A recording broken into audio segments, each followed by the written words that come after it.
Assalamualaikum and good morning. Before we begin the session, I would like to get your response on the quality of visual and audio. Please respond and let me know if there are any problems or noises can be heard.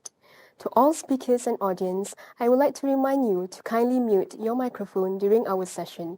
For your information, the opening ceremony for this conference will be streamed live via Pusat Asasi UiTM's YouTube channel, and we will also be having both the Science and Technology and Social Sciences sessions via the same channel.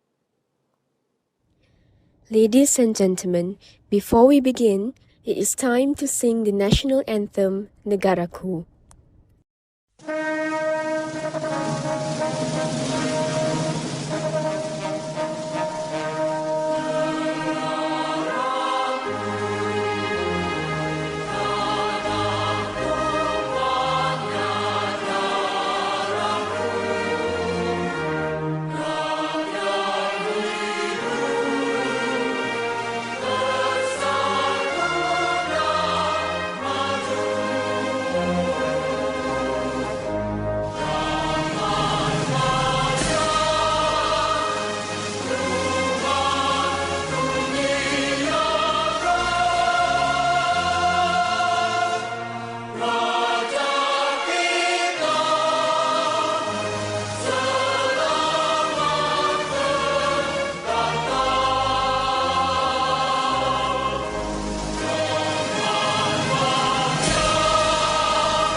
First of all, it is my pleasure to be the MC for the I-CReST Virtual Conference 2025.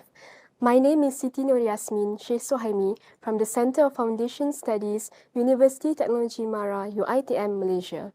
On behalf of the organizers, we wish to extend our warm welcome, selamat datang, and thank you to all foreign and local participants, guests of honor, and representatives to the 5th I-CReST Virtual Conference 2025 organized by the Center of Foundation Studies, University Technology Mara, UiTM, Dengkil Campus, Selangor, Malaysia. To seek blessings for our event today, I would like to invite Al-Fadil Ustad Ahmad Jamil bin Jaafar to lead the Doa recitation. Assalamualaikum warahmatullahi wabarakatuh. Bismillahirrahmanirrahim. Alhamdulillahi rabbil alamin. Wal aqibatu lil muttaqin. Wassalatu wassalamu ala sayyidina Muhammad wa ala alihi wa ashabihi ajma'in. Alhamdulillah. Indeed, all praises is due to Allah subhanahu wa ta'ala.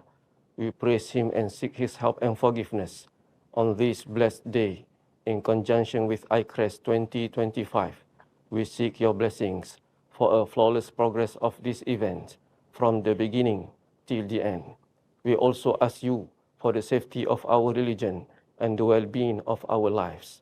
Ya Allah, Ya Munzil al-Rahmah, wa Ya Fatih al-Barakat, we humbly ask you to shower our speakers and participants of your greatest inspiration so that they may share the most of their knowledge, heart and soul to their research and practices.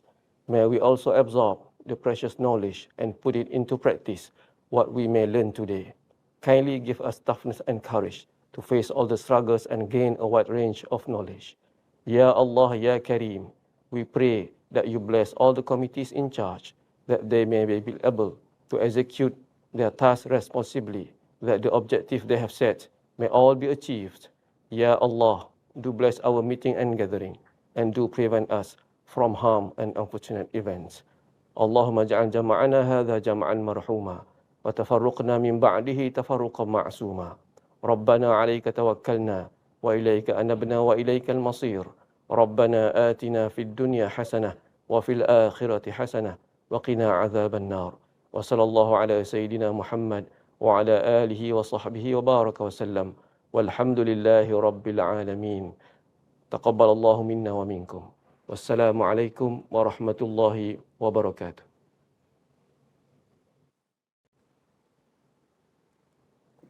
Amin, amin, ya Rabbal Alamin. Thank you, Ustad Ahmad Jamil. Distinguished guests, ladies and gentlemen, it is truly an honor to welcome all of you to this year's international conference held under the theme Synergy for Future Sustainability, Bridging Science, Technology and Humanities. This conference is more than just a platform for presenting research. It is a space where knowledge meets collaboration and where ideas from diverse fields converge to inspire impactful solutions for the future. We are privileged to have 162 participants, along with distinguished industrial experts and professionals who have joined us today. Together, you represent a wealth of perspectives and expertise in science, technology, and the social sciences. Your presence here enriches this conference, and we believe the discussions and connections formed throughout this one-day event will bring lasting benefits to both academia and industry. Distinguished guests, ladies and gentlemen, it is now my great pleasure to invite Yang Berusaha Professor Dr. Haji Zulkhairi Haji Amom, Director of the Center of Foundation Studies, University Technology Mara, UiTM Malaysia, to deliver his welcoming address and to officially officiate this conference. Please join me in extending a warm welcome to Professor Dr. Haji Zulkhairi Haji Amom. Bismillahirrahmanirrahim. Yang berbahagia Profesor Teknologis Datuk Dr. Shahrin Sahib, Laya Sahibuddin, Vice Chancellor University Technology Mara UiTM Malaysia, Honorable Speakers and I-CReST 2025, participants, distinguished guests, and ladies and gentlemen, Assalamualaikum warahmatullahi wabarakatuh, and salam sejahtera. Alhamdulillah, praise be to Allah the Almighty. With His infinite grace and blessing, we are gathered here today for the opening ceremony of the International Conference on Research and Practices in Science, Technology, and Social Sciences 2025, I-CReST 2025. A warm selamat datang and welcome to all distinguished guests and participants from around the globe. We are honored by your presence at this virtual gathering of minds and expertise. It is both my honor and privilege to officially welcome you to I-CReST 2025, held under the compelling theme, Synergy for Future Sustainability, Bridging Science, Technology and Humanity.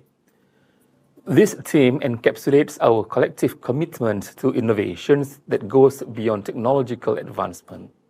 It reflects our resolve to empower communities, promote sustainable progress, and uphold the human values essential in this fast-evolving digital age. Ladies and gentlemen, I would like to extend my deepest appreciations to all participants.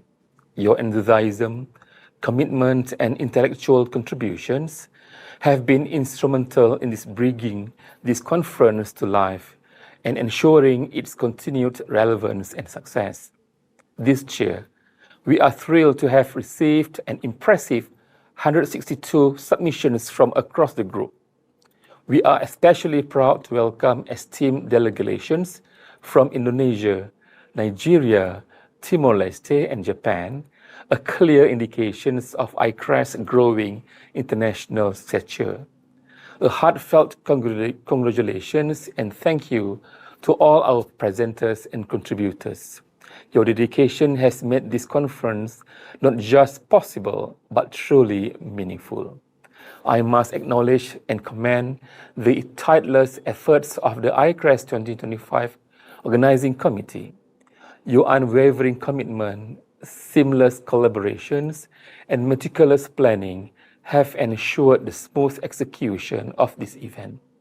Ladies and gentlemen, guided by our theme, this conference offers a dynamic platform to highlight emerging research, innovations, and best practices from both academia and industry.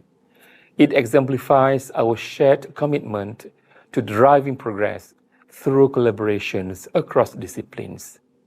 Equally important, today, we take a moment to celebrate and honor our educators the unsung heroes behind the development of future-ready, well-rounded graduates. Their passion, resilience, and vision continue to shape the future of higher education, grounded in both excellence and empathy. This global gathering is more than just a conference. It is a space for meaningful dialogue, knowledge sharing, and future shaping ideas. We hope the insights and experiences exchanged here will lead to impactful partnerships and innovations that goes beyond the virtual walls of this event. As we confront new education and societal challenges, platforms like I-CReST are vital in helping us remain agile, informed, and united in our pursuit of a better future of all.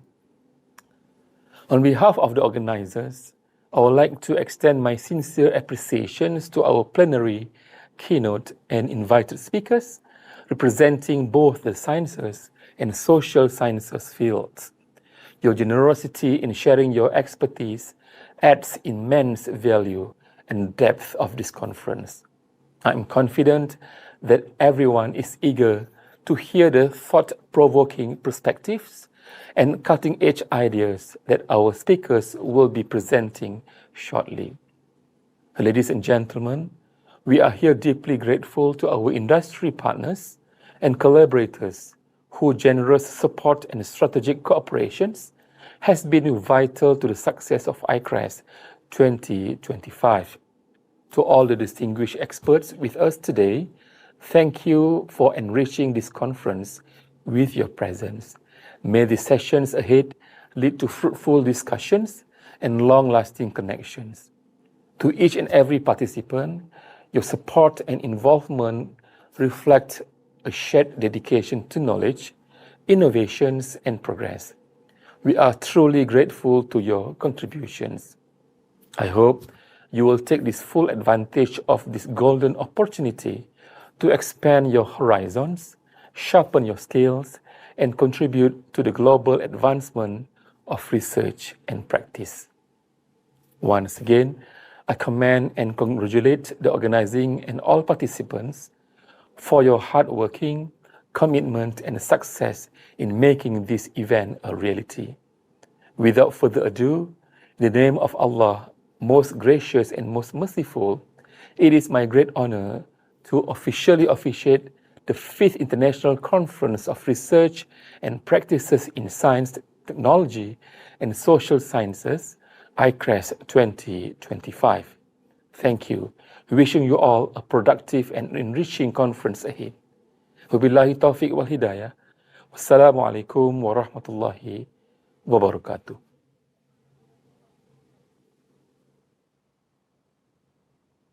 Ladies and gentlemen, before we move on to the next agenda, let us take a look at a special montage presentation of I-CReST 2025.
Ladies and gentlemen, before we officially conclude the opening ceremony, may I kindly remind all participants to remain with us until the end of today's sessions in order to complete the registration form and receive your e-certificate of participation. Now, it is with great anticipation that we proceed to the next highlight of the program, the plenary speech session. To lead this session, I am pleased to hand over the floor to Ms. Sakinatul Ain Jelani, who will serve as the moderator for this segment. Assalamualaikum and a very good morning to everyone. Before we proceed to the next session, as a courtesy to our speaker and in appreciation of the session, we kindly ask all attendees to silence their phones and mute their speakers. Our invited speakers, distinguished guests, ladies and gentlemen, it is my pleasure to be here as the moderator for I-CReST Virtual Conference 2025. My name is Sakinatul Ain Jelani from the Center of Foundation Studies, University Technology Mara, Malaysia, and I will moderate this plenary speech session. On behalf of the organizing committee, we wish to extend our warm welcome. Selamat datang and thank you to all participants, guests of honor, delegates, and representatives from the participating institutions, foreign and local participants, to our 5th I-CReST Virtual Conference 2025, organized by the Center of Foundation Studies, University Technology Mara, Cawangan, Selangor, Campus Dengkel. This year's conference is even more meaningful for all of us at the Center of Foundation Studies, as this online academic gathering is made possible through the collaboration with the Ibn Sina Institute for Scientific and Industrial Research, ISI-SIR, University Technology Malaysia, UTM. Distinguished guests, ladies and gentlemen, we are grateful that the conference is joined by nearly 160 participants ranging from researchers, industrial experts, and professionals. Esteemed participants are gathered here today to share their latest research findings and to share their knowledge and expertise on science, technology, and social sciences. It is hoped that the newly gained knowledge from this conference will be able to contribute to the betterment of the industry and society as a whole. Excellencies, distinguished guests, ladies and gentlemen, it is my great pleasure to introduce our plenary speaker, Professor Chemist Dr. Muhammad Basharuddin Abdul Rahman, Senior Professor of Chemistry at University Putra, Malaysia, and Distinguished Visiting Scholar at the University of California, Berkeley. Professor Basharuddin is a renowned scientist whose work spans catalysis, structural biology, and computational chemistry. His interests span a broad spectrum from single atoms to complex biomacromolecules and bio-inspired materials. With over 300 publications and more than 30 patents, his contributions have advanced both fundamental science and practical innovation. He has received prestigious recognitions from global bodies such as IUPAC and the American Chemical Society.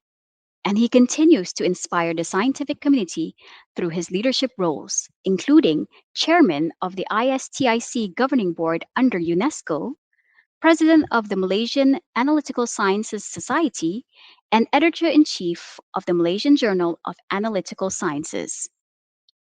Beyond his research, Professor Basharuddin is deeply committed to science policy, education, and STEM advocacy, making him not only a distinguished scholar, but also a visionary leader. Please join me in welcoming Professor Chemist Dr. Muhammad Basharuddin Abdul Rahman from University Putra, Malaysia, with his speech on synergistic nanodelivery platforms for sustainable biomedical and agri-chemical innovations. Thank you very much to our MC for the kind introduction of me as the plenary speaker. Assalamualaikum warahmatullahi wabarakatuh and good morning wherever you may be. First of all, I would like to express my sincere appreciation to the Center for Foundation Studies, UITM Dengkel campus, for inviting me to the 5th International Conference on Research and Practices in Science, technology, and social sciences, or better known as I-CReST, with the very inspiring theme, Synergy for Future Sustainability, Bridging Science, Technology, and Humanity. So that's why my title is a little bit on that synergistic nano delivery platforms. Yeah, and we're talking about later on for sustainable biomedical and agriculture innovations. However, I do understand that today's audience is a vibrant mix of both natural and social sciences scholars. So I do hope my remarks will do justice to both fields, though my perspective may lean a little more toward the sciences. Nevertheless, this is more important.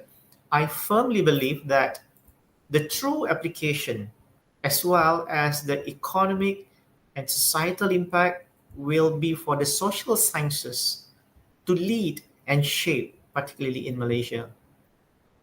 So, by way of introduction, I am Basha, currently serving as the chairman of governing board for I-CReST UNESCO. If we have time, I'll introduce you a little bit of I-CReST UNESCO, and also a board member of University Putra Malaysia. Yet deep down, I am still remain as I have always been, which is an educator or a teacher, or basically a senior professor of chemistry at Department of Chemistry, University Putra Malaysia. Yeah. So let's start our discussion today, because as you can see here, I'm going to talk more into game over or next level, because most of our young people here, they like to play game. Either you give up, game over, or you want to push yourself to the next level. I think this can also be implemented or to the lecturers as well. Yeah. So, I think I did mention to you that I'm a chemist. So in order for me to work cohesively, I always think about cooking chemistry, because in my lab, this is the time that I normally cook my knowledge. So that's why I use cook. Yeah. Other than that, I also involved in many outreach activities. People go to universities, schools. I've been there, done that for the past 25 years. And even I went to the kindergarten, yeah, to the, deal with the kiddies is totally different. And we brought them to university. So this is one of my favorite picture, playing with the frogs, with the kids. So that's why in the beginning, whatever that you do, you have to ignite your passion from inside. Without passion, it will be very challenging for you to move forward.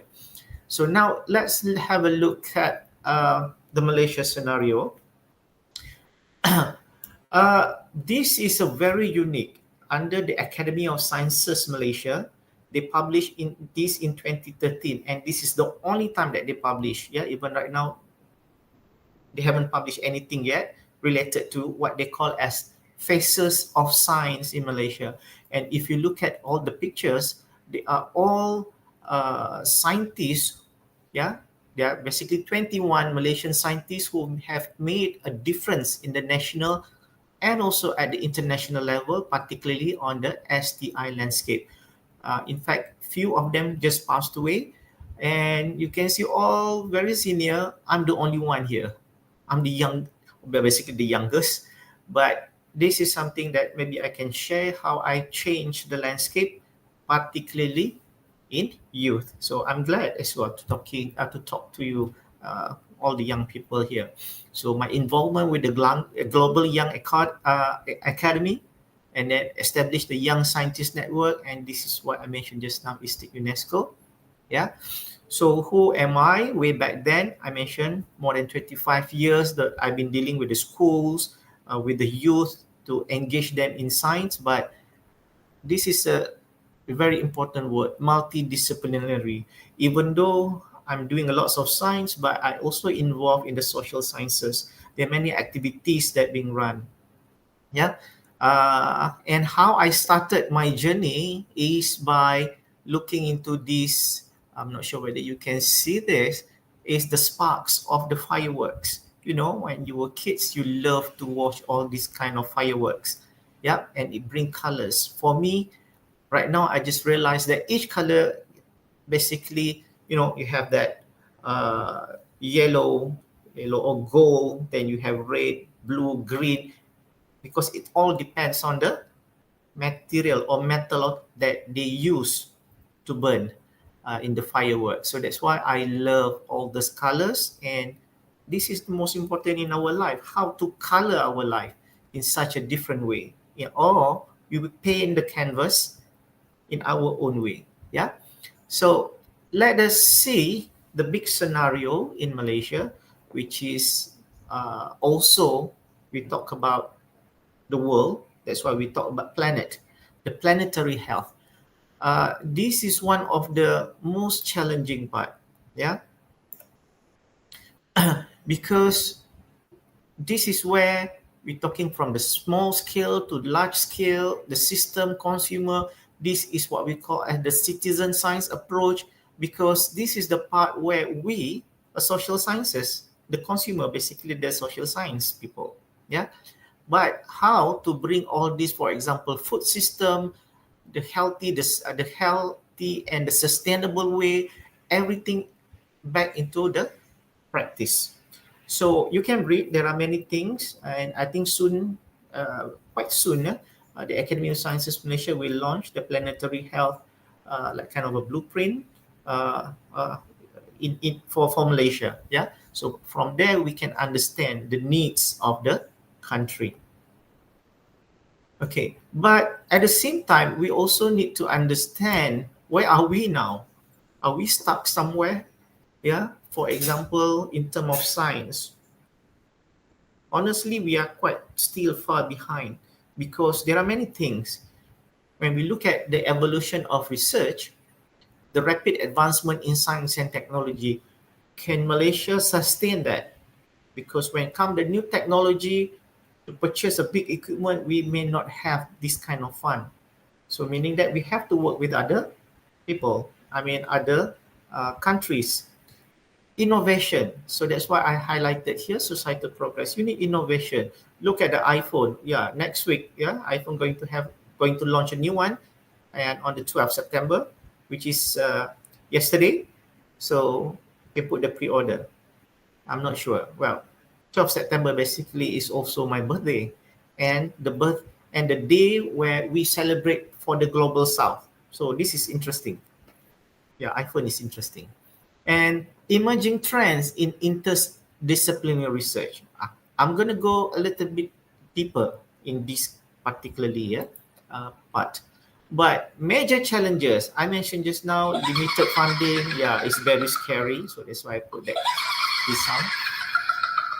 Ethical concerns and regulatory bottlenecks. So we have many issues here. You can ask your lecturer or your professor what I meant by all of these things.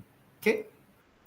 So, meaning that if we cannot survive, it's game over.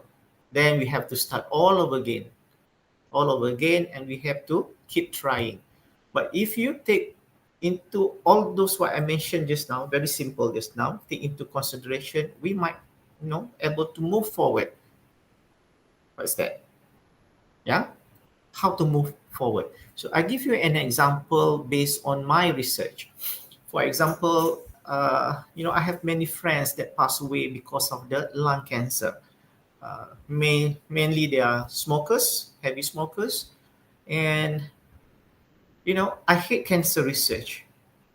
But then if I don't combat this area, this kind of cancer research, particularly in lung, then I think I miss to contribute to the world. So from there, I start to get involved into this pulmonary delivery, meaning that by mouth or by throat, okay, because we can directly target the lung, and you can see how the smoker's lung is so bad. And those people who being detected lung cancer normally at the final stage four, and normally they have about 3 to 6 months. And lung cancer is the one that very lethal, meaning that less hope compared to the others. Okay, so this is some of the example that I work with top university, Harvard. You dream about Harvard, but you don't know how to work with them. But then this is some of the opportunities that that lead me to work with Harvard. And this is School of Public Health in Harvard University in Boston. So I was there. So we ran some of the experiment, and this is what we call a nano delivery. Yeah, I'll go into the science a little bit, but we can see now using mice, and also what you call this is a zebrafish. Okay, so I just give you an overview. Yeah, okay. So we can also publish in a very good journal. So encouragement to the young lecturers as well. But then when I first time received the grant, they asked me only to do one thing, just single drug nano emulsion. But when I think that you receive some about 1 or 2 millions, we can do more than that. So from there, I start to recruit more young lecturers, young researchers to work with me, and from being assigned only one oil in water single drug, we move into dual drugs, water in oil in water dual drugs, niosome, liposome, and then I also move into another part, which is the powder base. This one is nano emulsion, basically is like kind of water. Then we move into the powder base. So we can use, instead only one drug, we can use more drugs. Yeah, so that's why I highlighted from one opportunity you create. I managed to get or to create more opportunity to other people. So from here, we got about, I can mentor at least about 5 to 6 young researchers, and then we produce about 12 PhD students, and I think about 8 master students throughout this project, which is less than 5 years. Yeah. Then, okay, this is another something that I can share with you. I'm not going to go into the sign. You can see that we start to make use of the graphene. If you heard about graphene, we start to put all the drugs here, but then graphene is very toxic. We use extract from Ganoderma, basically from like kind of a mushroom, to coat it to reduce the toxicity. And it gives you a very good, what you call these, we put iron oxide, so that we can use MRI to, instead when the patient take the drugs through inhalation to the lungs, so it will go all over the lungs. But when we detected, for example, the cancer is only on one side, we basically can also use a magnet to to pull, for example, the drugs to the actual site. Okay, so what else? We also use a mesoporous silica nanoparticle. So this is from my previous work. We designed many ionic liquids, and we use this ionic liquid to make a template inside the big mesoporous silica nanoparticles. And we can even go up to 1,000 meters square per gram. So this is huge for this MSN. If you want to imagine how big it is, you imagine you take only 1 gram of powder, but then you put it on the surface. But what we are doing, the actual surface is like 100 meter on the track that people run, on the 8 lanes. 8 lanes is maybe about 5 meters. So for 1,000 meters square, so it imagines you have that 16 lanes for the 100 meter sprint. That's how big it is, meaning that we can put many things, many drugs on the surface. Yeah, so that's the idea.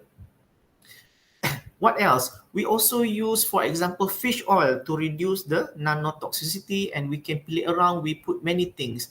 We put also green tea coated iron oxide nanoparticles. We use a green tea extract to reduce the toxicity, but at the same time, we can also use the magnet to pull the drug to the certain or targeted area. But then, how, in order for you to do all those things, you cannot just master in one particular area. If I just work in chemistry, that will be very challenging. So in order for me to do all those things, I need to learn about more into physics. For example, in order to do material, I have to understand the protein. So I did protein engineering, so more into the biology. And of course, mathematics is the fundamental. So I have to work on the theoretical chemistry because we have to use a lot of calculation. And there is another one called Gold Biotech. Basically, is AI. And I've been doing AI for the past 20 years. In fact, I met the Nobel Prize winner of last year in chemistry, David Baker, and I've been working or been using his program or software way back then in 2004, 2005. Yeah. So meaning you also have to be ahead of time. You need to think what you can do. So again, what I'm talking about in 2025 is something that I predicted at least in 2015, which is biophysics. So now I have a group called chemical biophysics. Chemistry alone, we cannot look into all those things. Before this, I did a lot of chemical biology. So that's why in protein engineering, modification of enzyme. But I know there will be limitation. We have to go into the physics. So that's why we call it now chemical biophysics. This is a new area, so I do hope that many of you can do that kind of work. So for example, based on that, call to action is no point just keep talking, there is no action, yeah? So the solution in order for us to accelerate the research is fostering interdisciplinary, so that's what I mentioned just now, and international collaboration will be challenging for us to do all in Malaysia. Okay, and adoptive, innovative approaches to surpass limitation, and many more. But one important thing here is to invest, in the future of research for global impact. So meaning that, again, this is where we have to enter into the next frontier of research. We have to talk about opportunities for innovation. I highly encourage those from the social science to take the opportunity to give the problem or the issues or the challenges to the science people, so that the science people can think about the technology that can solve that issue. Because otherwise, those chemists, physicists, they just think about what they want to do on their work, but not to solve the actual what you call these problems out there. Either is the game over? It depends. But for me, it is all just a new beginning. If you think that it's over, as I mentioned earlier, you have to go all over again, find a new research. But in my case, I choose to do the next level. And what is this kind of work that I have to do for this next level? I have to look into something sustainable.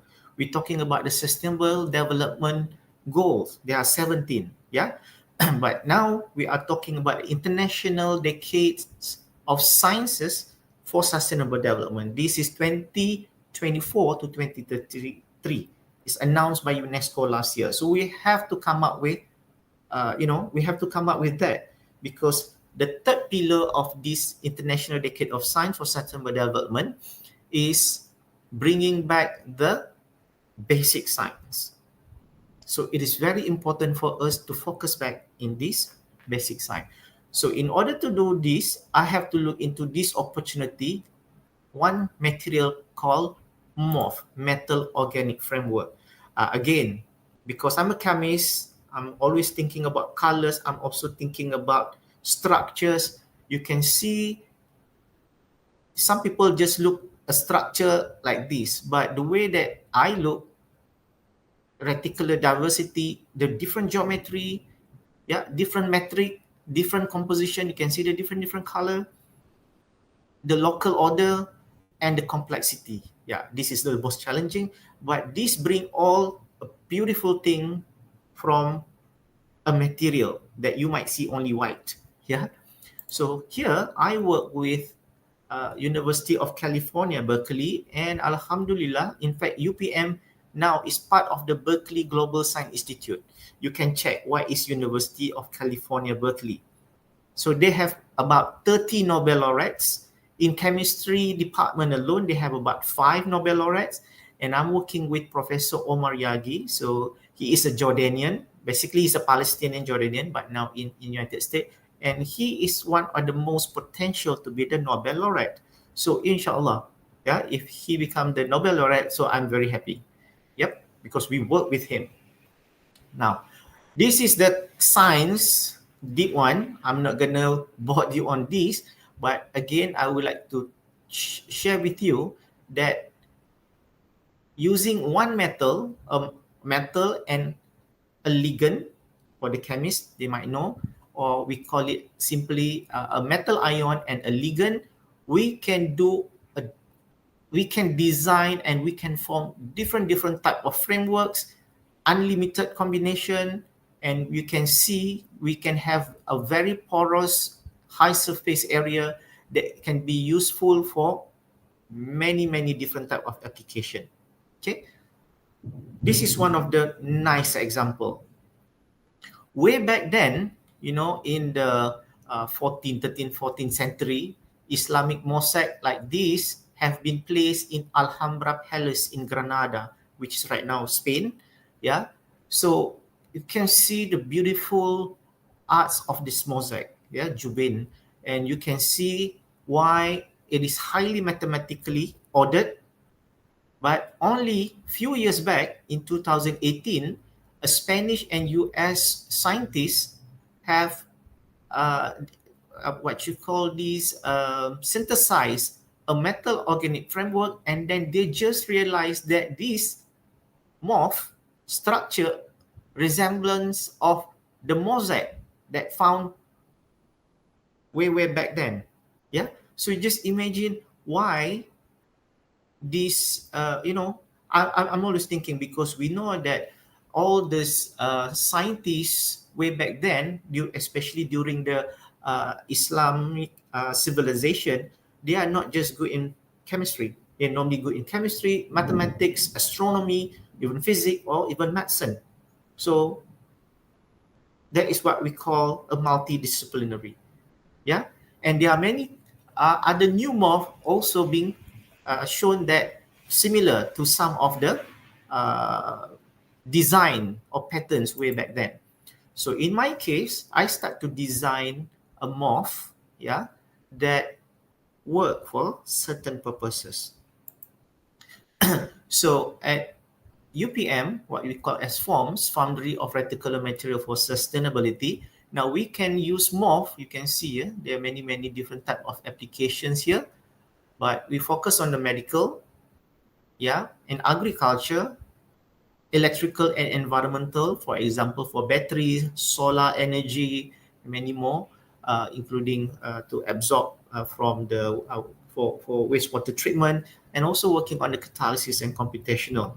Okay, so we have my morph, Malaysia morph, monsoon school. You have more summer school. I have monsoon school. I celebrate the rain. Yeah, I can hear the thunder right now. Okay, so let's see. I have many application, many works of publication, but this is one of the highlights in my career, because I able not just to publish in Dalton Transaction, is one of the top publication, but to get a cover page. Cover page is very rare, especially for the Malaysian. So, and it's more unique. This cover page is on their 50th anniversary of this journal in 2021. And again, it's very unique because for me, it's a special gift to UPM, who during that time celebrating the UPM's 50th anniversary. Yeah. So from here, of course, this is the detail how we design. So basically, I design like kind of morph with the GPS. So the GPS will go to the cancer site before it breaks and release the drug. So meaning it's a very targeted drug delivery. Okay. So I'm gonna go into detail about this, but this is how we did it. And we also then publish another one related to it to show how the nanotoxicity being evaluated using what you call this, the zebrafish, the embryo. So you can see any deform and so on. Yeah. So this work is highly cited, meaning that people use this information to work on other projects. So then we start to work with different type of morph, different type of drugs. Yeah. And this is one of the special drug because it is made from calcium and lactic acid, or calcium lactate. Basically is a milk. Yeah. Milk is actually calcium and lactate, calcium lactate. And people also use calcium lactate as a supplement.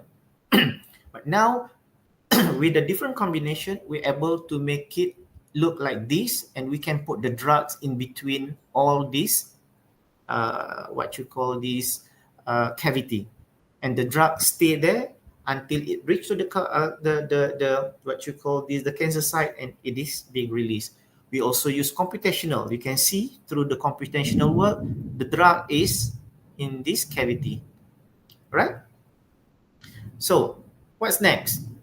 Of course, UPM, we have to do agriculture, and I've been looking at what is the major problem in agriculture. We found that it's just not in agriculture, but to our earth, our land, our river, and also the sea.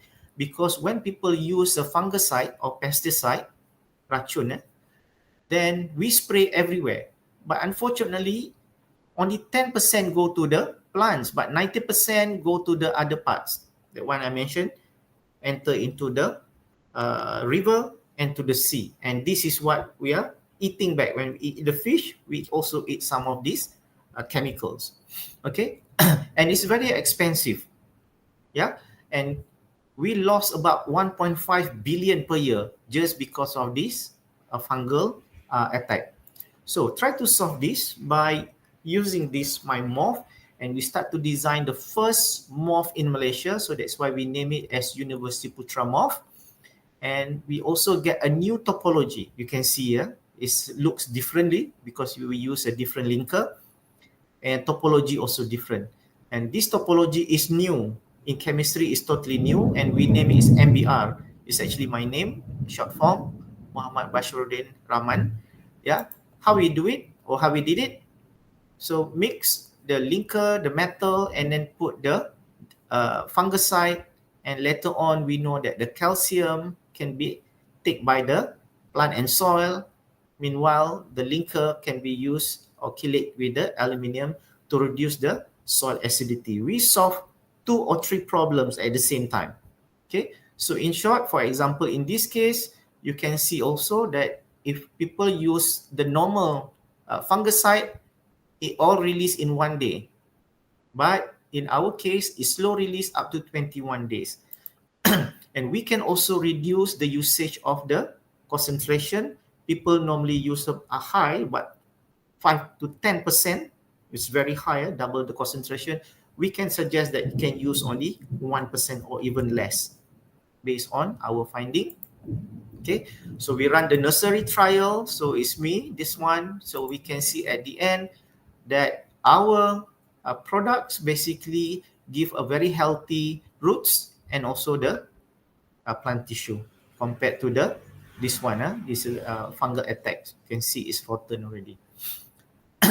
Okay, of course, right now with the AI, we have to look into the theoretical. So we also run the theoretical by computational simulation, and now we understand why why the fungicide is slowly being released because of the hydrogen bond that holding it. Yeah, there is a bonding that make it slowly to be released to the soil or to the plant.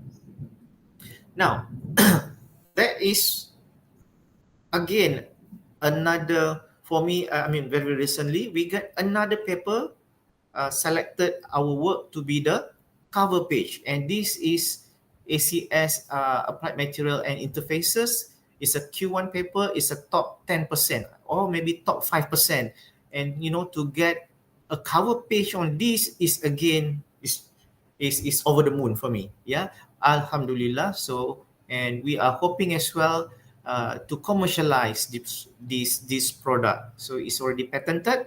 So that's how you look into a problems and you try to solve the problem. Yeah. So what's next? So meaning that I have to go to another level. We have to go to another level up. In short, before this, we just designed 2 or 3 morph for food for agricultural application. But now, for the past 5-7 years, including during COVID, we work hard. Our students work very hard. So we get about 20 morph right now. Yeah. And what kind of application? I just go very quick. I just like to show how beautiful it is. For those who think about the design, what you call this, a fashion designer or doing textile, you can take all of these, what you call this, a structure for your prints. Yeah. So this one we use for electrochemical application, and just now I mentioned 1,000 meters square per gram. Now we are going into almost 2,000. We have some 2,000 meters square per gram. So this one for electrochemical application. Then this one is I'm not sure whether you like it or not, but I always love all this representation. You can imagine our batik. Yeah, now all the modern batik looks like a structure. In science, normally people use the honeycomb to make a design. So now I'm designing, for example, our I'm also the president for Analis, Persatuan Sains Analisis Malaysia. We use fullerene to design like a flower, and it's considered a batik. Okay, so it's a different design. Okay, then we also have something. We use a lanthanide, and the best thing about it is glow in the dark. So now the future application, other than solar cell, we thought it can be used for forensic. So when the forensic, they use a carbon and then put on this, what you call this, cap jari, the fingerprint, and basically it's black everywhere. But now what you need to just spray and put the UV, and you can see the glowing, because certain amino acid or fatty acid that can be detected by the UV because interaction with our morph. What else? This one is the most difficult and challenging, but we can use this one to clean up our pharmaceutical wastewater. And this is called COF because they do not use any metal ions, but instead all the light atoms. For example, boron, silica, oxygen, nitrogen, and sulfur. Okay. We can also put enzyme inside it. So this is part of our computational work, because we think that enzyme can fit it in, and enzyme can do a better biocatalysis reaction. This is experimental work, and this is the laboratory work, experimental. Just now it's computational work, and we managed to see it, and we can put actually a highly concentrated enzyme in one system, and now it can also act as a storage, because to store an enzyme is very challenging. So now we find a new method, and we can also design a different shape of a morph. Okay, so in short, remember just now I've talked about the planetary health. So based on our work, with more than 20 new morph, 20 new material, and 40 new nano formulation, we can assist, for example, Malaysia to combat cancer, vaccine, dengue, for example, pesticide, and food. And we need to find partners. We need to find partners to do more, like synthesis, in vivo, preclinical field study. And I think I also need a social sciences people to study, to understand about, how people think about nanotoxicity, about nano application, because it's very important. And now we're talking microplastic, nanoplastic, everything is actually in the air. Yeah. Yeah. Then I have to think another level, because I'm not just doing research. This one is a snippet of what I did other than that. Because of my work in aerosol, I've been invited with the Aerosol Science Research Center Taiwan, which is the only one in Asia, becoming the international advisor to them. And we work on the comics. Yeah, it's published in Science, and we have translated it in many languages, including in Bahasa Melayu. Yeah, Kisah Kembara Virusol. This is actually a story about COVID-19, but particularly any bacteria or virus that can stay in the suspension in aerosol. So that's why you have to wear mask and so on. So we have everything inside these comics. Yeah. What else? I also did some training. I become a trainer to train the deans and directors, not just for UPM but throughout Malaysia. Okay, so we have many university or academic leadership, and we also work with the this is the AAD from Germany. So we got many applications, and right now most those who attended this leadership, for example, 5 or 6 of them already became uh, the deputy vice chancellor. Yeah, including the PNC of UITM. Prof. Haslinda is one of our participants in this academic leadership program. Okay, what else I do? I did, of course, because we have students, even though I'm busy doing this and so on research, but I always work with the student.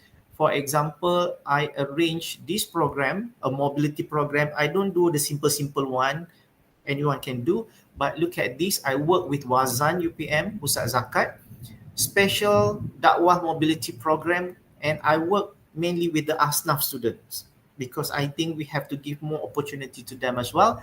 So we don't just do collaboration with the university in Christchurch, Otago, and so on, but we visited museum, wildlife park, industries.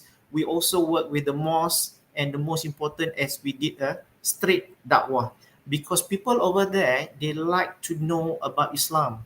Yeah, so there are many things that we can do, and you can see the different approach that I did. We able to get more than 100,000 ringgit Malaysia in terms of funding. Yeah. So, and other than that, they publish one book, 2 magazine, and there are 10 news clippings in various newspapers. So that's how, if you want to do something, you have to go into a different perspective. Yeah. So I do hope that this is something that can be very useful to the participants who think that they want to do an international or mobility program. Okay, so I think I do have a little bit time. I just like to introduce. This is where I am right now. I'm working with the UNESCO. This is called International Science, Technology and Innovation Center for Social Cooperation under the auspices of UNESCO. I'm the chair for that. Okay, so this is a quick overview what we do. I'm not just working in Malaysia, but I'm covering all of this green area from Latin America, Africa, Asia, Central Asia, and as well in Asia Pacific. So it's huge responsibility, and we are focusing more on the STI, particularly on the capacity building. Okay. So what is this? So this is a category 2 centers or institute under the natural sciences. We welcome, I think this is good. We welcome intern from universities to tackle or to handle our internationalization activities. We welcome. So in case of any of the student interested, can contact me, or in fact, if any of the lecturers interested, you can also have the sabbatical or can have a attachment with us. Yeah. So we have 4 strategic trusts, mainly as a platform. We collaborate with many different entities worldwide. Then policies, this is the most important, the developing talent for sustainable development, and we also make sure that effective science communication. Yeah. So this our priority agenda. There are 6. I think it is there, but for all of you, I think all can be related. Yeah, either in the research ecosystem, education for sustainable development, artificial digital innovation, or climate change education. So this is what we are working on. Okay, and here are some of our strategic partners worldwide.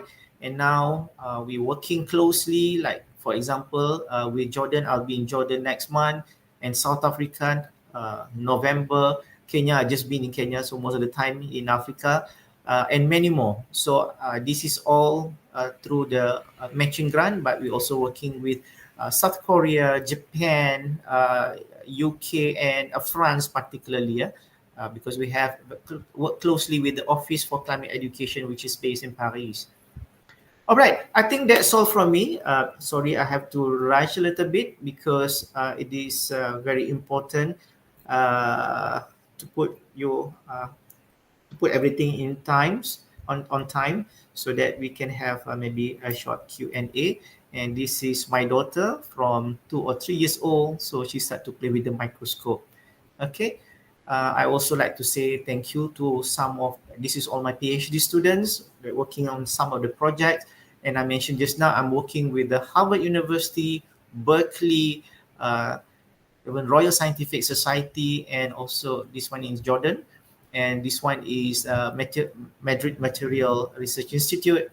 And I also, thankful to all my students. Without it, it's very hard for me to get going. And finally, this is my research group. This is what we call as integrated chemical biophysics research, the one that I mentioned earlier to you. And I also have this another one, International Institute, Foundry of Reticular Materials for Sustainability. So thank you very much. And if you have any Q&A, so inshallah I can answer. Okay, thank you very much. Thank you again. Terima kasih. Assalamualaikum warahmatullahi wabarakatuh.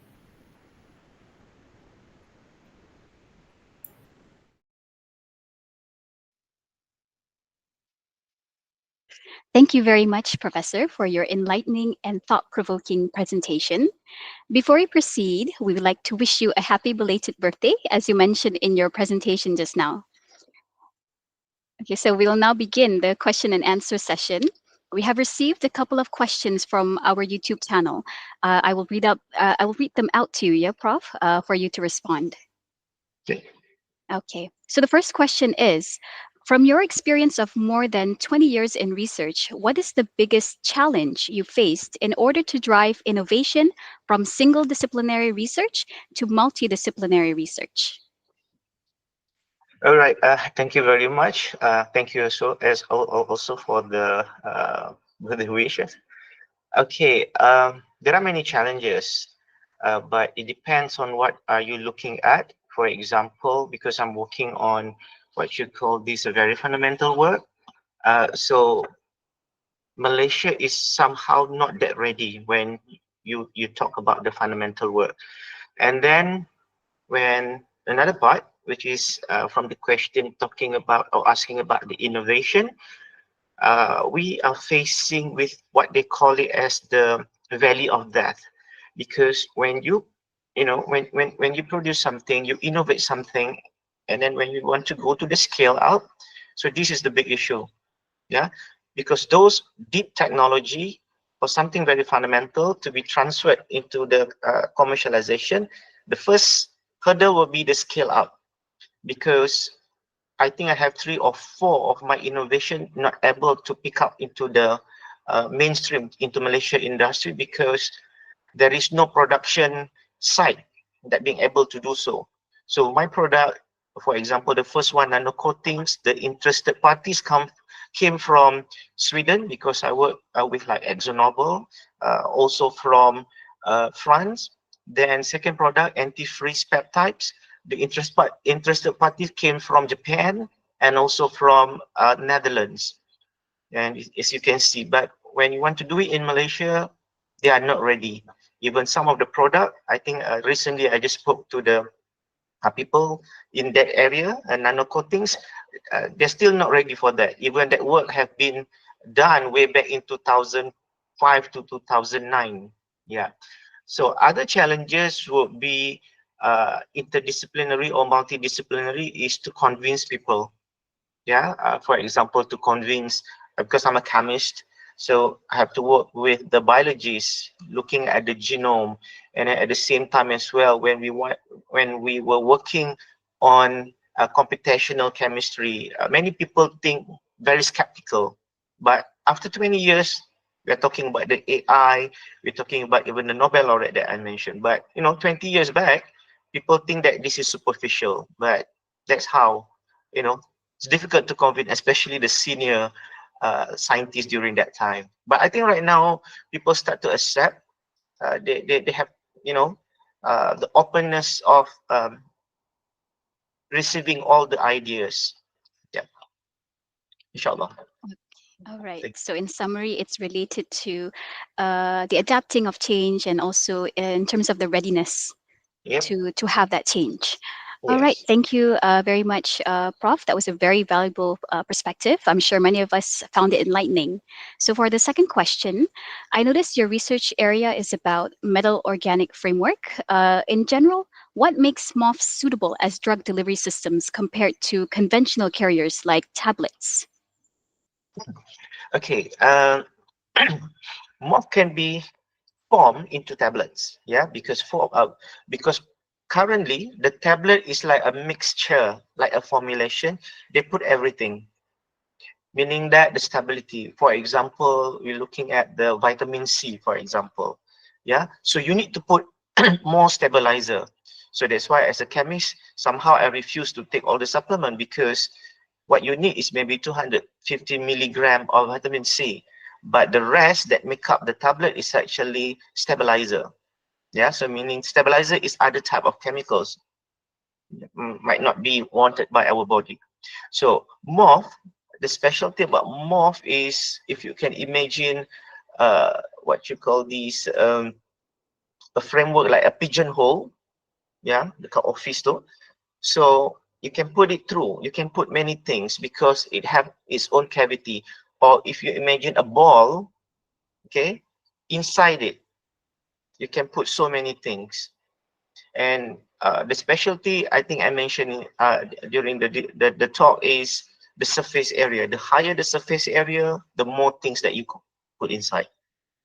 Okay, and of course after that, more still need to be compacted if it is in the tablet form. But the best is you can use directly. So might be in term of powder, yeah.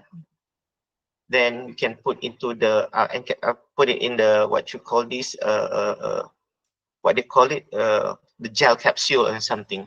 So we want to reduce the usage of stabilizer. Yeah. All right, thank you very much, Prof. We appreciate your clear explanation on that point, including the analogy that you provided. Once again, thank you very much, Professor, for addressing those questions, and thank you to all participants for your active engagement.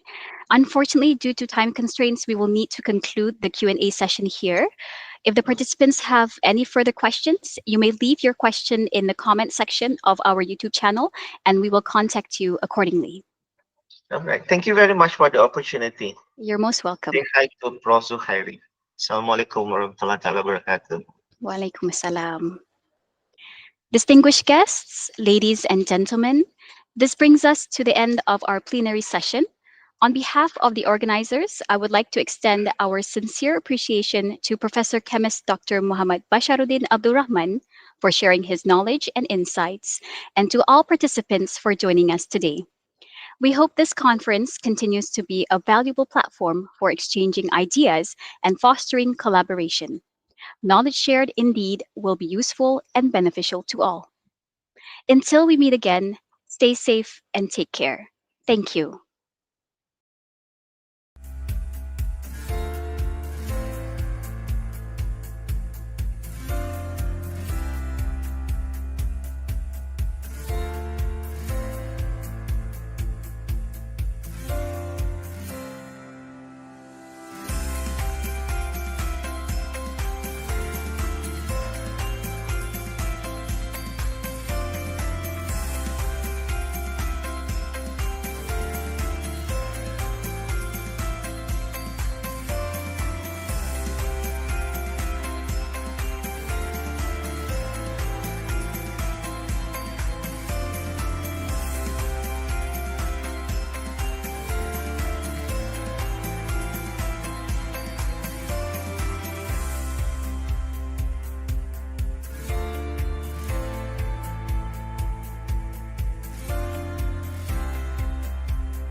A very good morning to everyone.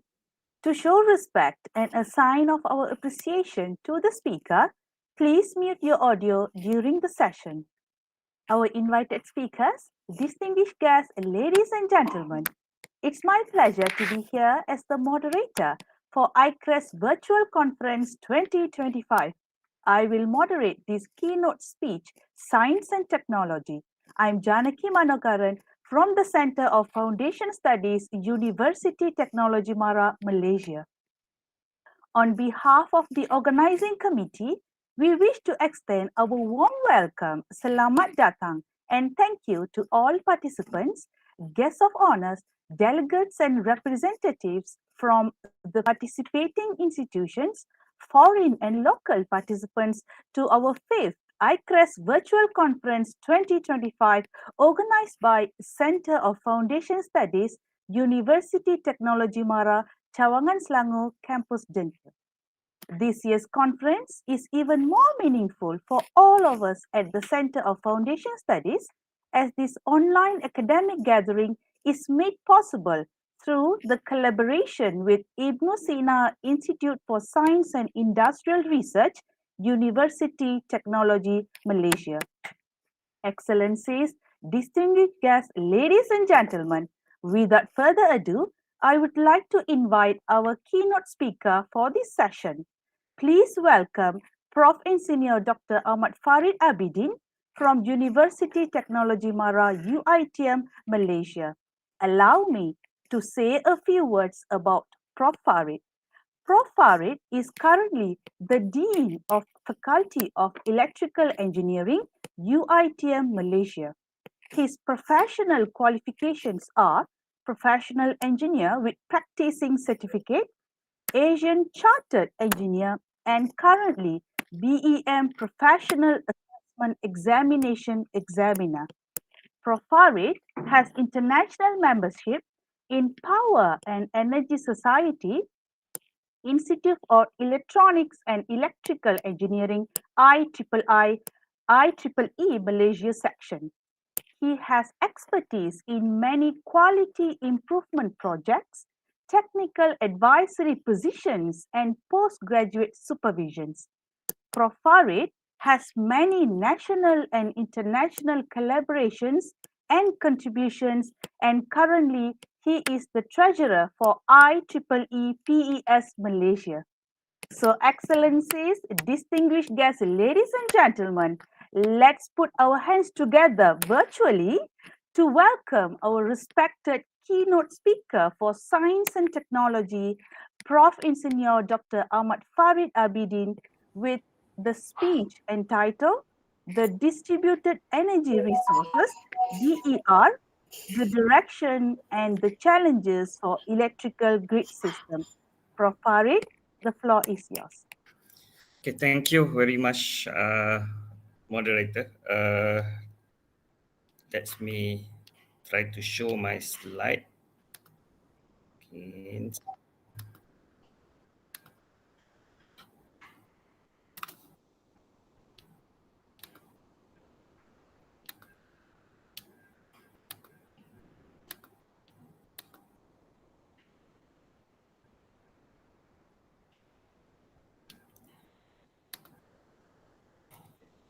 Okay, working or not, my slides?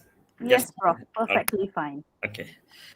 Assalamualaikum warahmatullahi wabarakatuh and very good morning. First and foremost, I would like to express my gratitude to I-CReST committee as well as the Pusat Asasi for giving me opportunity to share my experience, my knowledge in this platform. So as what has been mentioned by our moderator, my title of keynotes is the Distributed Energy Resources, DER, the direction and the challenges for the electrical grid system. I'm Ahmad Farid bin Abidin from UITM. Let's go to the overview of my keynotes. I will start with a little bit on the overview on what is electrical grid system, followed by the effect and how the distributed energy resources, in short DER, is connected with the electrical grid system, and the current scenario or the issue that going to face by the electrical grid system with the DER interconnected in our system. And I would share some preliminary findings that have been observed or have been conducted through experiment and simulation activities from my research, and the future direction. What is the gap? What is the opportunity for us to ensure that electrical grid system can perform perform in good way while it's attached with the art? And then I will sum up my keynote with the summary remarks. Let's we go to the overview of electrical grid system. The current electricity, whether we aware or not, is highly dependent on the interconnected system, with also including our country, Malaysia, where the electricity is transmitted via the complicated gigantic network system. And that kind of electrical grid system in Malaysia has been named as a Malaysia National Grid System. So we have to really aware, we have to really in the know that our daily life is highly depending on the electricity, highly depending on the electrical grid system in a way. The electrical grid system basically consists of three different components. We do have the generation, where this the place where the electricity being produced or being generated, and then there is a transmission where the electricity being transmitted from the power generations via the transmission line to the distribution system, and followed by the distribution system where the electricity being distributed to the dedicated area. We call it the load. So I include the load in this particular block diagram, where though the load is not considered as a grid system, to show that how the electricity being transmitted from its origin or from its sources to the end user. Okay, we are considered as the end user, we consider as the load. So this is the overview how the electricity is transmitted through the electrical grid system. So bear in our mind, the electrical grid system consists of three components, which is generation, transmission, and distribution. So this is the general illustration in terms of block diagram. Let's we go to the better overview so that we have a clear picture. Where is the generation? Where is transmission? Where is distribution? Okay, this is the illustration of the component for the electrical grid system. On my left side, we have the power plant, where we call it generations. We have the Parker Power Station, we do have the Kappa Power Station, we do have the hydropower stations such as in Kenyah. This is part of the electrical grid system, which consider of which being classified as the power generations. And then followed by the transmissions.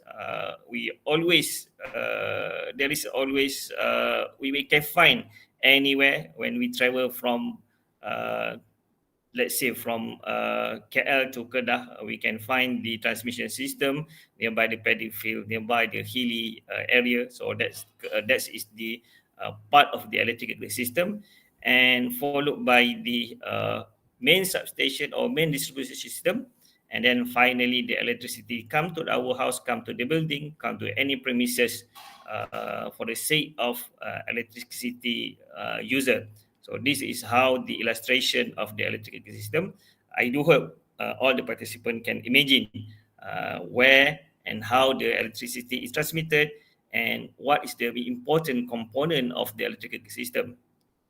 So we as engineer, actually, we do not really, we are going to more toward to observing the grid system in terms of circuit. So basically, this is how we observe the electrical system in our research activity or in our technical activity.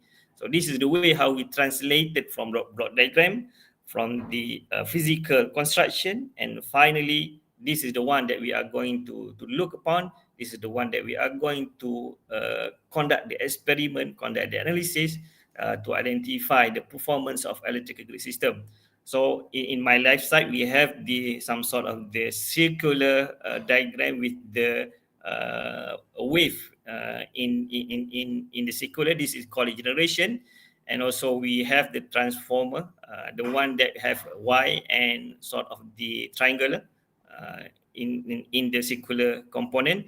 That's considered as the transformer, where the transformer is the buffer or the what we call it, the interaction position, which communicate between the generation as well as to the transmission. So after we have the Y connected, and we do have the block, the square block here. This considered as a transmission, and the arrow is considered as the load. So this is how the electrical grid system being translated from physical construction to the schematic diagram. All right. And as I mentioned, that our daily life is being highly dependent on the electrical grid system. So this is how the electrical grid system look like. It's covered the whole entire nations in our country, from northern part to the southern part, from the west coast part to the east coast part.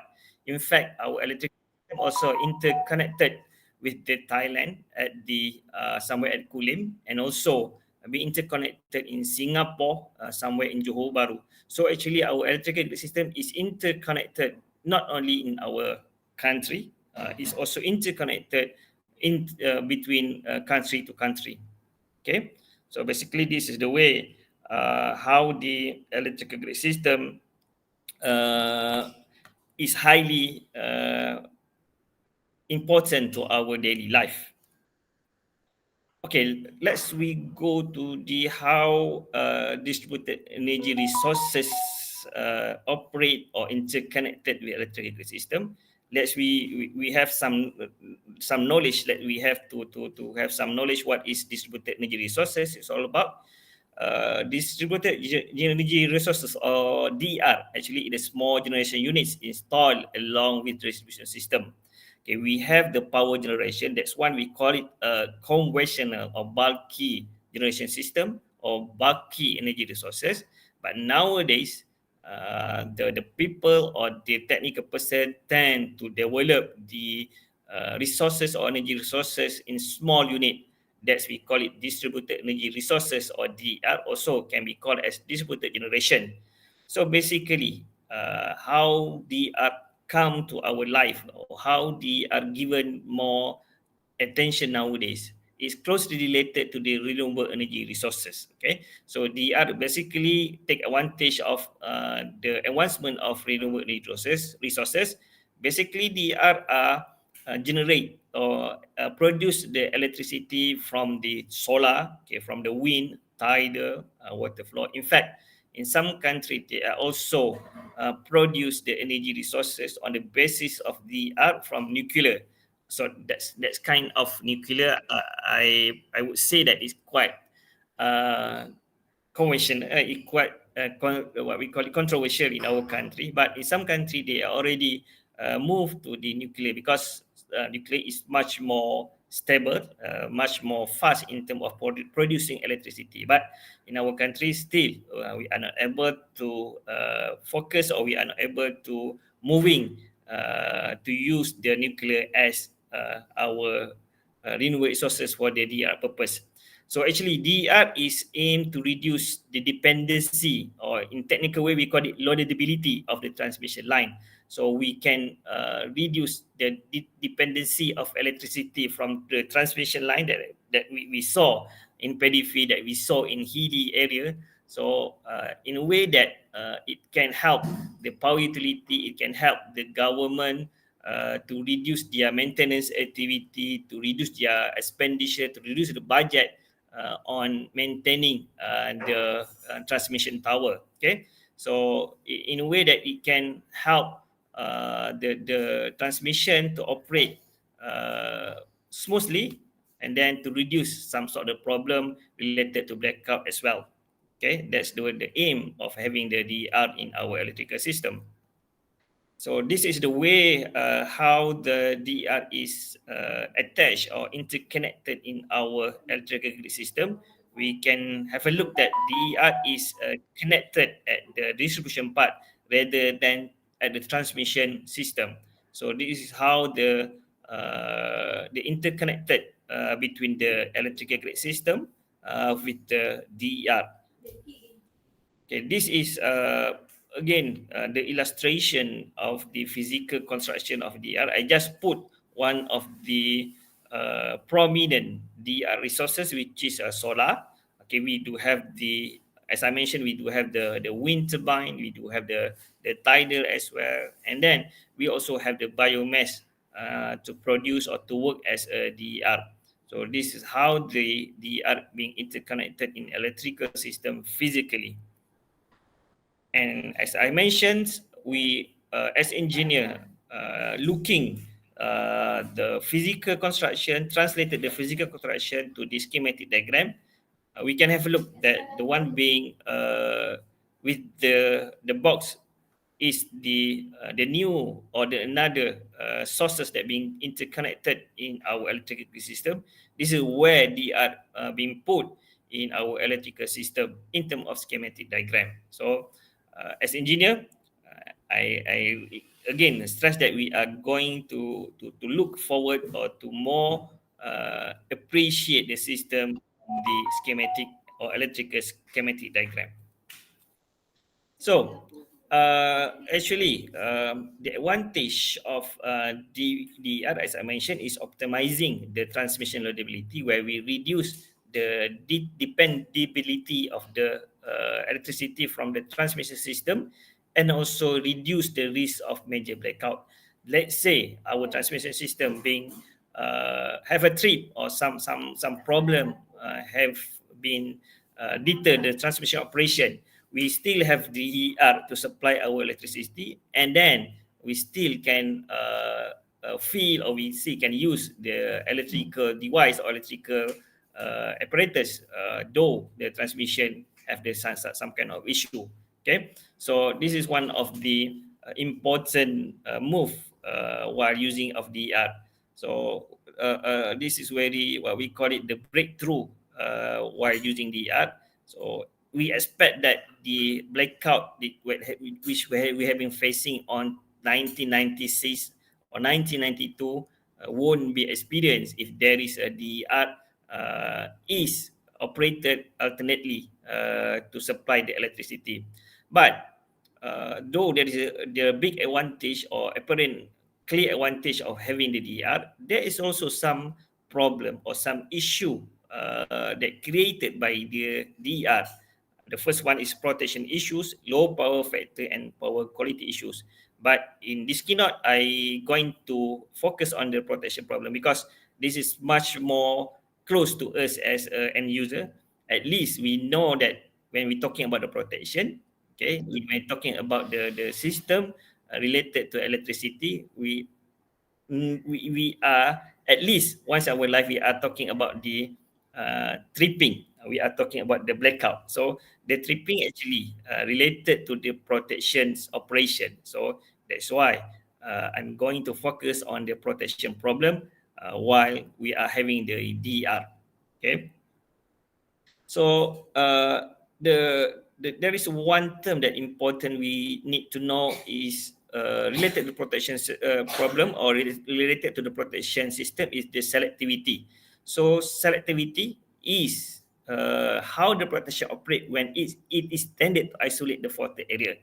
For instance, when there's a lightning occur in our house, there's a circuit breaker going to trip. Okay, that's how the protection need to be operated.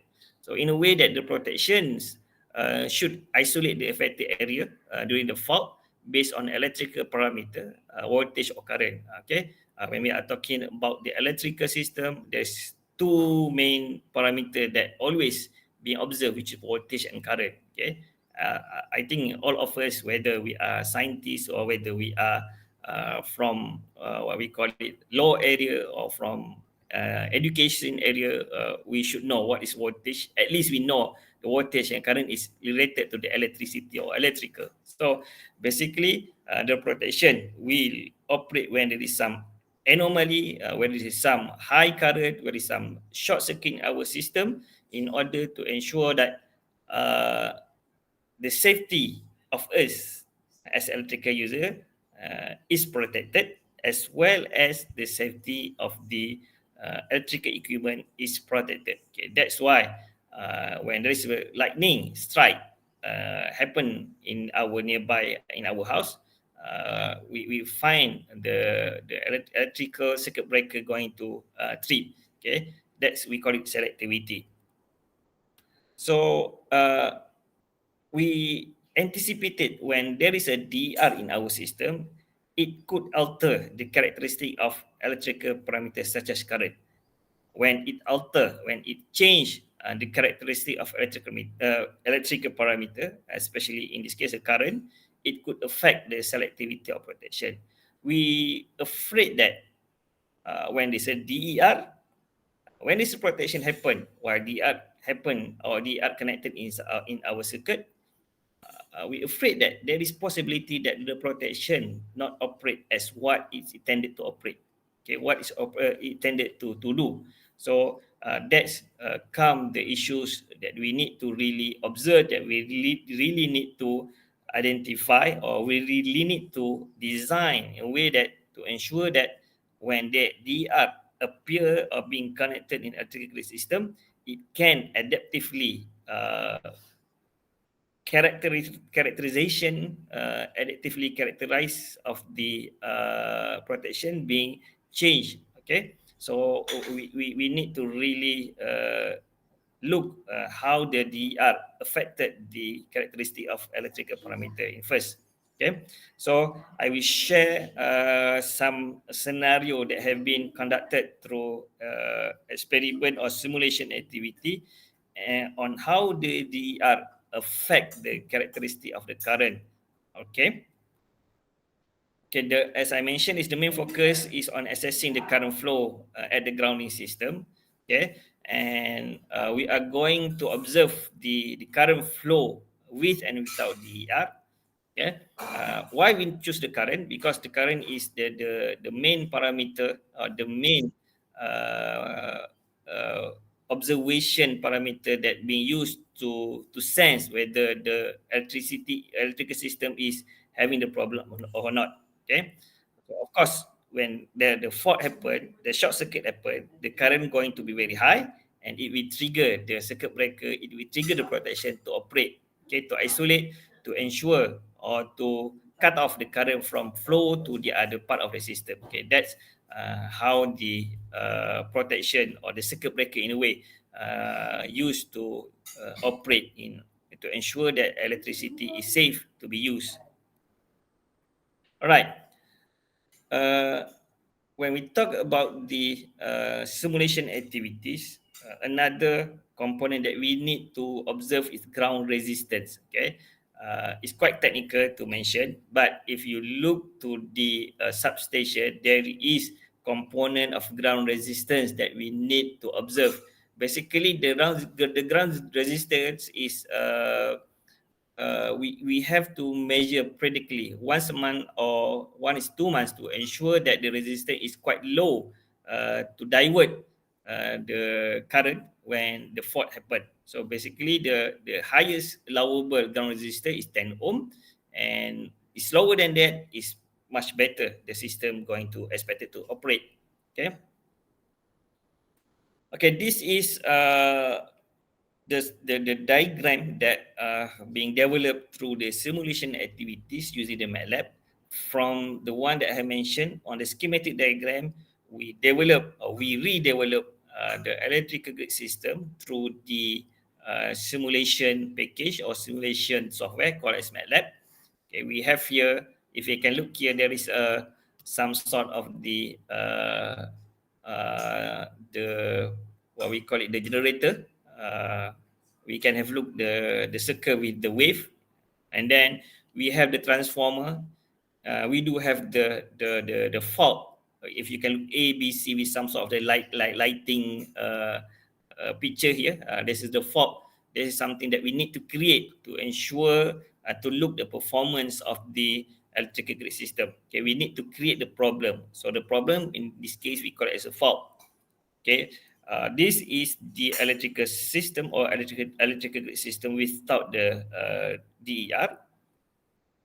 And also, we need to compare with and without the DER. So this is the circuit or electrical grid system with the DER, and we use the same issues or the same problem in this case, which is fault. So we are going to look, we are going to observe what is the difference while both system being injected with the fault to look or to have a clear picture whether the current is affected or not, okay, whether it can trigger the system operation or not. Okay, now this is the finding that we managed to observe when we compare the simulation activities or simulations experiment from both circuit with and without. Okay, there's a ground fault current. Why we choose the ground fault current? Because this is the another important parameter that normally trigger or normally drive the operation to trip in a way. So this is the observation that we have conducted at the main source or at generation as well as the load. We can have a look that there is a difference in terms of a value or in terms of a fault current that flow at the main source or at the generation through the grounding path as well as the load. So it indicate that there is some issues that might face by the protection with this kind of difference. Let's say, okay, I will give some example. Let's say we use to set the protection system to operate during the fault with a 14.5 ampere. Okay. Okay, if the fault happen, the current flow at 15 ampere, then it's okay, the system going to operate. But somehow, looking to that generation current here, with the DER, the current is not reaching to the triggering event. So it can create the electrical hazard because the isolation activities cannot be done because the protection cannot sense there is a fault current happen in our system. Okay, that's why it's very important for us to really have the characteristic of current so that we can design the adaptive operation of the protection system with and without distributed energy resources. Same goes to the load. Okay. So this is some finding that we have done through different component or through different area of the electrical grid system with different resistance. We used to have simulated at 1 ohm and 1 ohm at generation and 1 ohm resistance at the load. We changed to 5 ohm at generation and 5 ohm at the load. And lastly, we used to observe the impact of the fault current with and without DER with a 10 ohm resistance at both generation and a load. Okay, it's important for us to vary kind of R or resistance to ensure that our result is conclusive, to ensure that we have a similar pattern so that we can come to the conclusion that there is a difference between with and without what we call it the earth or the current that flow through the earth or to the ground to the grounding system. So it's clear now from the data that we observe that we get from the simulation. We can conclude that the current during the fault with DG is slightly lower, and it might create the issues to our electrical system for the protection operation. Okay. So there's a possibility the protection system wouldn't be operated since the current is slightly low. So it could pose the hazard to the system as well as to the human. So it's important for us to clear the current or the anomaly or abnormal current from the system for the sake of our safety, for the sake of the safety for our electricity or electrical equipment. So, as I mentioned, we need to design the protection system which adaptable to the DER penetrations. There is a three important part that we need to consider before we can develop a clear or good design for the protection system. We need to raise the size. As the one that I mentioned, the one that I have conducted is only one DR. Okay, or with the certain kilowatt or with the certain size of the watt DR.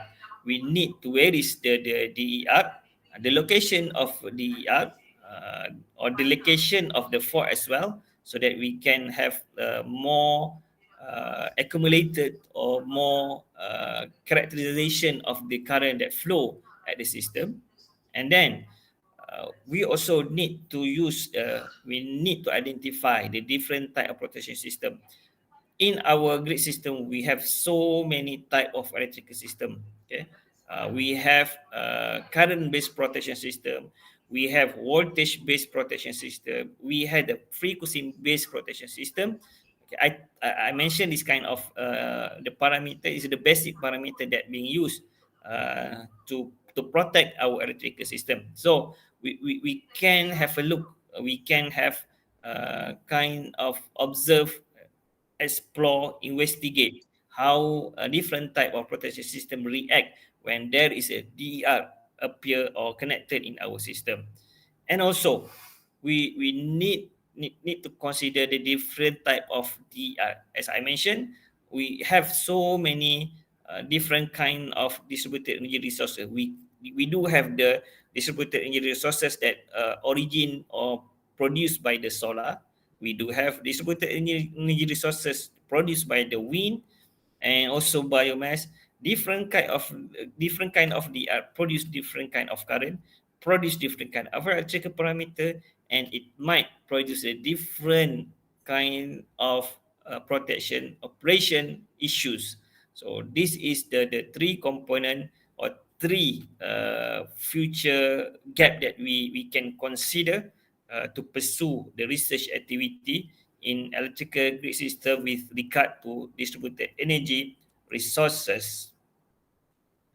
As a summary remarks, we need to thanks to DR because it gives us so many advantage to us.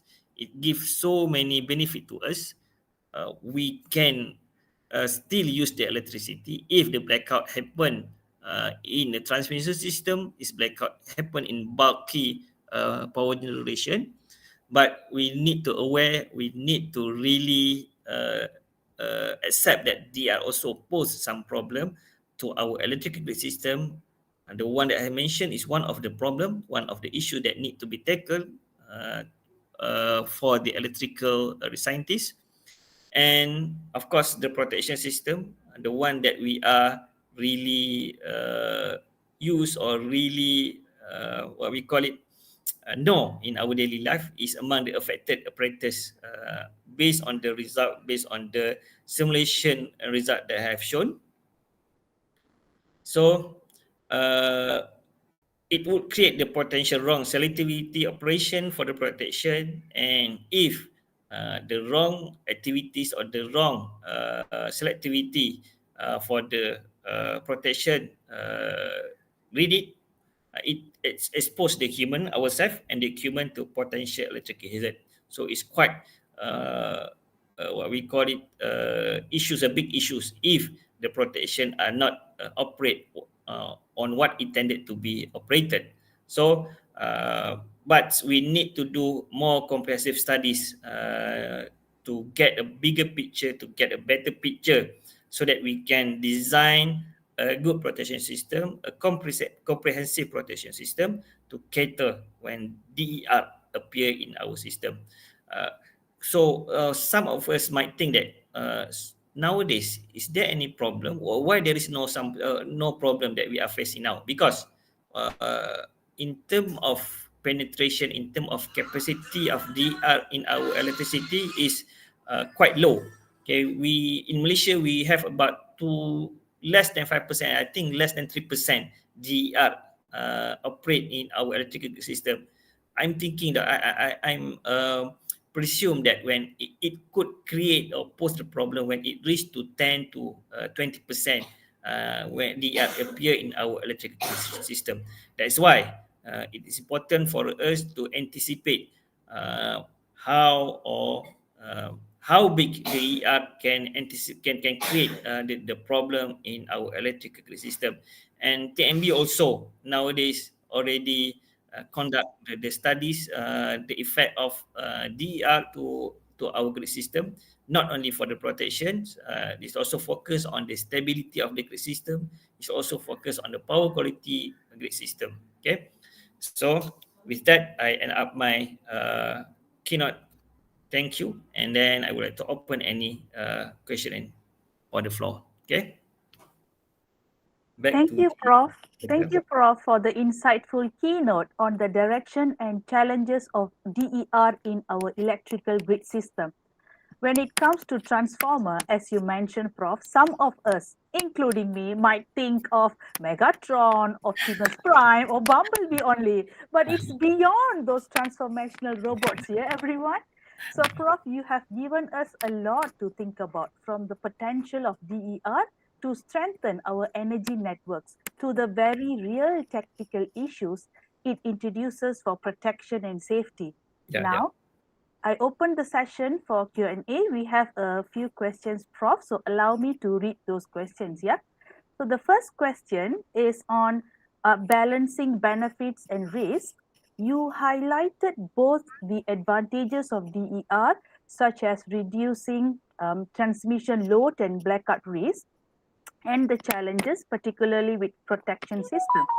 So, Prof, in your view, what is the most urgent step or steps should be taken to balance the benefits and the risks? Okay, the one that I mentioned it, the electrical engineer or electrical scientists need to anticipate what problem might be created by the ER, and when we already have some anticipating issues, so we can develop or design the new electricity system that can be accommodate the issue being provided by the ER. So in terms of risk, there is a what we call it the simulation, the anticipating issues, activities, research, so that we can address the future issues that being created by the okay. In terms of risk analysis, I think there is some study have been done, but I have not gone through in detail. But in a way that for the electrical scientists, that the one that they have conducted now to predict, to anticipate what happen if the earth reach a certain value, and what we need to design to accommodate to address the issue being created by the I see. Thank you, Prof. We have another question on the future grid development. This one is in Malaysian context here.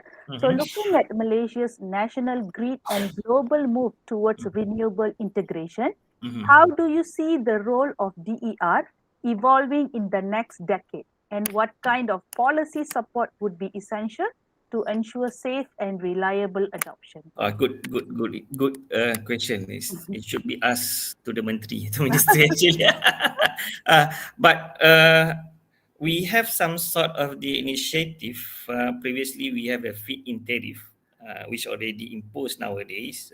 Actually, is to what we call it, to encourage the people, electrical user, to use solar in our house. That's also part of DER actually.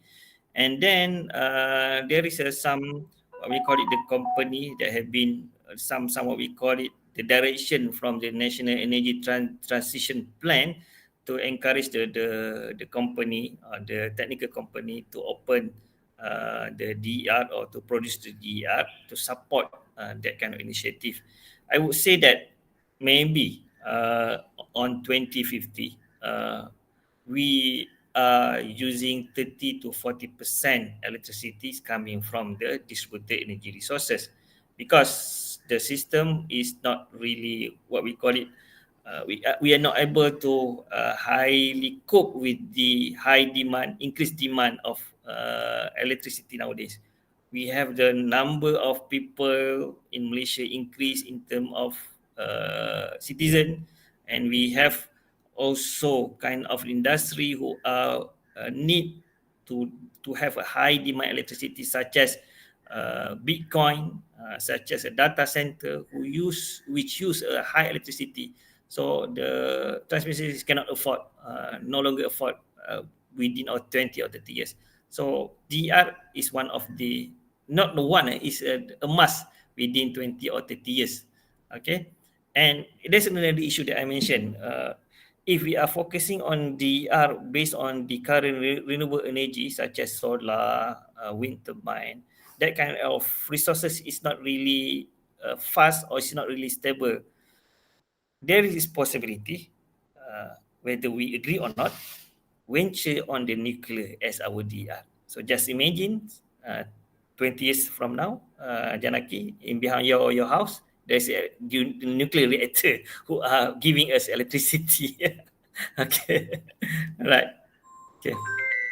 Thank you, Prof. Thank you for the answer. Prof, one last question here, and this is my personal question to you, because you say I might have nuclear at the back of my house already in 20 years.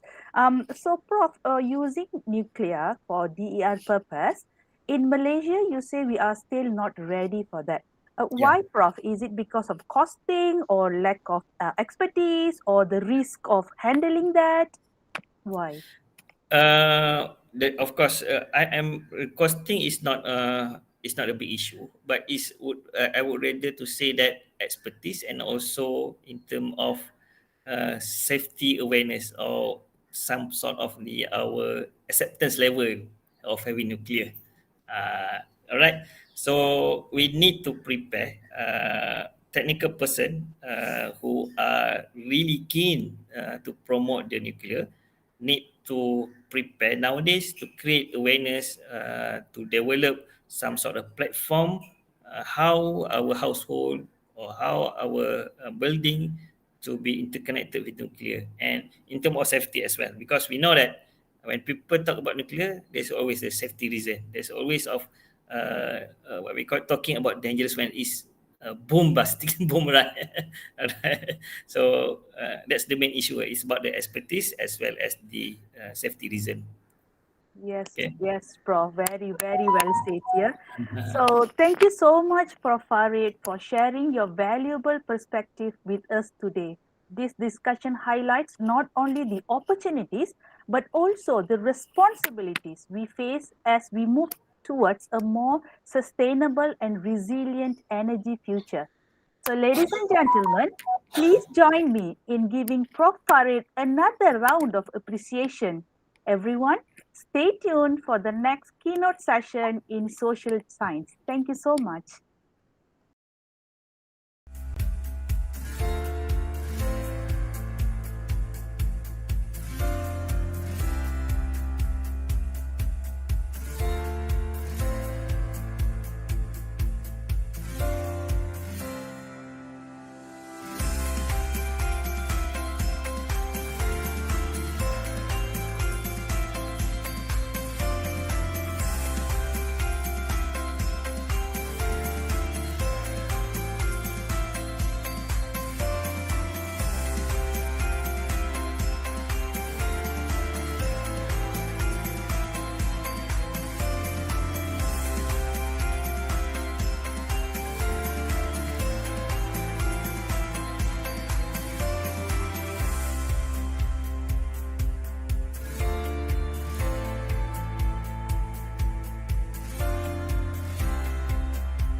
Assalamualaikum and a very good morning to everyone. Before we proceed to the next session, to ensure the effectiveness of this virtual conference, I would like to get your feedback regarding the quality of the visual and audio for this conference. Kindly respond by letting me know if there is anything that we need to improve or attend to. To show respect and as a sign of our appreciation to the speaker, please silence your phone and mute your speaker during the speech. Invited speakers, distinguished guests, ladies and gentlemen, it is my pleasure to be here as the moderator for I-CReST Virtual Conference 2025. I will moderate this keynote speech for social science session.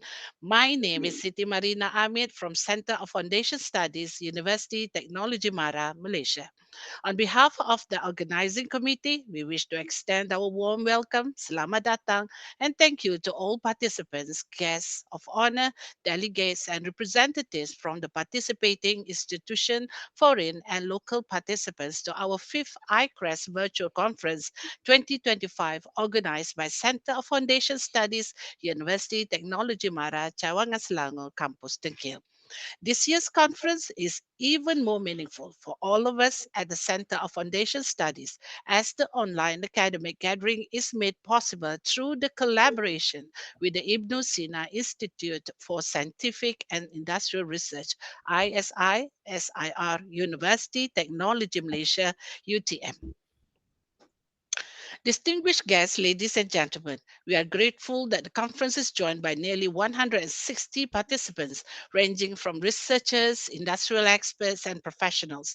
Esteemed participants are gathered here today to share their latest research findings and to share their knowledge and expertise on science, technology, and social sciences. It is hoped that the newly gained knowledge from this conference will be able to contribute to the betterment of the industry and society as a whole. Excellencies, distinguished guests, ladies and gentlemen, without further ado, I would like to invite our keynote speaker for this session. But before that, please allow me to read his glorious profile. Associate Professor Dr. Iril Haimi is a public academic and an active scholar in Malaysia and Southeast Asia. With an hit index of 27, Google Knowledge Panel or Graph identifies him as researcher and also author. He holds a PhD, three master's degrees, two bachelor degrees, two advanced diplomas, and several postgraduate certificates in multidisciplines, including education study, applied linguistic, and applied social sciences. He is known for his advocacy for Education 4.0 and future learning initiatives. As an educational and multidisciplinary social scientist, with more than 23 years of experience, he has received awards and recognitions both nationally and internationally, including being elected members of the Royal Institute United Kingdom at 24. Last year, he was conferred the International Luminary Award in Leadership Philippines. This year, he was accorded the Sustainability Legend Award by African Union and is due to accept another award, the Innovative Education Leader Award, India and Thailand in December 2025.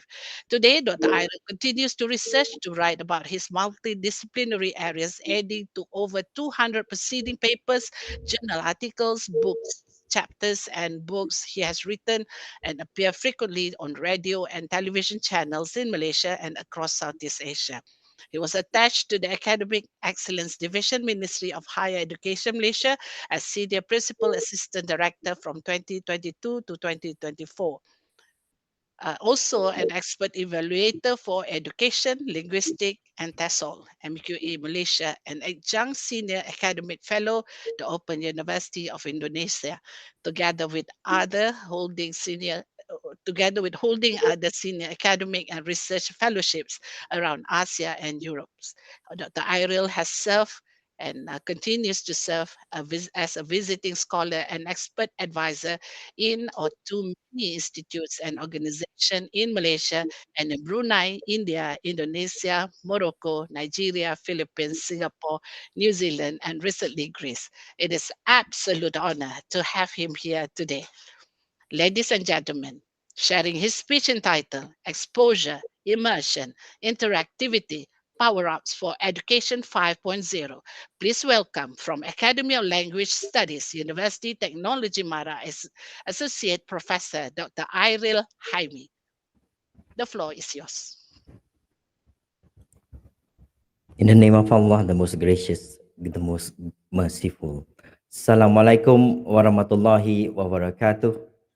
I thank personally to my LO, Madam Hani Laili, and thank you, Miss MC, Madam MC, Madam Siti Marina, and my most humble thanks to the conveners of this grand online conference. Thank you so very much for inviting small me this morning. You're welcome. This morning. And my presentation will begin in a bit, but I will not be using any slides because I'll be presenting within the frame, within the limits of my screen. The title of our presentation will be Exposure, Immersion, Interactivity, Power-Ups for Education 5.0. I will try to make the presentation as practical as possible so that what we share this morning can be applied, really applied, practically applied within our classrooms.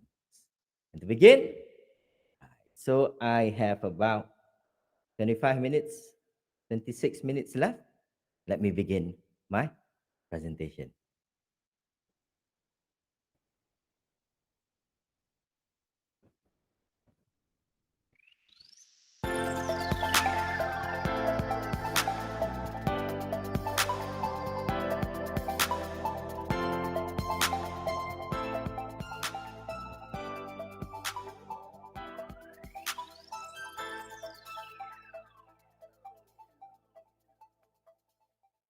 So we are at the 5th International Conference on Research and Practices in Science, Technology and Social Sciences, I-CReST 2025. Again, I thank you, Pusat Asasi UiTM, Pusat Asasi UiTM Dengkil, for inviting me to this virtual conference. Synergy for Future Sustainability. Bridging science, technology, and humanity. So how do we do this? Very interesting, very interesting. So our title, as I explained just now, is Exposure, Immersion, Interactivity, Power-Ups for Education 5.0. I am Airul Haimi Muhammad Andanan. I work at UiTM, Shah Alam. Before this, I was in UiTM Perak for many, many years. And then just in 2020, I moved to UiTM Shah Alam. So let me introduce the topic. So this is what I will be presenting. The duration is what I'll try to do to limit myself within the 30 minutes. Yeah? So we'll talk about framing education 5.0 and then the 3 power-ups and the conclusion. Okay.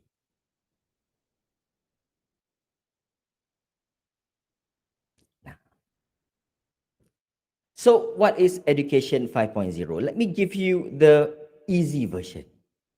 Easy version. Yeah? Education 5.0, right, is the next level. This is the 5th movement. Shall we call it the global movement? Because before this, we had Education 1.0. So from 1.0, this is the traditional teacher-led classroom, right? Chalk and talk. That's where chalk and talk happens. And then we move to Education 2.0, where basic digital tools, research skills, yeah, were introduced. Then in Education 3.0, we started to focus on information technology, IT, and also collaborative learning. Instead of just chalk and talk, instead of just the teacher, the lecturer, leading the classroom, now we have collaborative learning. And then Education 4.0, that was my focus before this, right? Emphasize critical thinking, creative thinking, innovation, and technology readiness. But it was, at that time, linked, aligned to Industry 4.0. So we know Industry 4.0, so I will not be explaining that. But Education 4.0 is basically aligned to, right? It moves in tandem with Industry 4.0. So EDU 40 with Industry 40. Now, ladies and gentlemen, we are finally at Education 5.0. This is the current stage where we use things like generative AI for personalized, adaptive, human-centric learning. We focus more now on collaboration, but also empathy. We want to bridge the digital divide. Just because you use technology does not mean that you are a good educator. So we want to focus on that also, meaning we need to recombine old school thinking with new future-oriented teaching and learning pedagogies. Yeah, and we need to develop future-ready skills. Yeah, for our students. So where are we now? We are at the humanistic. Yeah, we are focusing on the humanistic principles, personalized learning, sustain SDG. Yeah, don't forget SDGs. Yeah, sustainable development goals, empathy, and also collaboration. Right. So it is a wonderful time to be alive. Seriously, because we want to have more student-centric system. We want students to take the stage. But this does not mean that we leave our students to their own devices. No, this is wrong. I think this is one idea that must be challenged. Don't think that when you focus on student-centered learning, you ask students to do everything. No, we are still the center guiding principle of teaching and learning in our classroom. Yeah, but we need to prepare our students, our students, for a very challenging world. Yeah, just in the few weeks, few months, if you look behind you, you will know so many changes are happening in the world, some good, some bad, right? So we want to make sure that our students are ready and that they are ready to help to contribute to societal progress. Okay. So what are the practical aspects? So I've already mentioned future readiness, ethics, values-based. We have now a very, very specific focus on values-based learning outcome. So we want our LOs, CLOs, PLOs to focus a lot on ethics, on values. Right? So how do we achieve this? So the way we do this is, right, on this very, very wonderful morning, ladies and gentlemen, dear viewers, learners, conference attendees, we focus on creative pedagogy for meaningful exposure. And we try to make sure that our instructional delivery is immersive and interactive. Immersive and interactive. So I've highlighted that because that is the key things that we want to focus on. Right.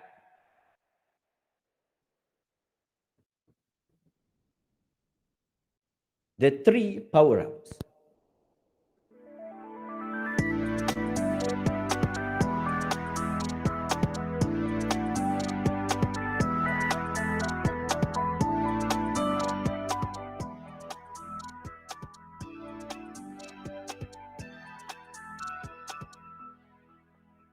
So the 3 power-ups, we've got exposure, immersion, and interactivity.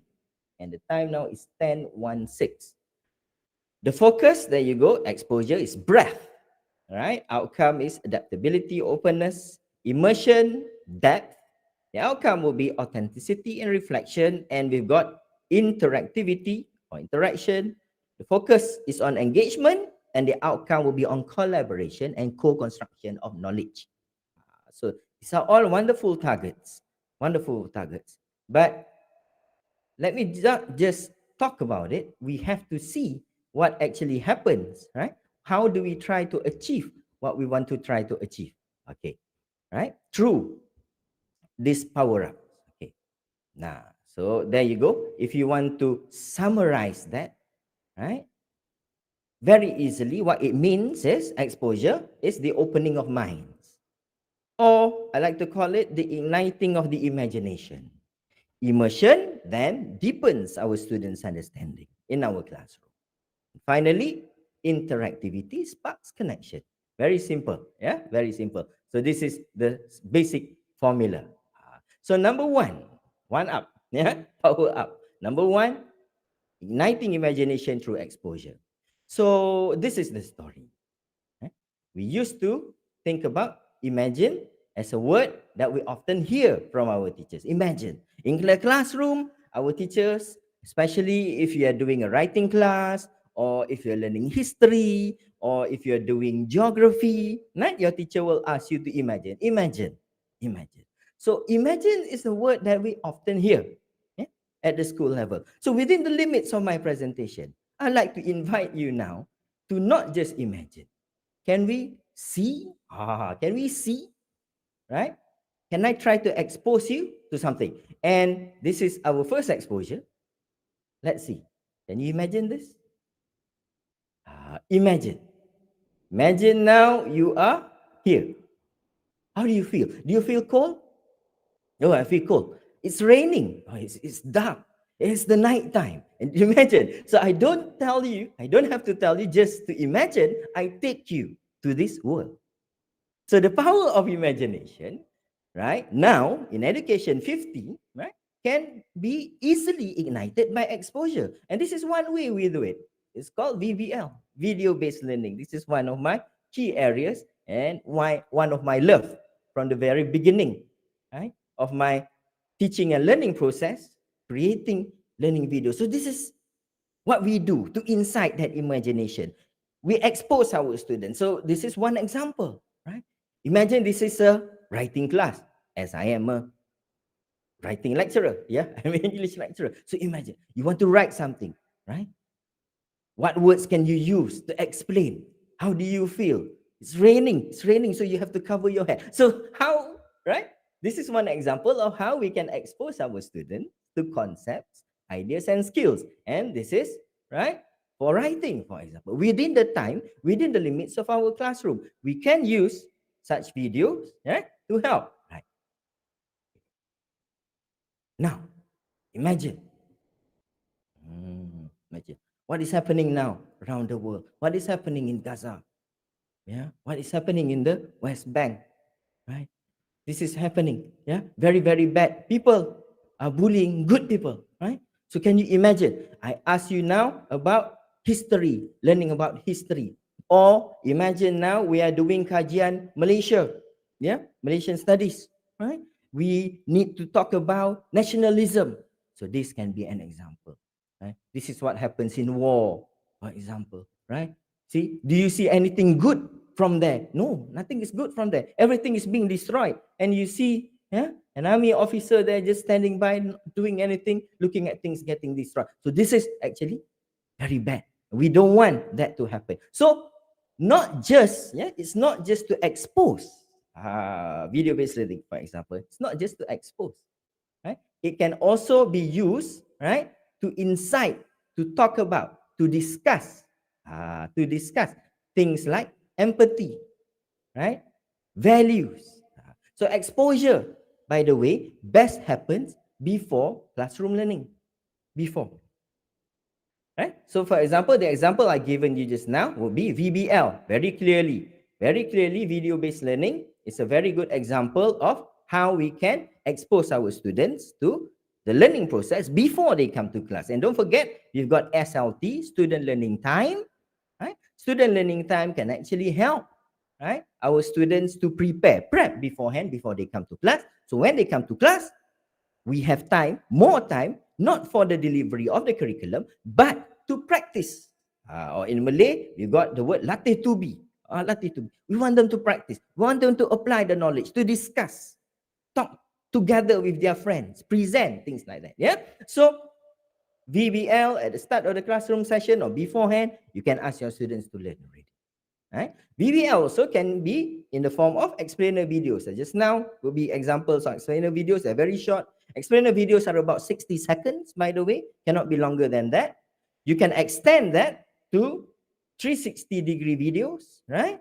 So part of my work, right? 360-degree videos, immersive learning, okay, with VR. You can use VR if you are good, right? But you need the equipment, of course. Yeah, you need the materials. You can teach, for example, you are teaching business studies, business administration. So business management, you're teaching marketing, you teach concepts, things like that, right? What you want to do is you will develop, you can try to develop materials that can help students to get exposed to all these things before they come to class. You upload the 360-degree videos perhaps to YouTube, and then it can be easily accessible to your students. So exposure, right, should rely on DLOs, right, digital learning objects, and also open educational resources. Now, KPT, yeah, Ministry of Higher Education Malaysia, calls it IOER. Inclusive, should be also inclusive open education resources to lead to case-based learning. So instead of just asking our students, yeah, imagine you are in a business meeting, you take them virtually to the business meeting. And you can do it very easily. But of course, you need the equipment for 360-degree videos. You need to develop that. But don't worry, we've got our Center for Instructional Delivery and Learning, CIDL, at UiTM. You can contact them. My wonderful colleagues are there. They are experts in the area, right? You can talk to them and they can help you, right? They've been training not just teachers, yeah, educators in Malaysia, but they've gone to Indonesia, to the Philippines, everywhere around ASEAN, right? To spread the good knowledge about exposure as the first power. Lovely. So now, what is the next one? And the next one is called immersion. Okay. I separate. This is a very intentional because it's actually a progressive thing. Yeah. From exposure, you go to immersion. After immersion, you've got interactivity. But in real terms, in the classroom, yeah, exposure, immersion, interactivity sometimes overlap. And they can happen at the same time, right? Through the same medium. Okay. So deep learning is immersion. Deep learning is immersion. Okay. What is the concept of immersion? It leads to authentic and sustained engagement, because once you start your students, once you expose them to the skills, to the concepts, to the ideas, right? Specific knowledge, learning outcomes that you want, then the next step is to immerse. Bring them, take them into immerse them, yeah, into the world that you've already exposed them to. But it's very hard. It's not very easy to immerse students if we just talk and talk. Yeah, that's the reality. Talking and talking does not help, especially but within the limits of our classroom. And sometimes we have 2 hours only as educators, 3 hours only to learn. Yeah, it's very limited. Very limited. So we must, as educators, simulate real-world scenarios. So your lecturers, myself, right? We must try to simulate real-world scenario because we want teaching to be immersive, engaging. We want our students to experience, what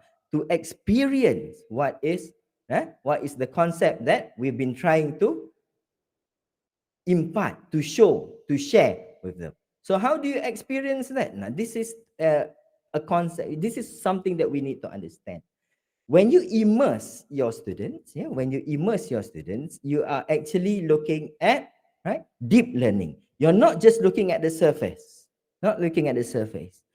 It's actually very, very easy, right, to tell students to focus on this area, that area, read up on that, read up on this. But if you want that learning to be meaningful, because you have specific learning outcomes, right? As a lecturer, as an educator, you have specific learning outcome. You want them to go deeper. And this is where, this is very, very important. You need to take them in underwater, not just on the surface, underwater. So you see there, you see a volcano, you see lava coming out of the volcano, but you have to understand also what is happening under the volcano. What is the process behind? There you go. When you go under the sea, what can you see? What can you see? What's down there? Yeah, go deeper. Go behind the story, which is what I always try to tell my students. Go behind the story. Go deeper. Think deeper. So how can we do this? Lovely. We are again, right? Like I said, it's a wonderful time to be alive. One way we can do this is this. You can use virtual reality. Okay, so I mentioned just now video-based learning. I mentioned also the word 360, the term 360-degree videos. So immersion can happen, right? Not just from us explaining to our students about concepts, ideas, right? Skills that they need to learn. It can also happen through video-based learning and virtual reality. This is a good avenue. But of course, right, you need to develop these digital learning objects. You need resources to develop them. You need time to do it properly. Okay. So these are creative approaches. What other creative approaches can you use? Okay, let's say you don't want to focus on this because this actually takes a lot of time, and then you don't have the resources to buy these goggles and all that. Students don't like to use them for too long, for example. Then you can also use classroom game. You can use case studies. Yeah, these are what we call old school things, traditional things that we've always been using all this time, and they are actually very much applicable to Education 5.0. And last but not least, creative approaches such as this, 360-degree videos, VR, augmented reality, don't forget virtual reality, augmented reality, okay? Games, classroom games, case study examples, these can all become what we call innovation products. Innovation products. You can actually share these ideas, you can enter competition, you can even sell these ideas to others, to other educators. So these are all very, very wonderful things. Yeah, wonderful thing. So we move on now to our final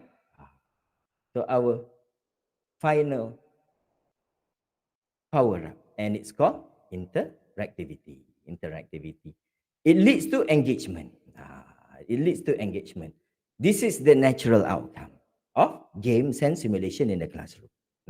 So how do we fit that? How do we fit interactivity within the Education 5.0 framework? One example is by using gamified learning, e-learning. And this is again wonderful time to be alive because you've got Kahoot, you've got quizzes, Wayground, you've got so many apps that you can use. Most of them are free. Of course, there are limits, but if you have the time to spare, you got some resources also, extra money here and there, right? From your grant, for example, you can actually go for the paid version. Maybe subscribe for 1 year and develop as many DLOs as you can. So gamified e-learning is a very good case in point. I'm not going to talk about that because it's a very big school of thought. It's a very good way to practice the skills that you have, right, as an educator, and it's very engaging also for our students, right? Very interactive. Still at the same time, positive classroom interactions can actually happen. Let's say you don't want to focus too much on gamified learning. How can you use the old school role plays and simulation? Old school. There are ways to do this. It's up to us to think of where and when, right? As educators, where and when, right? And if you are a student, you can ask your lecturers, okay, can we make this into a game? Can we do this as a simulation? Can we discuss that more, sir? Madam, Dr. Prof, can we discuss that more? So we can use simulations, we can use case studies. Now, examples of that would be things like this. Instead of just talking about things, talking about boring things or difficult things or dry subjects in the classroom, why not we take our students outside? Now, let's go out, right? Take them outside, make them learn. Make them learn. These are not young students, as you can see, these are adult students, right? And everyone is being made to go, right? Let's go, walk around, take videos, take examples of things. So for this, what they are practicing is how to do introductions. How to do introduction. How do you introduce your subject? How do you introduce your subject? So recording each other, learning. So take our students, and our students, for example, referring to UITM, they are great videographers, very creative people, right? Very wonderful actors and actresses, yeah, and they have so many thousands of brilliant ideas of how to present interestingly, not in a way that is so boring. Yeah, in education 3.0, for example, when we started collaborative learning presentations, nowadays it's getting more and more extreme. More, we are pushing the limits of presentations. Right? Try presenting outside of the class. Record yourself. Begin an introduction this way. Right? So this is an example of old school practice. Yeah. So education 5.0 leads to this, and then, as you can see, they are co-constructing knowledge. They are working with each other. So having empathy, right? Cooperation, talking nicely, helping each other. So this is a wonderful way, right, to lead to interactivity. What else can we do? Well, remember just now I said, right? Other than role plays, simulation, how about going a little bit more extreme? When you teach a subject like history or you teach a subject like law, instead of talking about terrorism, for example, you bring the terrorist to the classroom. For example, there you can see a terrorist there. There you go. The terrorist comes to our classroom. You can interview the terrorist. Ask the terrorist. Okay. Why are you attacking our country? Right?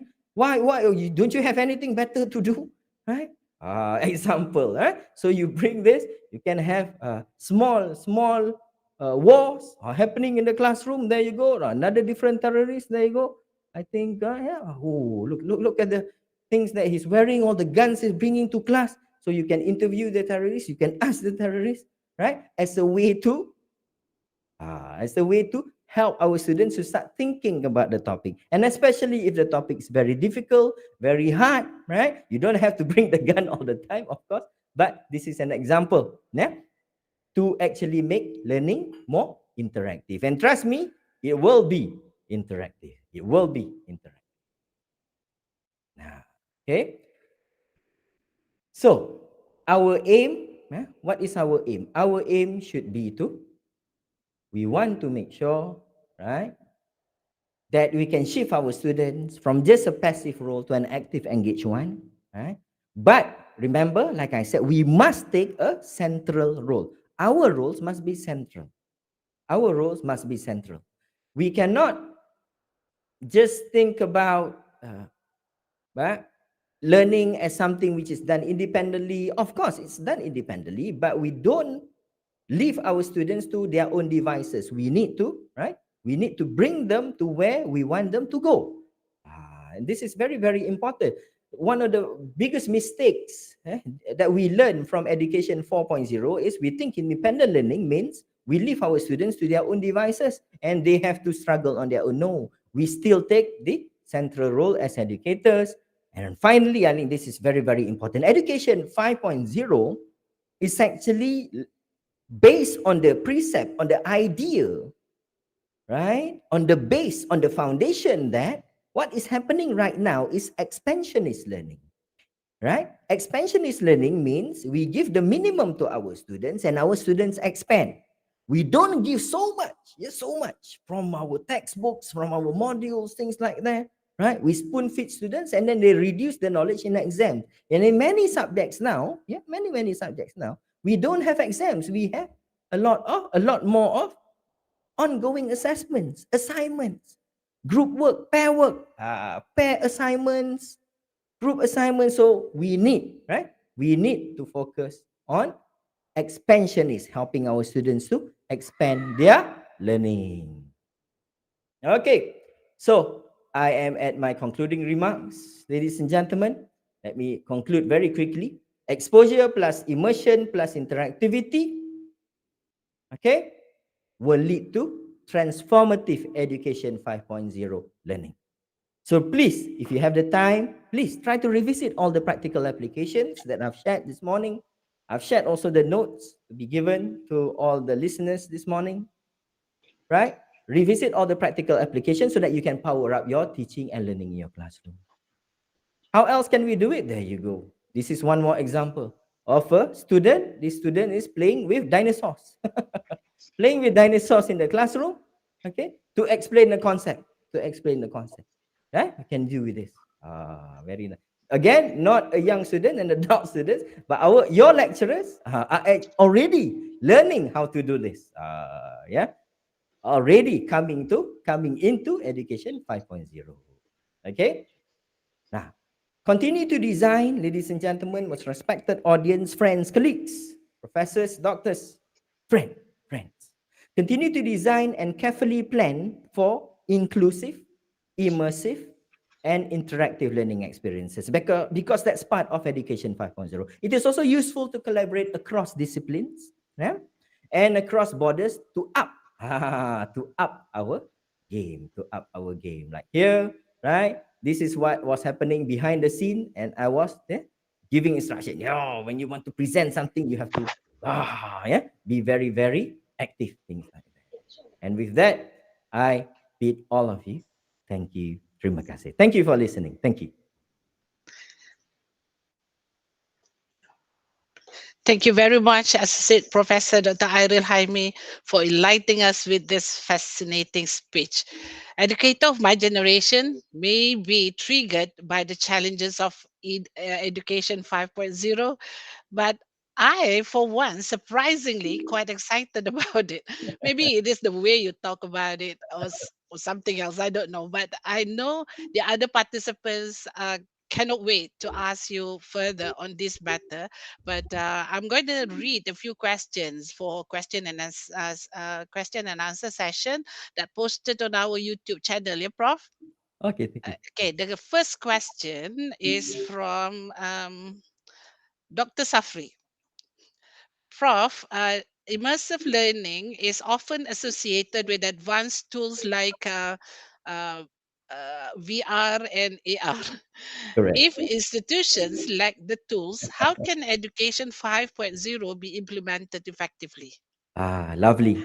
Thank you so much, doctor, for that question. Always a very sensitive question, right? Because if you, like I said, if you want to develop VR, if you want to develop 360 videos, then you need the 360 camera. But I am very happy to report that starting from industry 4.0, what is happening now is these tools are getting cheaper and cheaper. Okay, cheaper and cheaper. 360-degree videos. When I first bought that, it was around 3,000 ringgit. But now you can get it even for 300. Seriously, swear to God. Yesterday I was checking on Shopee.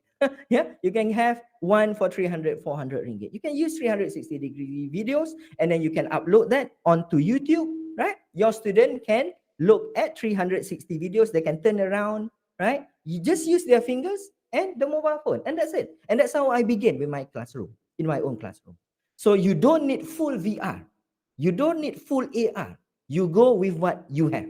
Of course, it means we need to invest. But to me, it is a very good investment. You invest in yourself to become an Education 5.0 practitioner, and you help to invest in the learning of your student. It is possible, right? If we rely on our institutions, it's the chicken and egg story. Yeah, I wait for them to give me money. They say they will have money, then they will give to me. When? We cannot wait. We go there first. We move. Yeah, because the future is already knocking. The future is already here. Thank you so much for that question. All right. I particularly, the video-based learning piqued my interest. Right. So CIDL may get my phone, my call Please soon. do contact them. Okay, the Make next them work. Make them question. work. Okay, the next question is from Sorato. Does immersion also involve training students to learn through introspection? Lovely. Thank you so much. It's another lovely question. When you, it works in overlaps. Yeah, there are overlaps. Like I said, first you've got exposure, then you've got immersion, and then you've got interactivity. Okay, so introspection means that you want your students to make the learning meaningful. So trust me, if you focus on the three elements, the end product, the end outcome will lead naturally to that. Students will start thinking, this is what I'm supposed to do. It leads to deeper learning. I was talking about business ethics just now, teaching about business ethics. So when you expose them to business ethics through 360-degree videos, for example, right? You put them on YouTube, you have your DLOs, you share your open resources with your students. You will find that your students will keep repeating, going back to those videos. For example, even though they're already working, they will remember, this is what I'm supposed to do. For example, in a meeting, this is how I should conduct a meeting. So these are the elements of a meeting that I must have. If you are able to develop those kind of materials, your students will not just introspect, will not just go for that deeper learning in your classroom. They can actually take it outside into the real world, which is what we want to actually happen. So trust me, I've already been there and it already works. Trust me. What you have to do is start creating the resources. That's it. Thank you. The keyword is to start, yeah? Yes, to start. And then To start. question 3, Prof, what is the best way to balance the 3 power-ups in classrooms without widening the digital divide among students from different backgrounds? This is from Madam Doreen. Thank you so much for asking, Madam Doring. Lovely, lovely question. Like I shown you just now, it's not just all digital. It's not this. You go for the old school thing, right? You do simulations, but again, you make the simulation as interesting as possible, right? You want your students to learn about the environment. Take them on walkabouts. Yeah, we call it walkabouts. Take your student on a walkabout of the campus very quickly. Everyone, let's go. 15 minutes walkabout. Bring your notebook or just bring your mobile phone. Take photos of all the things, right? Of how we are taking care of the environment. Right? Do you see any rubbish? Take photos of any rubbish. Do you see things that you don't like? But you don't just take photos of rubbish. You need to tell me also how we can improve on the situation. So who's at fault? But don't look at who's at fault. Also, you want to know how to settle the problem. What is the solution to the problem? So we can do that. Walkabouts. Very simple. 15 minutes, half an hour. Oh, your students will love that. It will start. When you start that, it will annoy them, right? For someone, oh no, we don't want to walk. Yeah, no, let's walk. Let's go out. And it's also good, right? We want to show them that the world is so big outside of our classroom. That will be one way. You can do simulation, the games. Like I said, you want to teach nationalism. The concept of nationalism is so difficult to teach, right?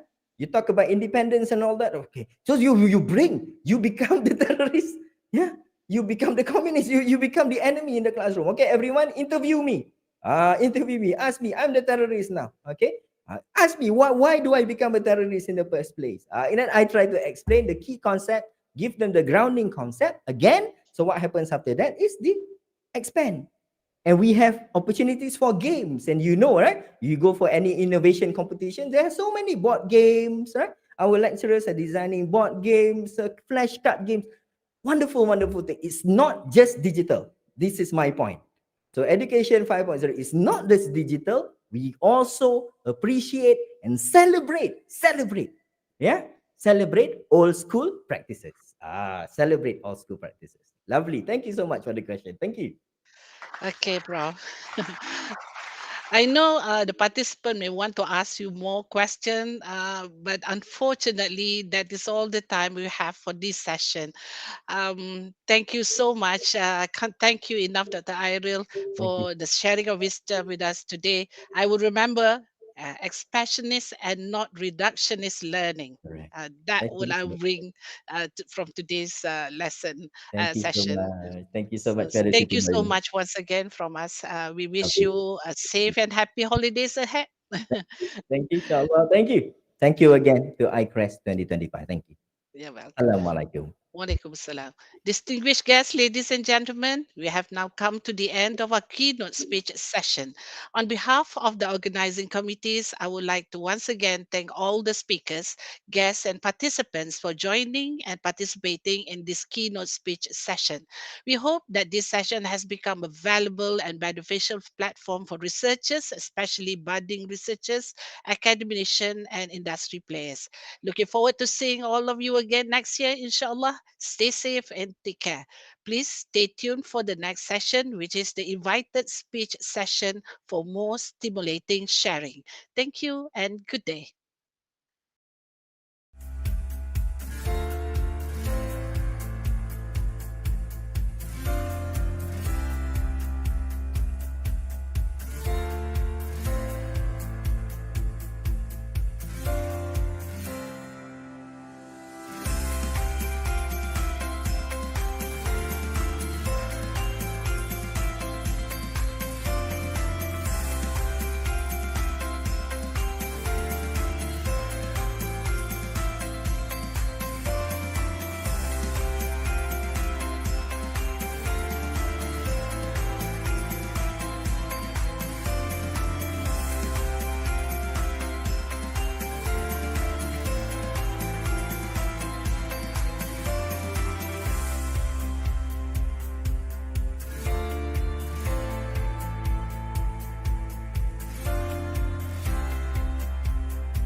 Assalamualaikum and a very good morning to everyone.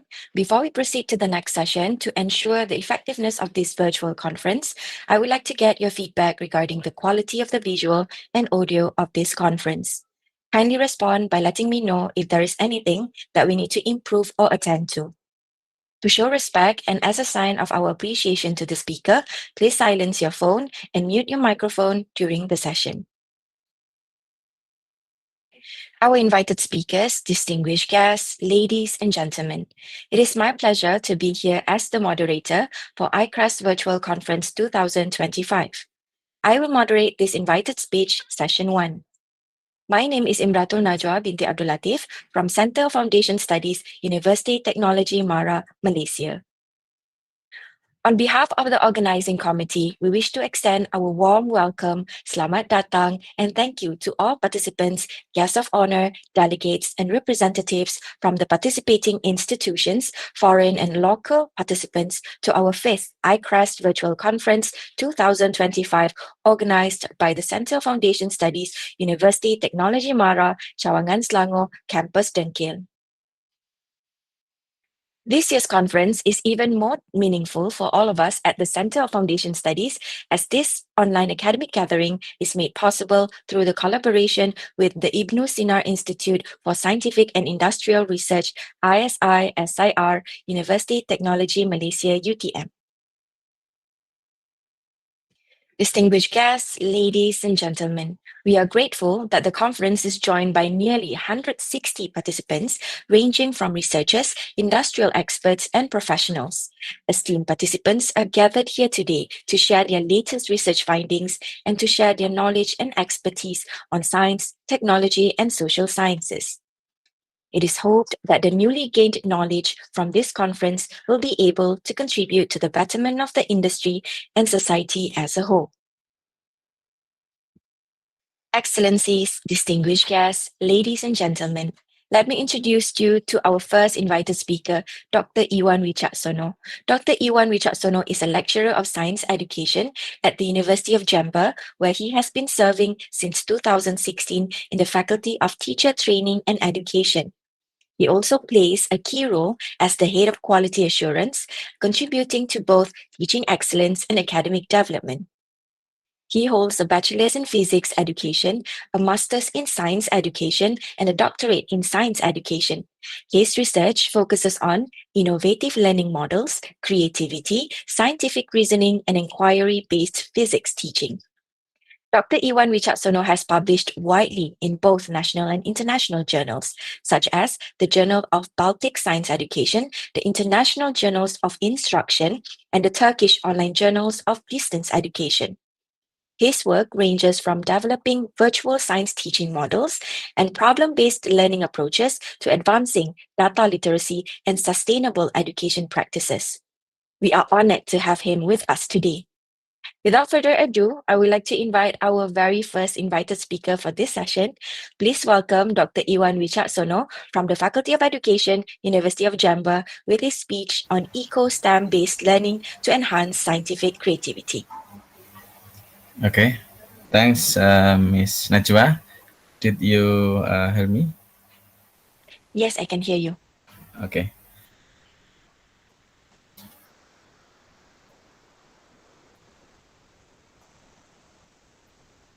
Ya, Assalamualaikum warahmatullahi wabarakatuh.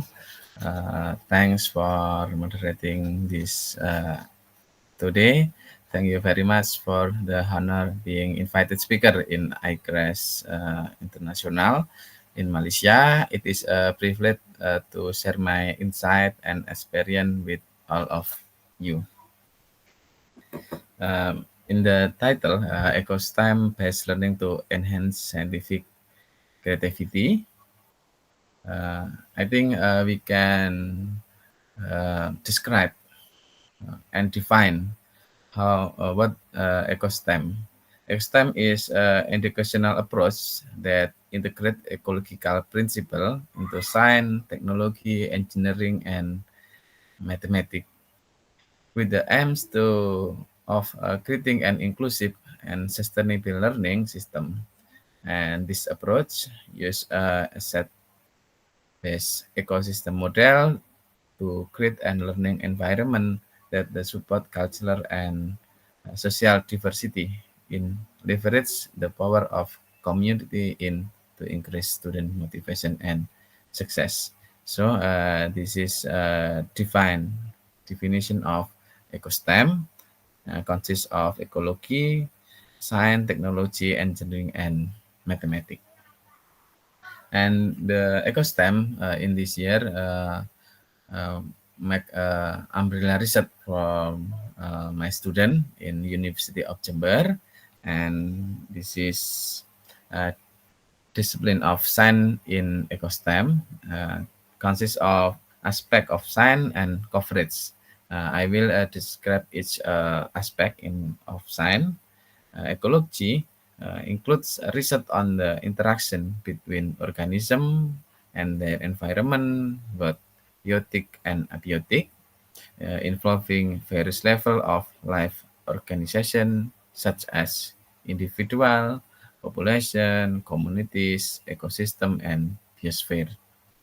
The next, science covered by study of natural phenomena, including natural law related to physics, biology, chemistry, and the resolution of application of information based on fact and concept from natural science.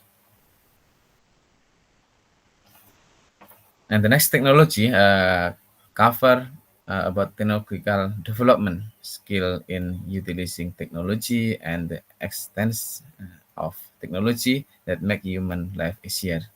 In the aspect of technology, you will learn about our system in technological device. And next, engineering, covering an understanding of design and manufacturing processes of man-made object. This discipline use concept from science, mathematics, and technology. The knowledge content in engineering include product, manufacturing, and processes used to solve the various problems. And the last aspect of science in mathematics include knowledge and skill in analyzing and communicating as well as problem solving based on data and mathematical calculation.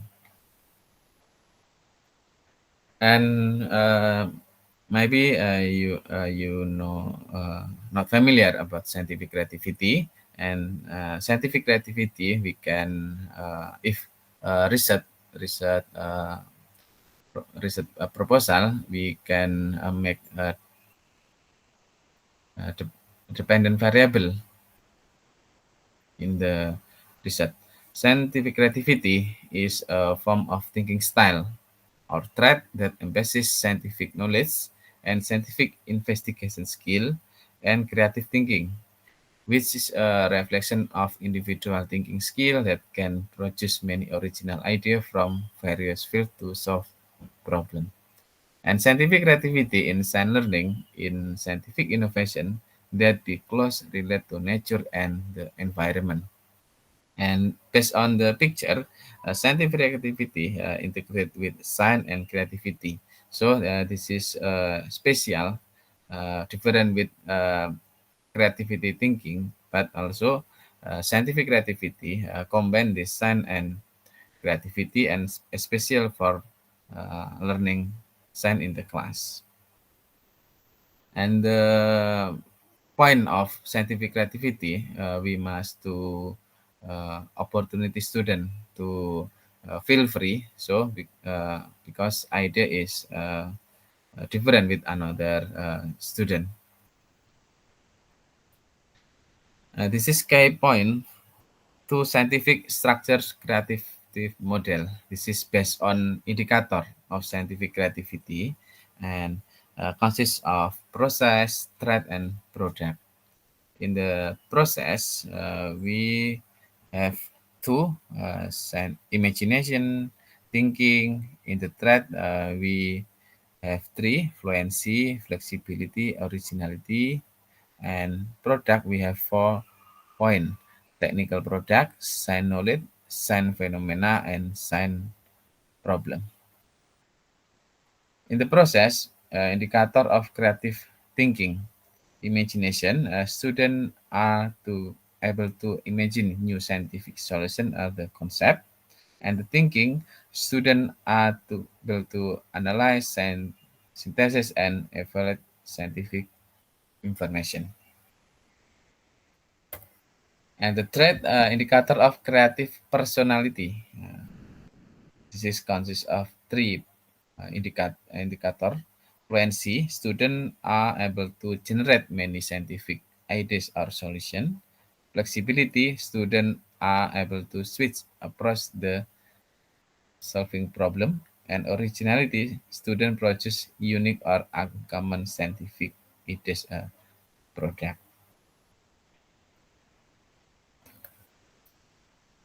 And the second, the third, and the product indicator of creativity, science problem. Students are able to formulate scientific problem critically.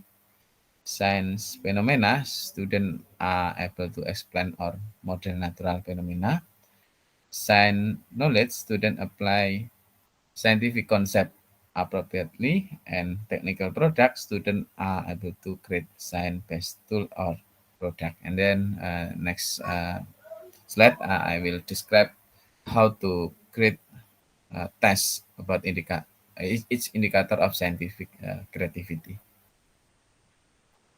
This is a resume of scientific creativity is very important, not only in Indonesia, maybe in Malaysia, in another country, from to in science education, because it encourage student ability to learn scientific knowledge and solve scientific problem, support people life in facing in the challenge of globalization, and provide an overview of person thinking skill in solving problem by generating original idea.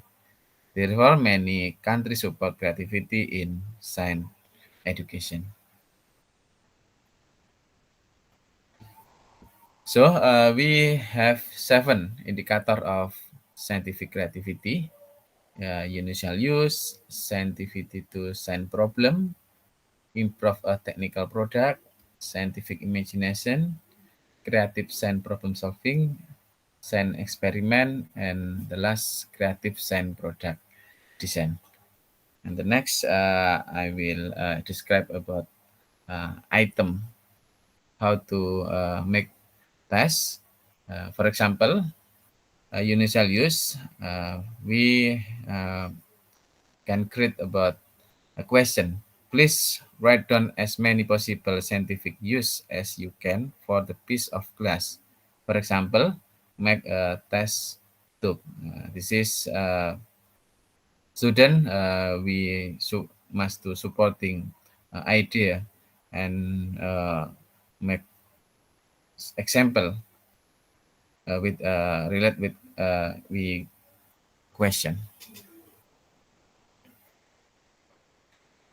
Example of implementation of ecosystem potential. Example in initial use.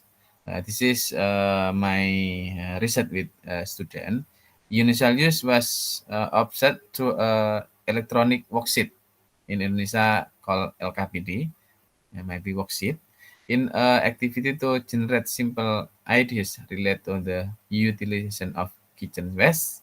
And in this activity, student provide initial use about tools, then could be made and explain how this tool could be made. This is example of initial use. And we must integrate technology and engineering in this indicator, initial use. Indicator sensitivity to science problem. We must and we can create question. If you can take a spaceship to travel in outer space and go to the planet, what the scientific question do you want to research? This keyword and key point of the question. Please list as many as you can. This is indicator and characteristic question to supporting student have many answer to creativity thinking. For example, are there any living thing on the planet? The example sensitization problem can be seen through ecological awareness of natural phenomena around us, which can make students more aware of issue and arise and relate the scientific concept.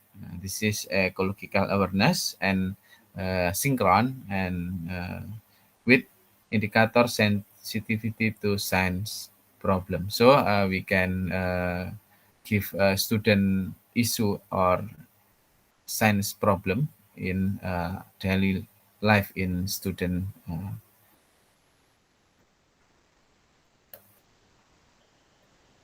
And the next, improve a technical product. We can create, please think up as many possible. So key point in question, many possible is improvement as you can to regular bicycle, making it more interesting, more useful, and more beautiful. For example, make the tires reflection so that can be seen in the draft. This is improving technical product. So to example, improve technical product in the scene through student being asked to develop a product has been made to increase the value of product creatively.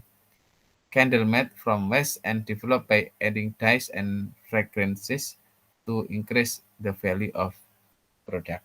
So this is improving make candle with from waste.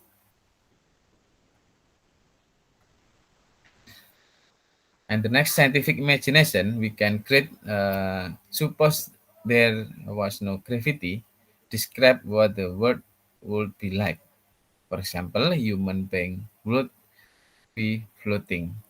This is a purpose in the task measure student scientific imagination, and we can assessment with fluency, flexibility, and originality based on SHGM cells. The point and component of STEM in science and relate with scientific imagination is evident through the worksheet, which shows student imaginative process in connecting the phenomena of ice, boiling steam, and oil with scientific concept. The structure of particle in natural and creative way. This is from scientific imaginative creatively that links real experience with scientific concept through mental exploration by imagining the structure of particle in the substance. This is example with a worksheet, and student we must to support imagination, more imagination with ice, boiling steam, and oil.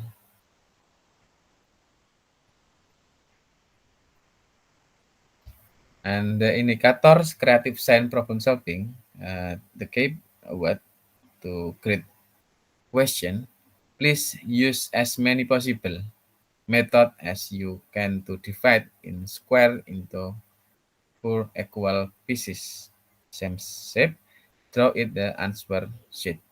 So if the tips of create question, we must be careful, creative, and different with critical. In critical, we can use describe, choose the best answer. But in creativity, we must have give opportunity to student. For example, many possible and use as many possible. I think is good to create creativity question. The example science problem solving, it's seen through student activity observing environment problem scenario and providing solution this problem scenario. This is relate with technology. And this is issue and scenario. Student must be make providing solution in this activity.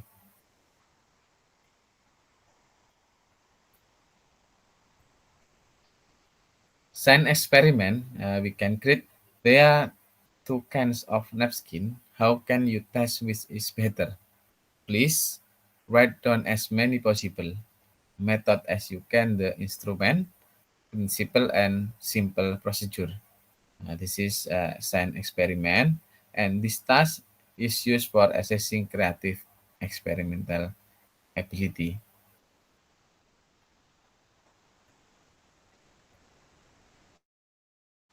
And for example, science experiments are seen through a worksheet with show direct experiment. Maybe not only bad, and another application is, I think, is possibility to science experiment. The simulation media to determine the form of substance through the arrangement of particle form, showing the observation and calculating processes as the form of scientific exploration. To relate about ecosystem, this is point of technology and relate with creative experiment. It consists of description, tools, step by step to get it data and analyze data with using application. And then assign experiment, not only electronic worksheet. In the worksheet, we can create many variant of creative experimental in science, in biology, in chemistry, and in physics.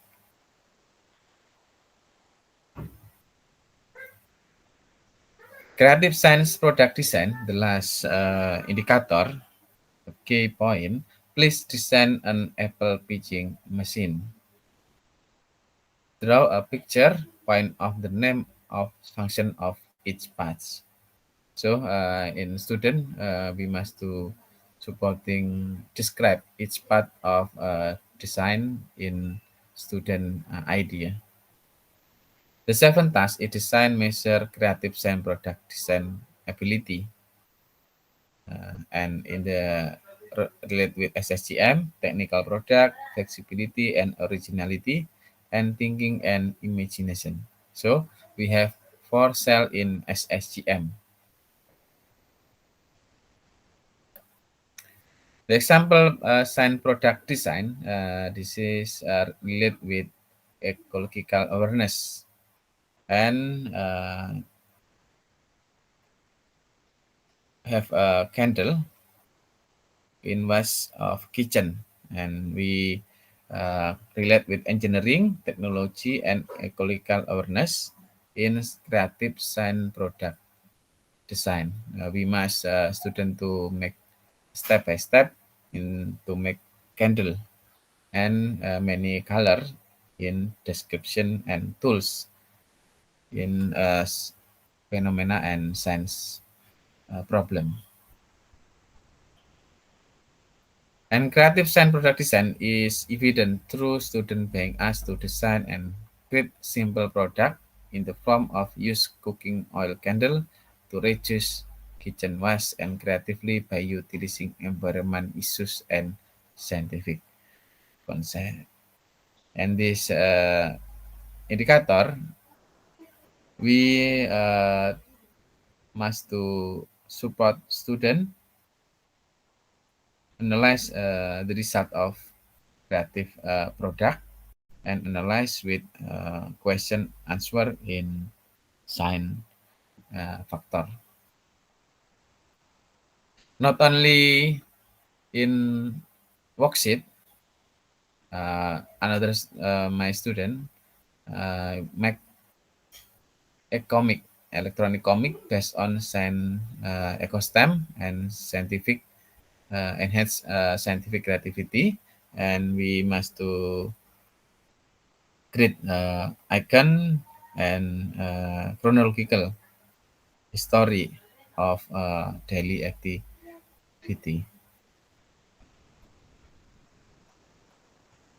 This is maybe you can search my name Iwan Wicaksono, and this is result of the effectiveness of virtual science teaching model or VSTM to improve student scientific creativity and the concept mastery on senior high school student physics subject. This is that of pre-test and post-test score in initial use consists of fluency, flexibility, originality, scientific imagination, fluency, flexibility, originality. The component of SSCM is different. Each indicator of scientific creativity. Initial use similar with scientific imagination, sensitivity to science problem, but different with creative experimental and creative science product design. So to make test or question, we must be careful and understanding about SHGM model because different to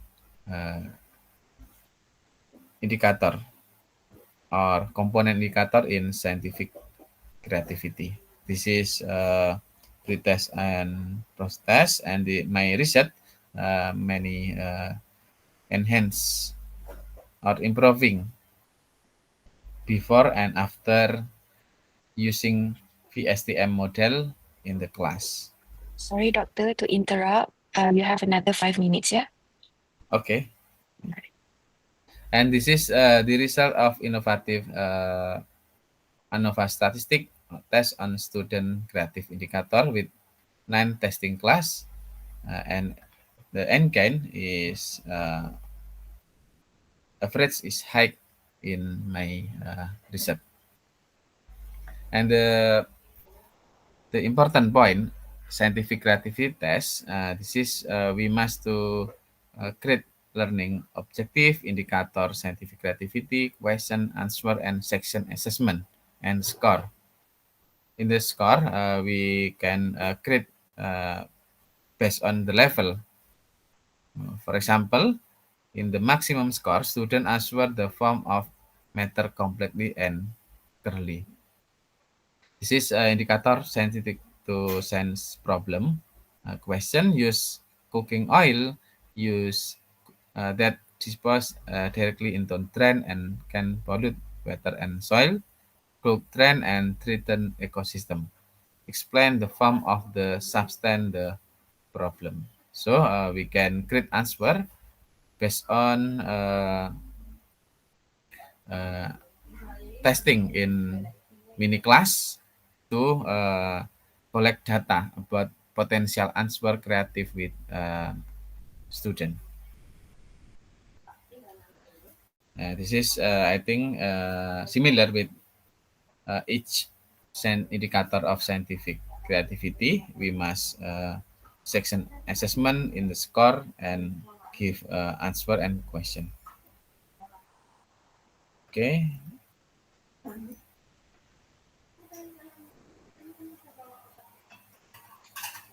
Okay, doctor. I think this is my short presentation about scientific creativity.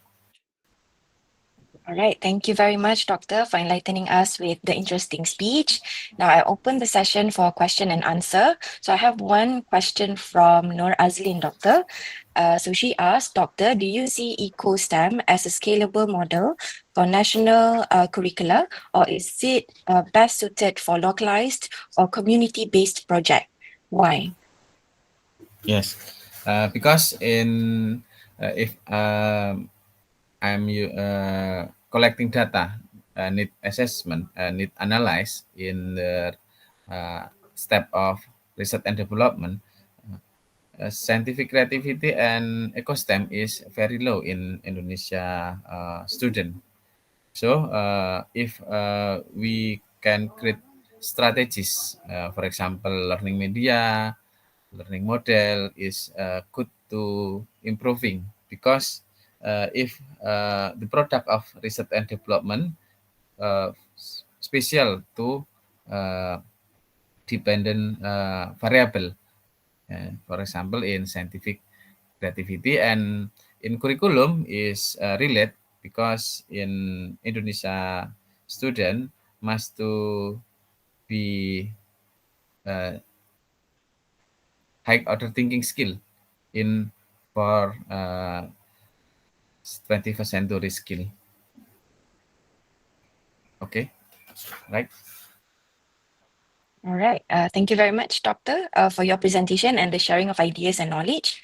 Thank you, everyone, for joining us for the first invited speech. We look forward to your participation in the next invited speech session.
Excellencies, distinguished guests, ladies and gentlemen, let me introduce you to our second invited speaker, Dr. Nur Idayu Khaliluddin.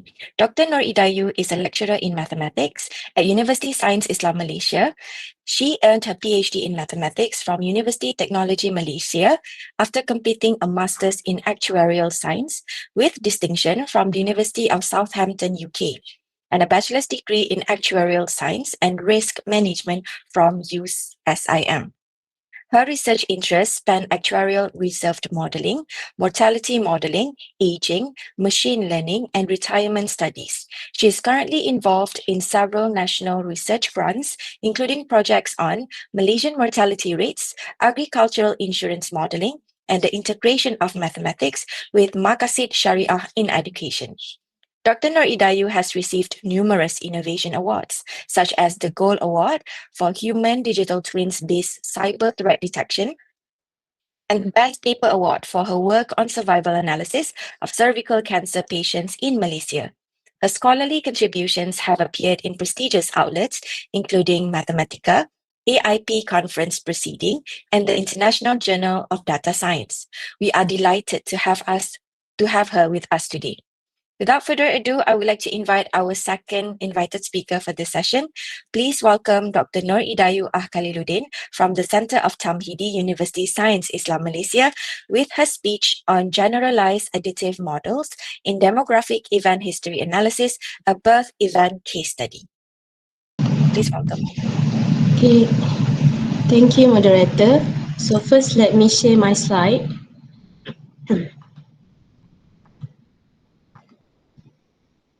Okay, so this is my slide. Okay, I hope everyone can see it.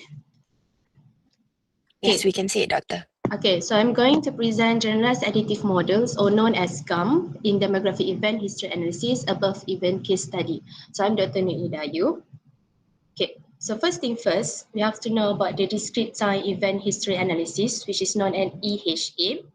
Okay, so this is the standard approach used to model fertility history. Okay, so this fertility history or birth data often date back nearly 100 years ago, for example, to the 1925, or in my case, 1950, and this may be recorded imprecisely. Okay, so research published in the EHA typically focusing to investigate the factors associated with the time to a first or subsequent or conception or birth.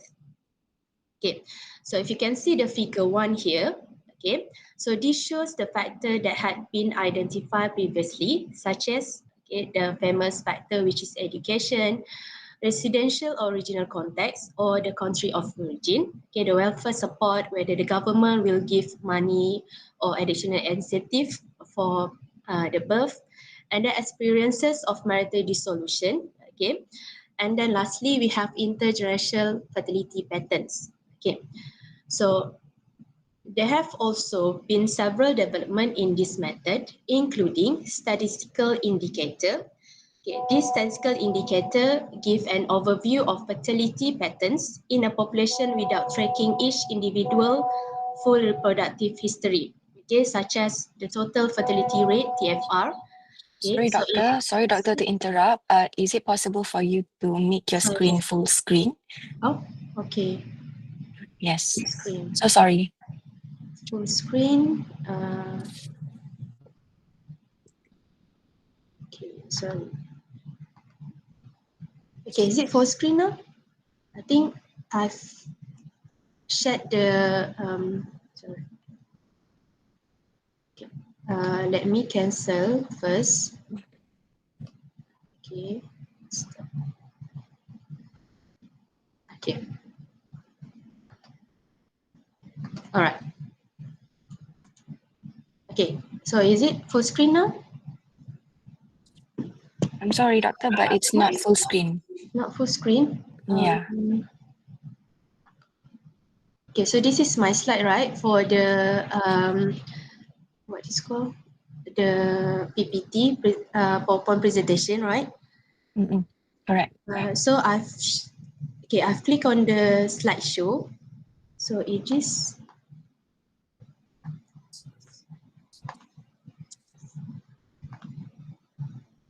Is it still not full screen? It is still not full screen, doctor. Oh, I'm sorry. Okay. Maybe because I'm using Google Web, not the apps.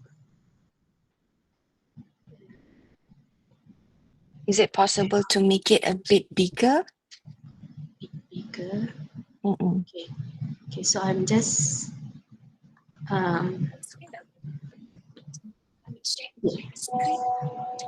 Or is it possible for you to share the entire screen? Entire screen. Oh, okay. Yeah. All right. Okay, I'll try first. Okay, I'll stop presenting first. Okay. Thank you, doctor. Okay. Oh, entire screen. Oh, okay. I'm sorry. Okay. Yeah, just the wrong option. Okay. So now is it full screen? Yes, doctor. All right. Now it's Okay. full screen. All right. Thank you very much. Okay. So I've stopped at the innovation on discrete time EHA. Okay. So this figure shows the factors that have been studied before. So the first innovation includes statistical indicator. Okay, where in Malaysia we have, if I'm not mistaken, in 2024, the Malaysian fertility rate is at 2.1, meaning that one couple in average should have 2 children. Okay, and then the second one is accounting for an observed difference between mortalities, such as in the frailty model. Okay, so this recognize that women are not all the same, okay, even if the data doesn't support or show every detail. Things like personal value, family support, or help might not be recorded, but they still will affect fertility. Okay, the third one is Bayesian approach, and the last one is the data-driven method, which is also we known as machine learning. Okay, so here is the method representing continuous coverage. Okay, so age is a discrete variable. Okay, so as the year, but when taking this, when we're conducting survey, the age is actually a continuous variable because we measure it from the birth of date. Okay, so your age now may be 30 years with 2 months. Okay, so here we need to find some method to represent the continuous variable. Okay, the first one is categorical or piecewise constant. Okay, this is the easiest way to handle a continuous variable, okay, which is we break the age or the year or our variable into categories. Okay, so this is like I said before, piecewise constant approach. Okay, which we group certain age or certain years, and then the effect can stay the same within each group but can change between group. Okay, so this is actually very common in research. In fact, in mortality, we use this approach. For example, age is grouped into 5-year bands, okay, or maybe 10 years, or it can vary with size. Okay, this is also known as age heaping. Okay, so another option is using polynomial function. Okay, we have linear, quadratic, and cubic.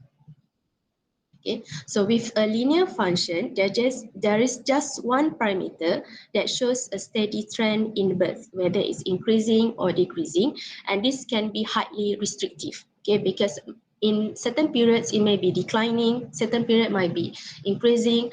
So we have a quadratic function, okay, which add curvature. Okay, so here we can have we can capture the peaking behavior or maximum rates and so on.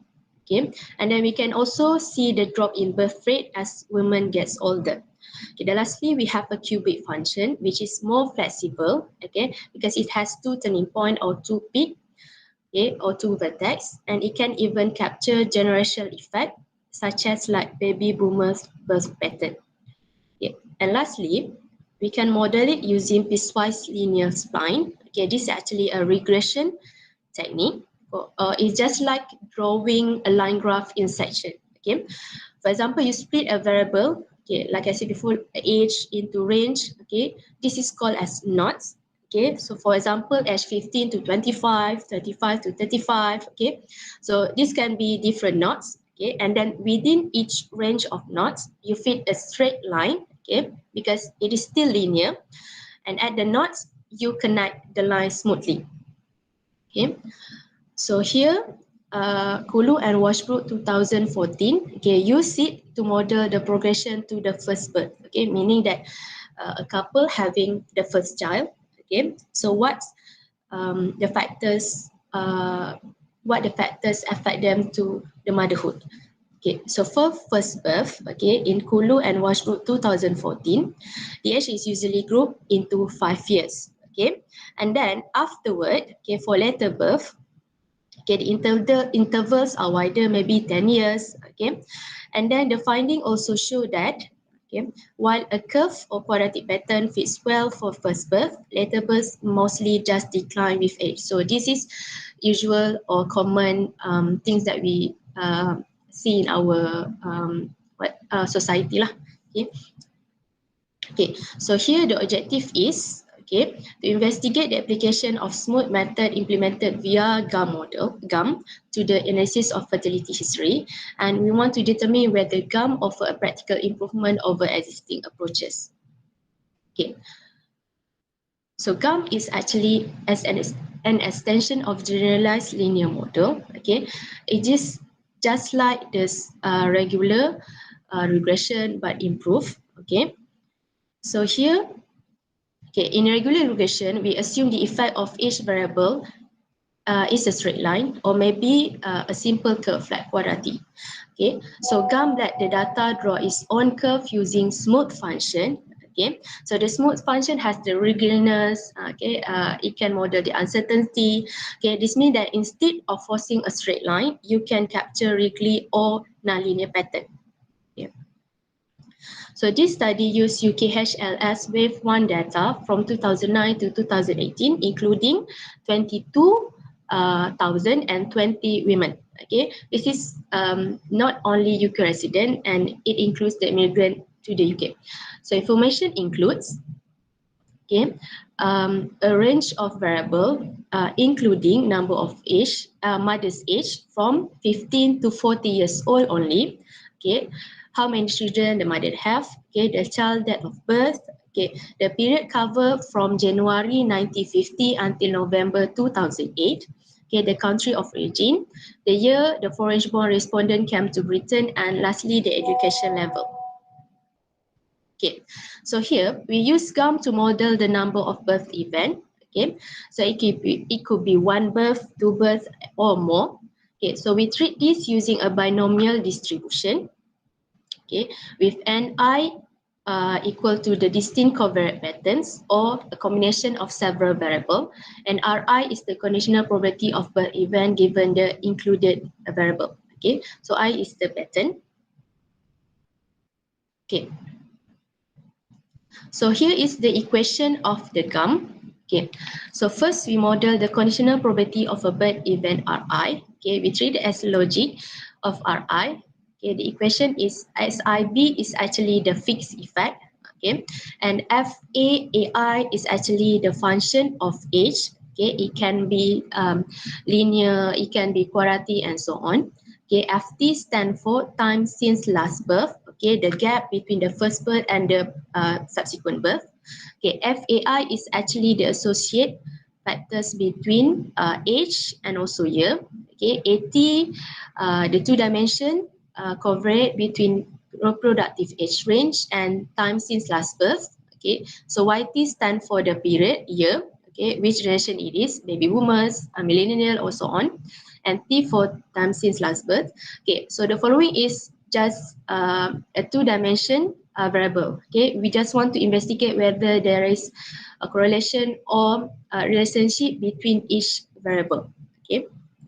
Okay, and then Q stand for the qualification. So here, because we use UK data, so the first Q1 is for those who hasn't taken I-CReST, okay, or I-CReST. Q2 stand for those who have I-CReST, Q3 those who have diploma or A-level, and lastly Q4 it is a degree, has a degree. Okay, and then hash is divided by developed, developing, or undeveloped. Okay, so P here is our variety, which is number of birth. So 0, 1, 2, and more than 3. Okay, so we use R Studio, okay, because in R we already have a package called as MGCV. Okay, we can just select the GAM function and fit it our data there. Okay, so in to estimate our variable or covariate, we use REML estimation method. Okay, because it can correct the effective degree freedom for the uncertainty in the smoothing parameter. And then lastly, to compare our model with the previous model, so we use Bayesian Information Criterion, BIC, with the N, number of observations, stand for number of events. Okay, so this is our result. Okay, so M0 is modeled to see the estimate for the first birth. Okay, M1 stand for second, 1 and 2 birth. M2 stand for the third birth, and M3 plus stands for having more than 4 children. Okay, so here we can see that every model has variable A here, and A for M2 and M3.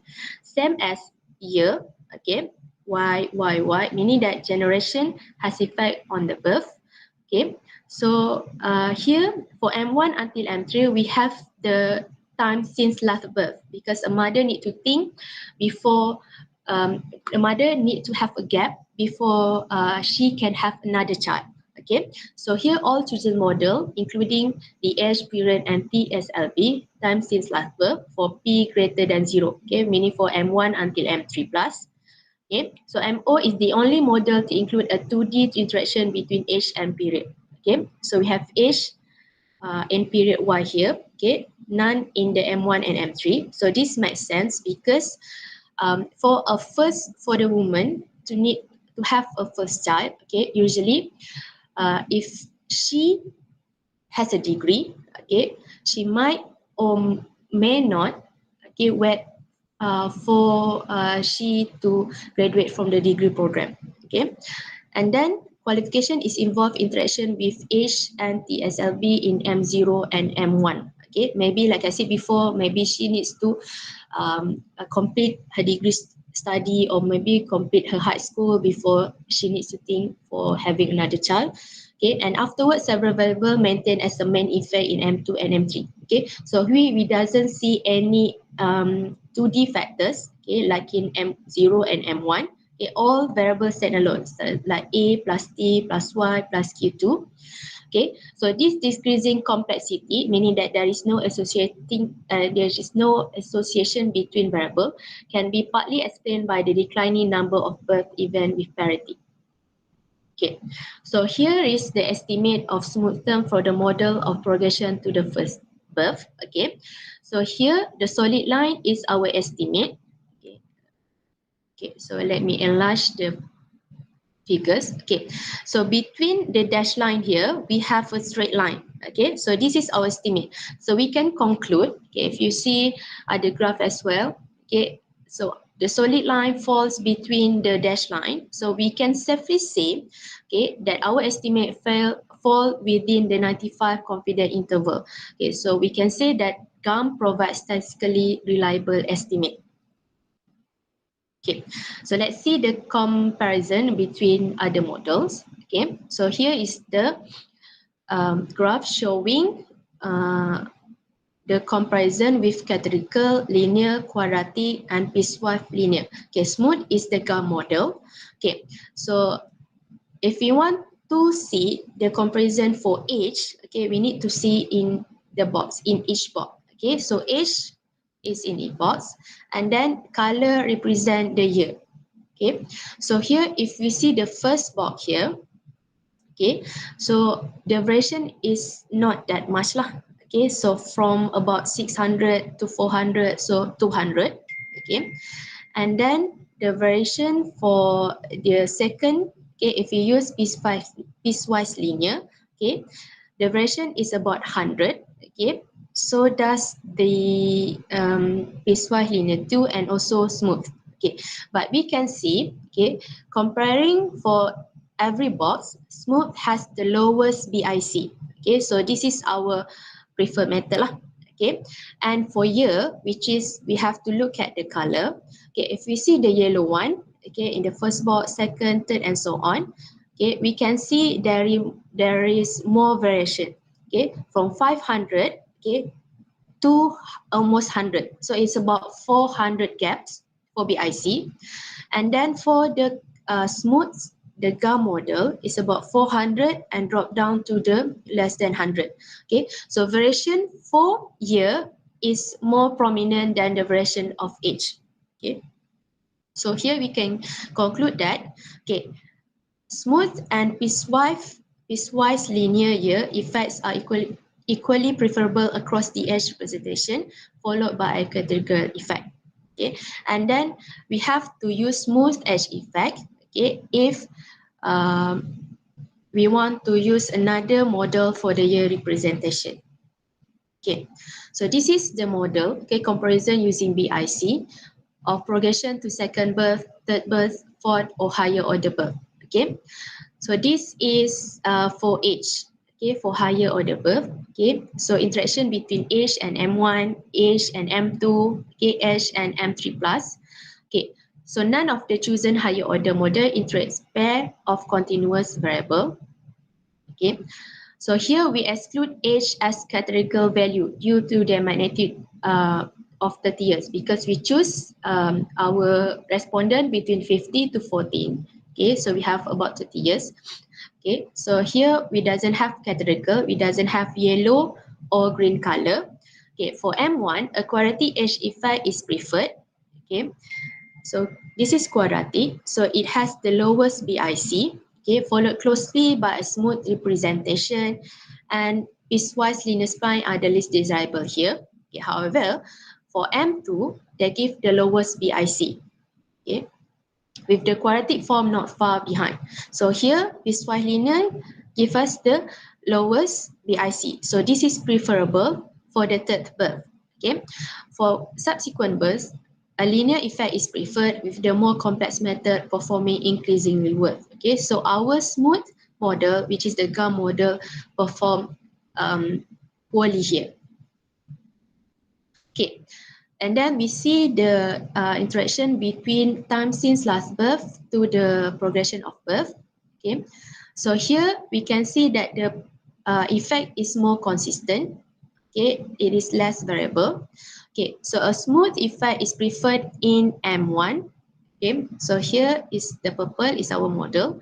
Okay, piecewise linear spline for M2 and M3 plus with a strong improvement of around 20 each case. Okay, so here.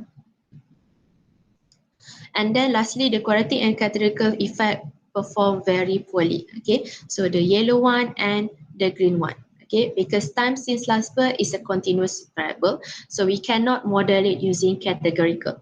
Okay, so categorical meaning that you treat it as one fixed age, meaning 1 month. Okay, it can be more or less than 1 month. For example, 28 days. So it is a continuous variable. You cannot measure it as categorical. So lastly, we have the year or generational effect or cohort effect with the association with the model. Okay, so smooth representation is preferred for the year effect across the priority. Okay, so here we can see the purple bar here. okay, give the lowest BIC. So it's the most best method lah. And piecewise linear spline for second, albeit marginally for M1. Okay, so there is very little differences between the piecewise linear and our smooth function. Okay, and then the critical yellow bar effect outperform both polynomial form. Okay, so and afterward, the third rank is for categorical. Okay, so here we can conclude that, okay, generalized additive model allow flexible data-driven modeling of continuous covariate. Okay, so we can see most of the factors, we are the number one. Okay, and then the smoothness that avoid restricted assumption, okay, such as linear or polynomial, aligns with real-world expectation of how demographic variable behave. Like I said before, we cannot measure everything as a discrete function. Everything is actually continuous. Okay, and then GAM reveal complex fertility pattern that traditional method miss, such as bimodal H curve for first birth. Okay, when we use smooth pattern, we can model every curvature, and then we can also detect precise estimation of birth interval and period effects, such as the baby boomers, okay, or Gen Z. Okay, GAMs perform categorical, polynomial, and piecewise linear spline methods in, okay, so capturing non-linear effects such as the age and time since live birth. Okay, and then we can model the interaction, okay, such as between age and period and age and education. And lastly, okay, GAM is advantage in terms of its efficiency, interoperability, and software usability, because we already have the MGCV package in R, and R Studio is free and accessible to everyone. Okay, so here are the references. Okay, so I just put some of it. Okay, so that's it all from me. Thank you. All right, thank you very much, Doctor, for enlightening us with the most interesting speech. Now I open the session for question and answer. So I have one question from Haura Kamila, Doctor. She asked, Doctor, I would like to ask, do you see GAMs as a supplementary tool for demographers, or could they eventually replace some traditional approaches? Oh, it actually has replaced the traditional approaches, such as in mortality, we use GAM, okay, because we cannot model the continuous variable using regression. Is like a basic model. Okay, so GAM here is actually, so usually in regression, we want to model the dependent variable with the X. Okay, y equal to S1 plus S2 and S3. So the generalized additive model allows each X or each factor has its own behavior. Okay, like regression, we impose some restriction on it. Okay, we say that, oh, X, you must sit, or X, you must stand. Okay, but for additive model, we let it to be freely. Okay, it can stand, okay, it can lie down, it can dance, okay, it can move around freely. Okay, so that's why nowadays we use GAM. Okay. So, but GAM, general additive model is actually a regression, but the improved one lah. All right, very interesting. All right, thank you very much, Doctor, for your presentation and the sharing of ideas and knowledge. This concludes our second invited speech. We invite all of you to remain with us as we continue with the next invited speech session. Thank you again, Doctor. All right, thank you, I-CReST, for inviting me. All right, see you.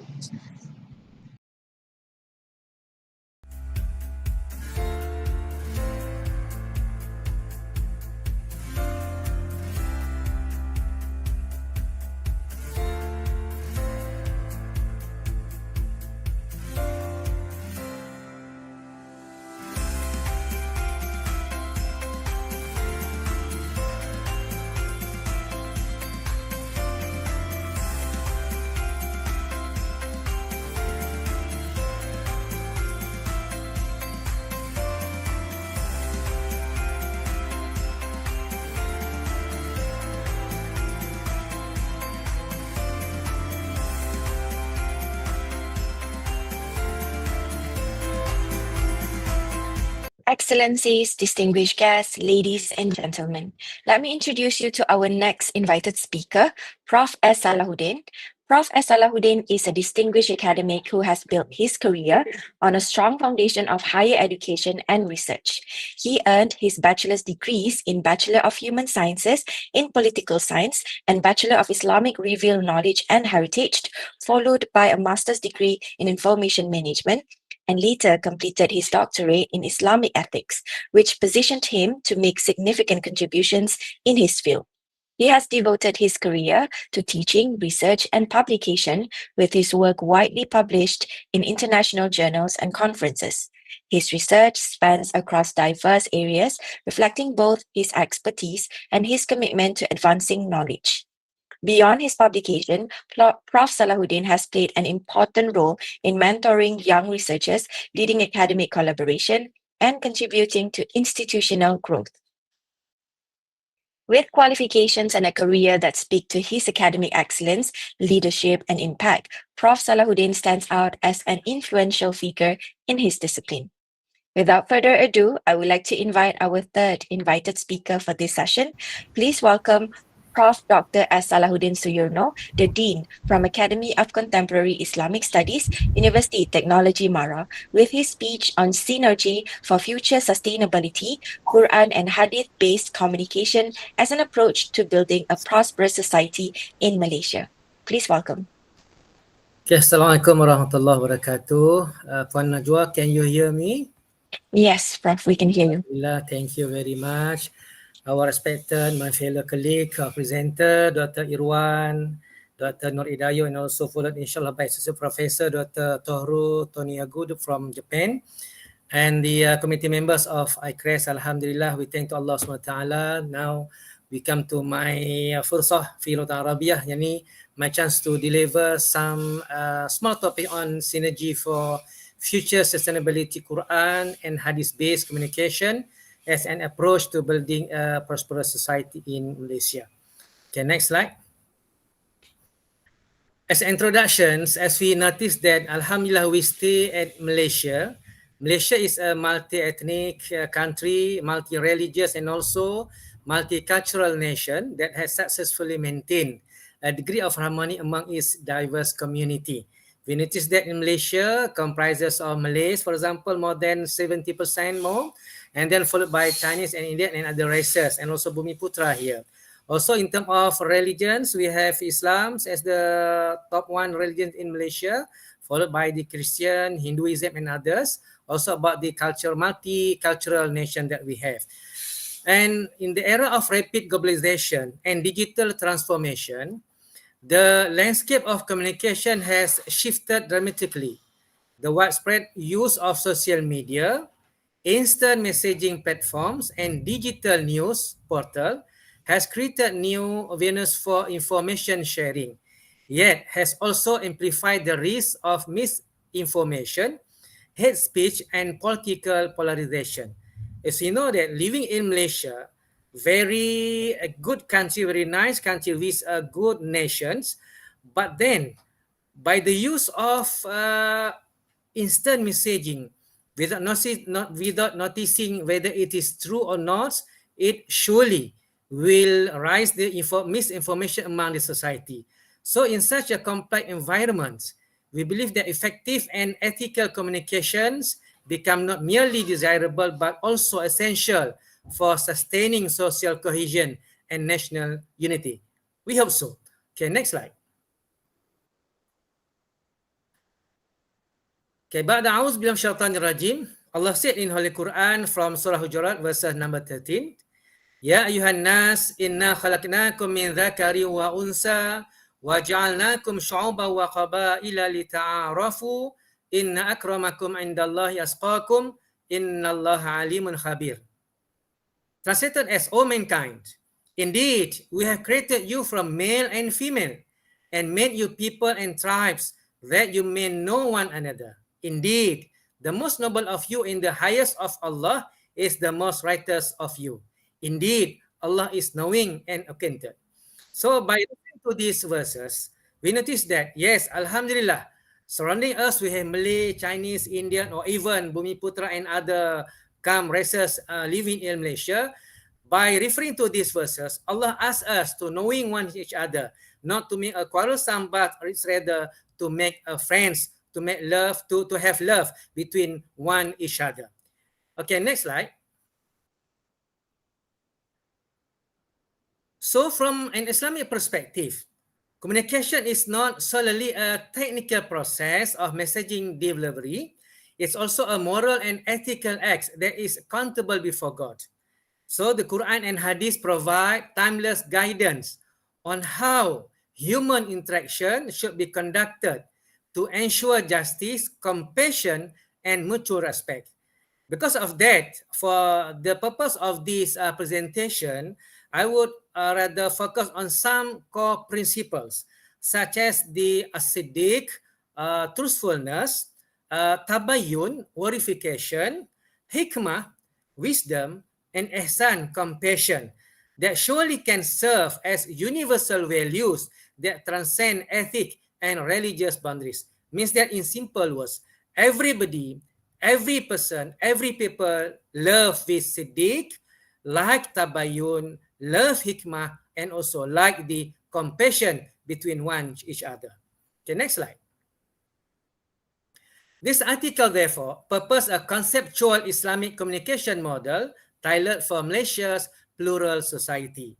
It examines the potential of Al-Quran and Al-Hadith-based communication to foster understanding across cultural and religious lines, identifies current challenges, and offers strategies for implementation through education, training, and legal framework. Such as now, Alhamdulillah, we have I-CReST, seminars comprises colleagues from Malaysia, from Indonesia, for example, also from Japan and other countries as well. We notice that by knowing one each other, and we know and we notice that as a human being, we have to respect, we have to recurrent one each other among us, inshallah. Okay, next slide. So how Islamic communication concept and foundations? From the Islamic perspective, we can say that communication or ittisal in Lughat Arabiah or in Bahasa Arab, it also merely the transmission of information, and not merely transformation about the information, but at the same time, a moral obligation guided by divine revelation. It compensates their responsibility to convey truth, promote good, and prevent harm. Or in short, we can say that the practice of amar ma'ruf, nahi munkar. Do the right thing and protect from one for doing the incorrect things. So the Quran emphasized the significance of truthfulness and beneficial speech, as in Surah Ahzab, verse number 70. O you who have delivered, fear Allah and speak word of appropriate justice. So likewise, what been said by our Prophet Sallallahu Alaihi Wasallam, peace be upon him, exemplify communication that combine clarity, compassion, and wisdom, ensuring that this message were both truthful and contextual appropriate. Means that, for example, we notice when Prophet ﷺ gave advice to his companion or to his sahaba, the word given by Prophet sometimes is differed from one individual to the other individual. Why? It is because Prophet ﷺ knowing the right context, the right person about the advice that he gives to. Okay, next slide. Surah Ahzab, as mentioned before, Ya ayyuhalladzina amanu taqullah wa qulu qawlan sadida. This is the obligation for all human beings, especially Muslim, when we believe in Allah subhanahu wa ta'ala. So fear Allah and we have to speak words of appropriate justice. It is an obligatory for all of the Muslims. Okay, next slide. The ethical dimension of Islamic communication surely rooted in accountability before Allah subhanahu wa ta'ala. Thus, communication in Islam is inseparable from moral and spiritual responsibility. For example, people always think or always talk about freedom, but we notice that after the talk, the freedom must be prevailed in terms of reality, in terms of the prevail the keadilan, what we call the benefit of others, and not giving harm to the other people. It is the correct way, the understanding of delivering messages from the Islamic perspective. Okay, next slide. Ma yalfizu min qawlin illa ladayhi raqibun atid. Man does not utter any word except that waiting is an observer prepared to record. It is one's clear cut given from Allah SWT in the Holy Quran, Surah Qaf, ayat verse 18 clearly to us that we have to bear in mind before we utter something, because all of our words being recorded. Okay, next slide. What are the core principles? In short, we have 4 core principles. First, siddiq, or truthfulness or honesty, means upholding truth in speech and action to build trust within society. It is very important in Malaysia, living in countries, for example, we have so many friends from other religions, from the other part of continent, for example. So the practice of truthfulness and honesty in speech is a must. Second, about the tabayyun, verification of truth, means that exercising caution before accepting or disseminating information. Third, the word is hikmah, speech with wisdom, appropriateness, delivering message with facts, considering the context, audience, and timing. Last but not least, about ihsan. The main of ihsan is compassion or benevolence, communicating with kindness, full with empathy, not only sympathy, but also the empathy and a sense of service to others. So these principles not only serve Muslim, but also resonate and universal ethical values, making them applicable in Malaysia's pluralistic society. Okay, next slide. In Holy Quran, Surah Hujurat, verse number 6, Ba'da a'udzu billahi minasyaitonir rajim, Ya ayyuhalladzina amanu in ja'akum fasiqun binaba'in fatabayyanu an tusibu qauman bijahalatin fatusbihu ala ma fa'altum nadimin. O you who have believed, if there comes to you a disobedient one with information, investigate, lest you harm a people out of ignorance and become over what you have done regretful. Means that we have to ensure whatever we heard, whatever we deliver, whatever we share, the truth must be number one. Okay, next slide. Communication, social cohesion, and sustainability. In a growing body of literature suggests that ethical communication is essential for sustainable social development. In a diverse nation, such as Malaysia, communication plays a crucial role in managing differences, preventing conflicts, and fostering mutual understanding. From a sustainability perspective, the social dimension, often overlooked in technological and environmental discourse, is equally vital.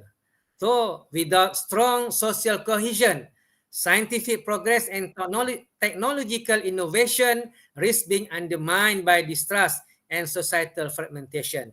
We pray to Allah Subhanahu wa Taala. The societal fragmentation had happened to Malaysia, for example, 13 May, for example, 1969 is very sad to us. We had to face very cruel the environment among the society Malays and Chinese, for example. So with that reason, we hope that we can maintain the happiness, the love for each other that we uphold, strengthen until now, inshallah. Okay, next slide. The Islamic communication principles align well with the United Nations Sustainable Development Goals, SDGs, particularly those related to peace, justice, and strong institutions, quality education, and also reduce inequalities. So we believe by integrating Quranic ethics into modern communication system, Malaysia can ensure that technological advancement support not erodes its social fabric. Okay, next slide. But in reality, like I have mentioned before, while Malaysia has policies promoting inter-ethnic harmony and media responsibility, the rapid digitalization of communication has introduced challenges such as unverified information, cyberbullying, and polarizing narratives. Okay, we proceed to the next slide. In short, these are some of the negative impacts if we doesn't take concern about the information that we share. Can be spreading rumors and fake news, public panics and confusion. For example, people may get scared or confused, especially about the safety issues or safety conditions, reputation damage, wrong decision. Last but not least, about the loss of trust. People of Malaysia may stop trusting the media, leaders, or important institutions. These are the negative impact that we have to look upon it, and we have to really make it a real discussion among our society. And in short, Alhamdulillah, we at UITM, we have one course, for example, the ethnic relation. Surely this subject will make all of our students, especially in UITM, which comprises of Malays and also Bimputra, we know and we respect one each other. This is one of the major impact of this subject, inshallah. Okay, next slide. What are the proposed Islamic communication model for social sustainability? I propose the Islamic communication for social sustainability model known as I-CReST, tailored to Malaysia pluralistic context. So the model emphasizes the integration of spiritual ethics. As I mentioned before, in Islam, communication does not merely deliver the message, but also it includes the spiritual elements, technological platform, and active community engagement for foster long-term social harmony. Okay, next slide. In terms of ethical principles, value foundations, we focus on these four very basics: ethics, siddiq, tabayun, hikmah, and also ihsan. So how the siddiq or truthfulness can be played in Malaysia? Because this is the practice of siddiq will ensure integrity in all form of communication, whether interpersonal communication or the personal communication, or even in terms of the institutional or digital communication. How about the tabayun verification? It mandates fact-checking before dissemination of knowledge to prevent misinformation and societal discord. It is very important. And about the hikmah wisdom, it guides the delivery of message with cultural sensitivity. We notice who is our friends, who is our, for example, we have a colleague, who is our staff, and who is our surrounding living around us. We deliver something with full of understanding the situational appropriateness. And last but not least, about ihsan, compassion. We deserve the promotes empathy and respectfully dialogue even in disagreements or adab in different of opinion. That one we have to deliver to really understand, give that knowledge. How could we give respect between one entity to the other entity? Okay, next. About the technological integration, the delivery mechanism, as we notice in communication, we have the receiver, we have the sender, also we have the mechanism delivery. So leveraging social media platform, news portals, and digital application to promote, verify, and constructive content. Encouraging collaboration between government agencies, technology companies, and community leaders to develop ethical communication guidelines. So Alhamdulillah, we have in Malaysia, SKMM, one of the bodies who underline the rules and regulation in sharing of information via the media or via the social media. Okay, next slide. Community empowerment, grassroots training program in ethical communication. We place important roles in schools, universities, NGOs, and religious organizations. About the public awareness campaigns or campaigns highlighting Quran and prophetic guidance on responsible speech. So this community-driven actually monitoring and reporting mechanism to address hate speech. As we notice, one society will destroy their human respect because of the spread of hate speech among the others. Also, likewise, the cyberbullying and also misinformation. Okay, next slide. The alignment with synergy for future sustainability. We hope that we can bridge science and humanity, bridging technology and humanity, also the sustainability by embedding ethical principles and into everyday communication. So the model, we believe that it can be strength, the trust, reduce social fragmentation, and build resilience against divisive narratives.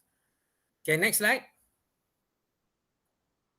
Addressing contemporary challenges about the misinformations, we place the principle of tabayuns about the hate speech. We place the principle of essence about the political polarization by promoting hikmah and inclusive narrative. The model mitigates the confrontational rhetoric, and also about the cultural misunderstanding. The universal values embedded in Islam communication foster cross-cultural empathy and reduce the ethnocentric biases. And by that, we really hope that whatever verses given by Allah SWT, by Allah SWT in the Quran, some of the hadiths delivered by Prophet SAW in terms of how to mitigate the misunderstanding or misconduct among society can be reduced, inshallah. Okay, last slide. In conclusion, by encouraging communication practices on the values of Siddiq, hikmah, ihsan, and also tabayun, Malaysia can strengthen social cohesion, mitigate divisive narrative, and harmonize technological advancement with human values. So the purpose of Islamic communication for social sustainability model offers a structured approach to integrating ethical principles with modern communication tools and active community engagement, inshallah. By this model, we believe that Malays, Chinese, Indian, Burmese, and other people or other nations who stay in Malaysia, we can stay in harmonious condition with respect between one each other and full with love. Inshallah. With that, I say thank you. Assalamualaikum warahmatullahi wabarakatuh. I give back to Puan Najwa. Tafadhal mashkura. All right. Thank you very much, Prof, for enlightening us with the interesting speech. Now I open the session for question and answer. So there's this one question, Prof, from Ira Alisha. She asked, can this model be adapted to other Muslim majority societies beyond our country, Malaysia? Is it suitable or effective? Yes. Thank you for the very good question. Yes, when we give these models, we believe that this model is derived from Quran and the traditional, the prophetic tradition. So with that, yes, this model surely can be benefit to the other country as well. Not only for Malaysia, for example, also for Indonesia, our counterpart, for Thailand, and also for the other countries in the world. Yes, it can be practiced. All right. Thank you very much, Prof, for your presentation and the sharing of ideas and knowledge. On behalf of the organizing committee, thank you everyone for attending this session. We will continue with the next invited speech shortly.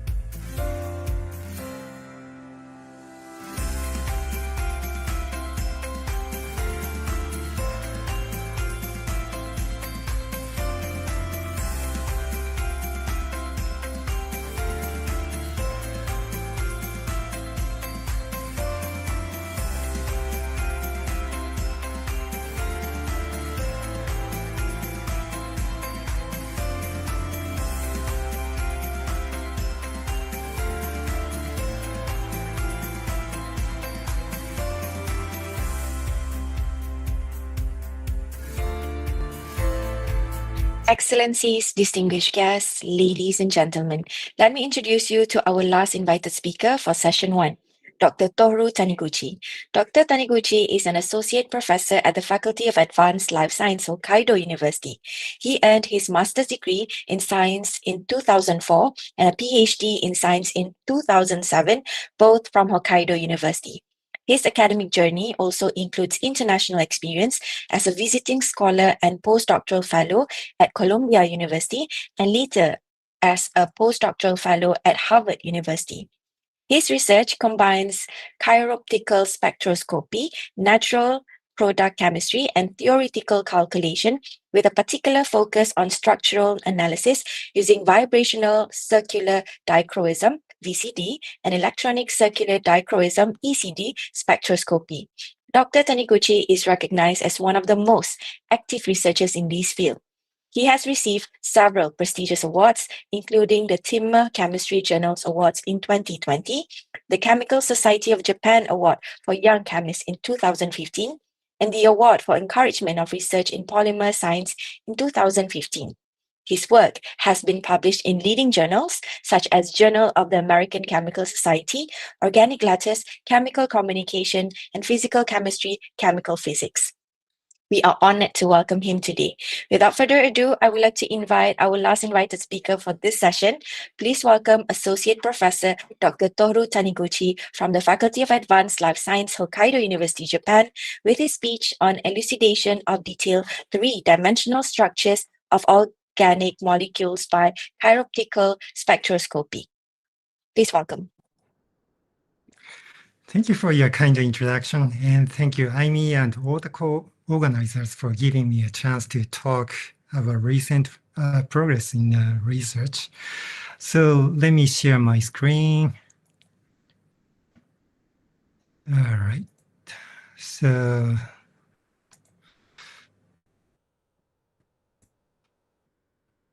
are you seeing this one, or maybe I should do this one? Okay. So can you, not this one, but it's okay. Can you see this one? Yes, we can see it, Doctor. Okay. All right. Since time is short,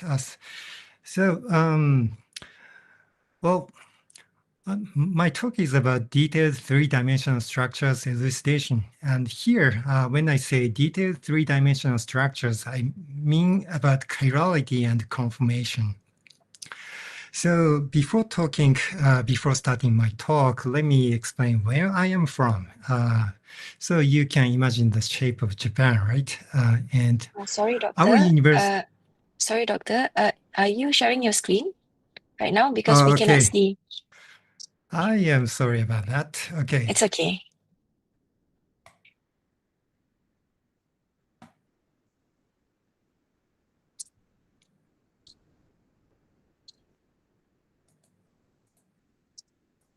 Okay. All right.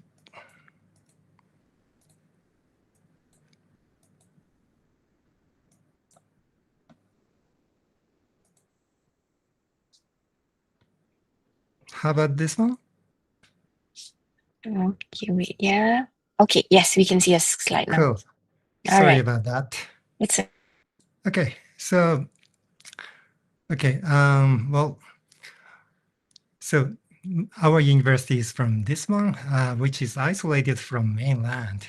And since it's located in north, you see, we have lots of snow. So if you like snow activities like skiing and skating, please come to Hokkaido University, and I am very happy to host you. Hokkaido University has the largest campus area among Japan, and because we have lots of land and we have good agricultural sciences and natural sciences. Okay, as our host kindly introduced me, I have been in the US for 4 years, more than 4 years, where I worked at Columbia University and at Harvard University as well, where I studied natural product chemistry, which is the study focusing on compounds, molecules isolated from nature. So when you talk about Koji, he left interesting quote. So long ago, ACS published autobiography, and he wrote such a book for ACS. And he said that, well, ECD or VCD techniques is still one of the least used physical tools and causes most organic chemists headaches. So maybe you didn't see my first slide. First slide is also only about detailed three-dimensional structures, mean, configuration, and conformation. Configuration is also equivalent, mostly equivalent to chirality. If you have NMR or mass spec, so you have most of the structures, you can elucidate most of the structures of new molecules. However, if you want to study chirality or conformation, you need some techniques other than NMR or mass spec. And he also continues that because only two possible absolute configurations exist, there is a 50-50 chance of deducing the correct solution, even if the approach was totally erroneous. So even if you don't have any method, you have a 50% of chance to correctly answer which molecule you have. No doubt, chiroptical properties would attract greater interest if there were 10 possible absolute configurations in nature. There are only 2 absolute configurations in nature. However, when you talk about conformation, there are more than 10 possible conformations where we want to study by using chiroptical spectroscopy. But chiroptical spectroscopies like ECD and VCD are not the only methods to elucidate configuration and conformation. If you introduce chiral group, you can determine structures by NMR, or you could resort to crystalline sponge method or crystal diffraction methods. You could also use NMR or X-ray to elucidate conformations. But since we want to go more sustainable method, we want to have a sensitive method and non-destructive methods to elucidate configuration and conformation with high accuracy. Here, I introduce techniques called ECD and VCD. ECD has been used for analysis of secondary structures of proteins. So by measuring ECD, you can know the population or ratio of alpha helix and beta sheet in your protein. VCD is an infrared version of ECD. Its history is only 40 years compared to long 100 years old ECD. Since advantage of VCD is that you can calculate the spectrum with high accuracy. So the top one is for experimental VCD and lower one is for calculated one. When you measure minus pinene, you have positive, negative, negative, positive peak, and dotted line indicates for observed VCD for plus pinene. If you calculate 1s, 5s pinene, you get this theoretical calculated spectrum. When you compare this calculated spectrum and this solid line minus pinene spectrum, you can see there are good agreement for these positive signals and negative signals, positive signal, negative, and positive, by which you can determine that minus pinene should have 1s, 5s configurations and vice versa. So this method has been used for many pharmaceutical companies in the US and Europe. Unfortunately, not so much in Japan. But some Japanese company working for perfume also likes to use this technique. So this is a molecule isolated from patchouli, which inhabit in Malay Peninsula.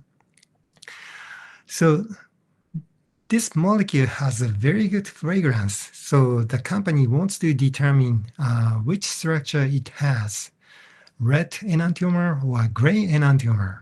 So we measured this good fragrance molecule and we got this observed spectrum. And when you calculate red enantiomers calculated spectrum, you get this one and this theoretical spectrum for gray structure. By comparing this red calculated spectrum and observed spectrum, you can elucidate that this good fragrance molecule should have this absolute configuration. Similar thing can be done with ECD for natural product isolated in Palala. But ECD has smaller number of signals, so positive, negative, and positive, only 3 signals. So you can know that with using VCD, you have a higher chance of getting correct structures. Let me explain how easy this technique is, because for such calculations, I know some Malaysian researchers doing this kind of calculations.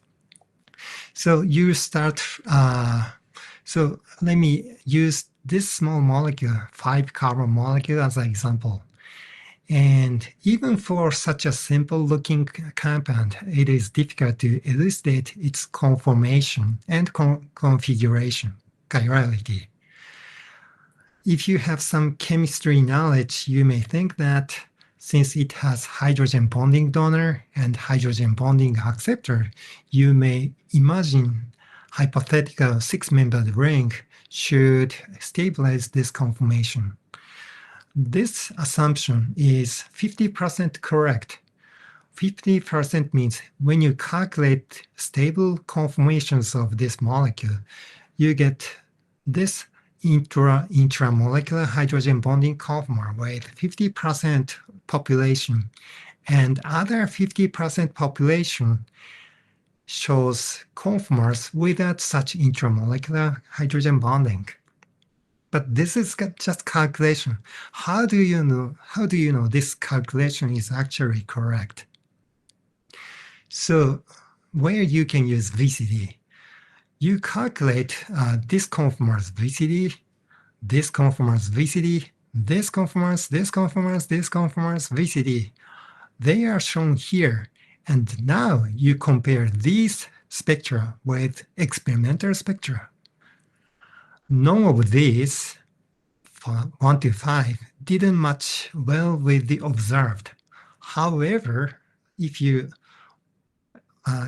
average these spectra based on their populations, you get this. This is a weighted average of the 5 spectra. You see negative small peak, positive peak, negative peak, positive peak, negative, negative, negative, and negative peak. From this result, you know that you performed calculations correctly.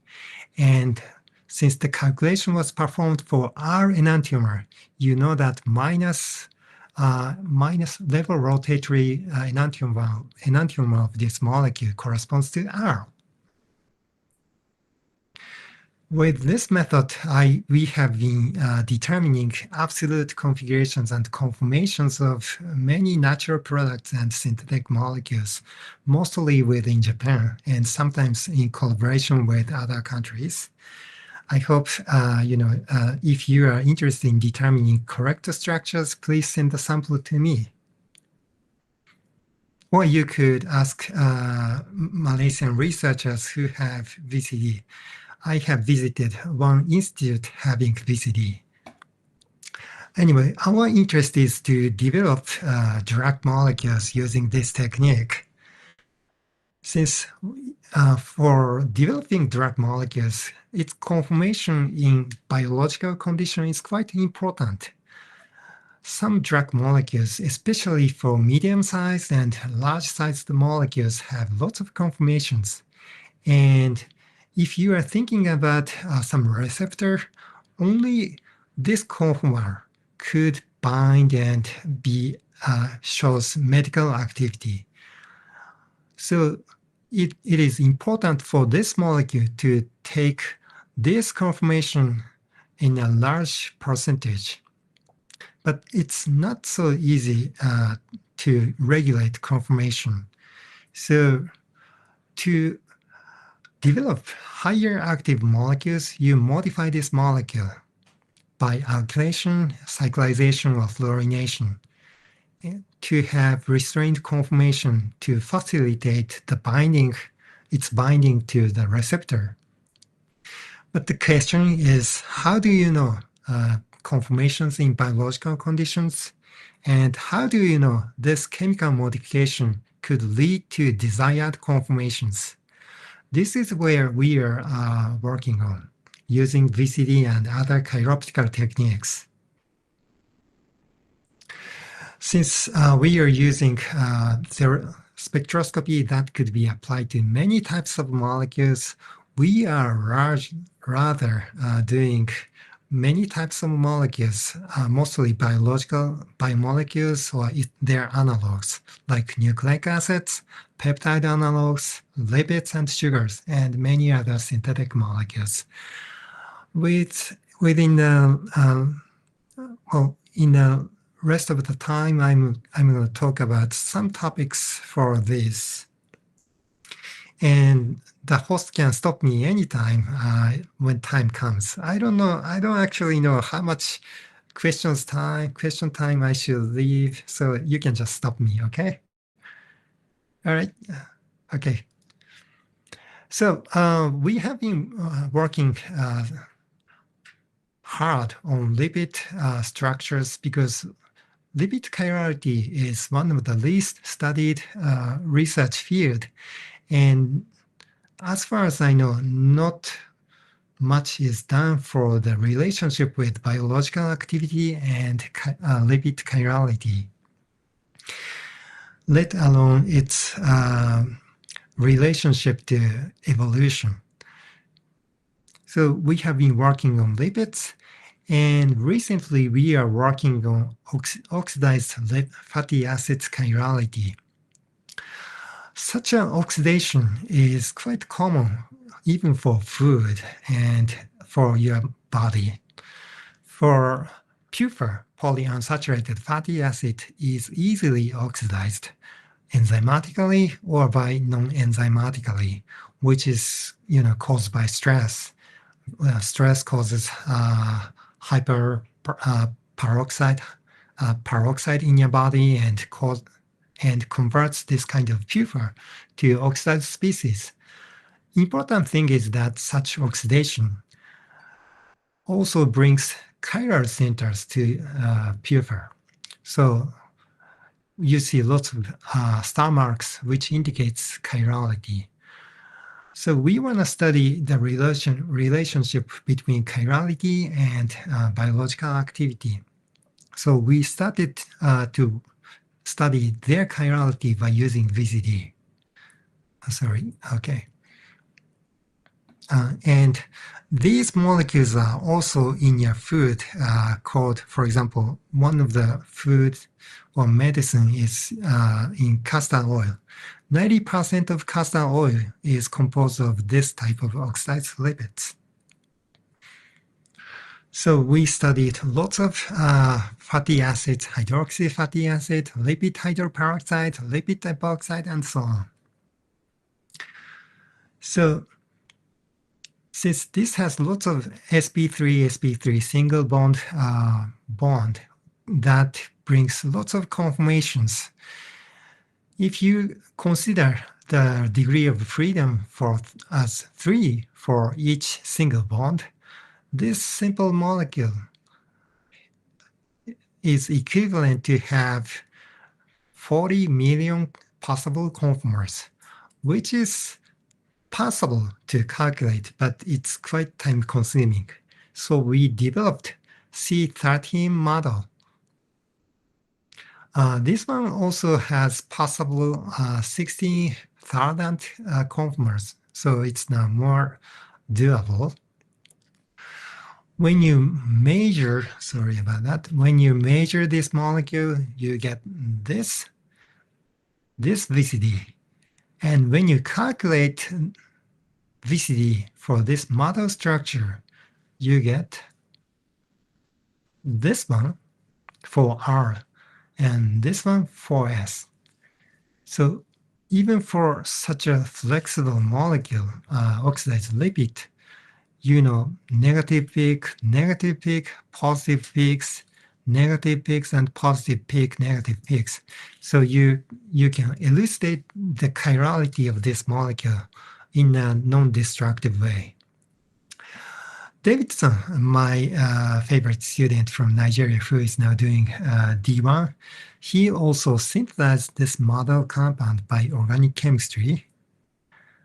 And he proved that this molecule experimentally shows almost the same viscidity as this ricinoleic acid. We also worked on lipid hydroperoxide to elucidate the configuration and also conformation around this moiety. So I am going to skip most of the part, but the conclusion is that we were able to elucidate the chirality by comparing observed VCD and calculated VCD, as well as conformation.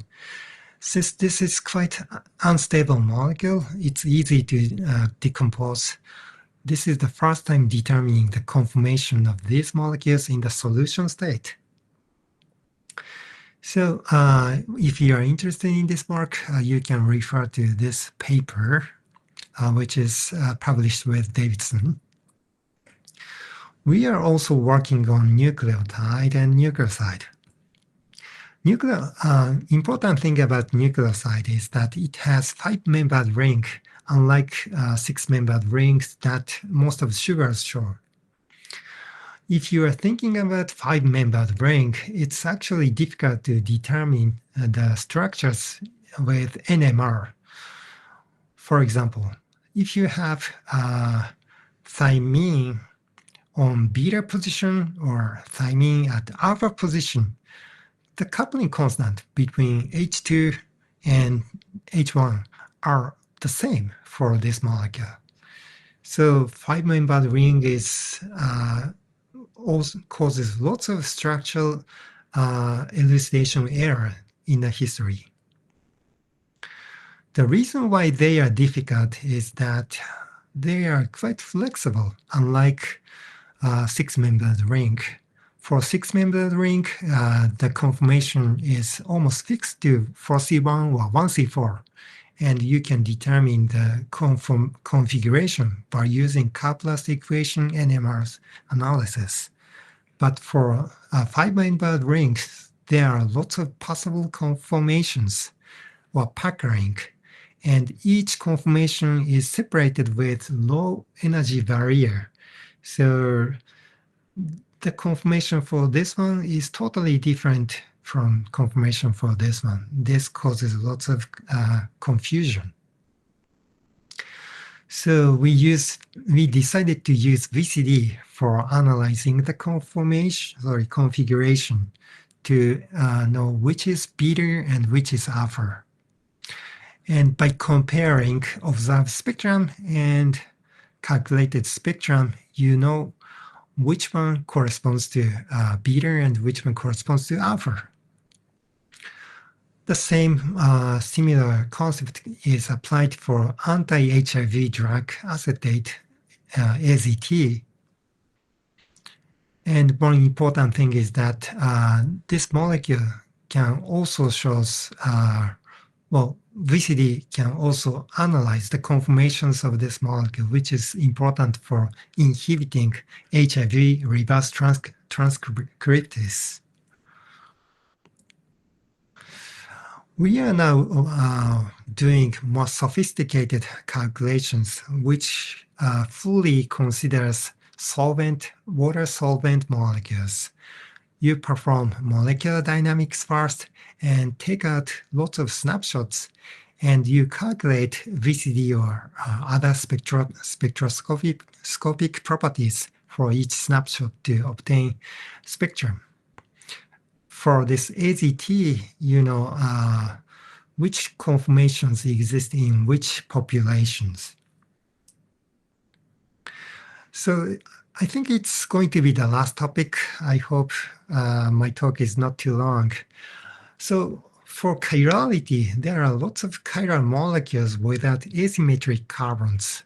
One of such examples is allene, which doesn't have asymmetric carbon but still shows chirality. This type of chirality is called axial chirality, in contrast to normal central chirality. And other type of chirality is called planar or helicity. So we are interested in axial chirality. Important thing about allene is that it also exists in hundreds of natural products. And most of natural products shows chiral allene moiety for some reasons. We showed that VCD can elucidate the chirality of allene. And we also applied VCD techniques for these allenic natural products. But the main topic in this last topic is that this carbodiimide, which is quite similar to allene. And when you think about carbodiimide, maybe some chemists have used DCC or EDC, but not so many would see carbodiimide as a chiral moiety. So since this C is sp hybridized, which means this R1 and R2 exist in perpendicular planes, orthogonal planes like this. So now you can see this one is chiral in the same manner as allene is chiral, which means carbodiimide can exist as a pair of enantiomers, S enantiomer and R enantiomer.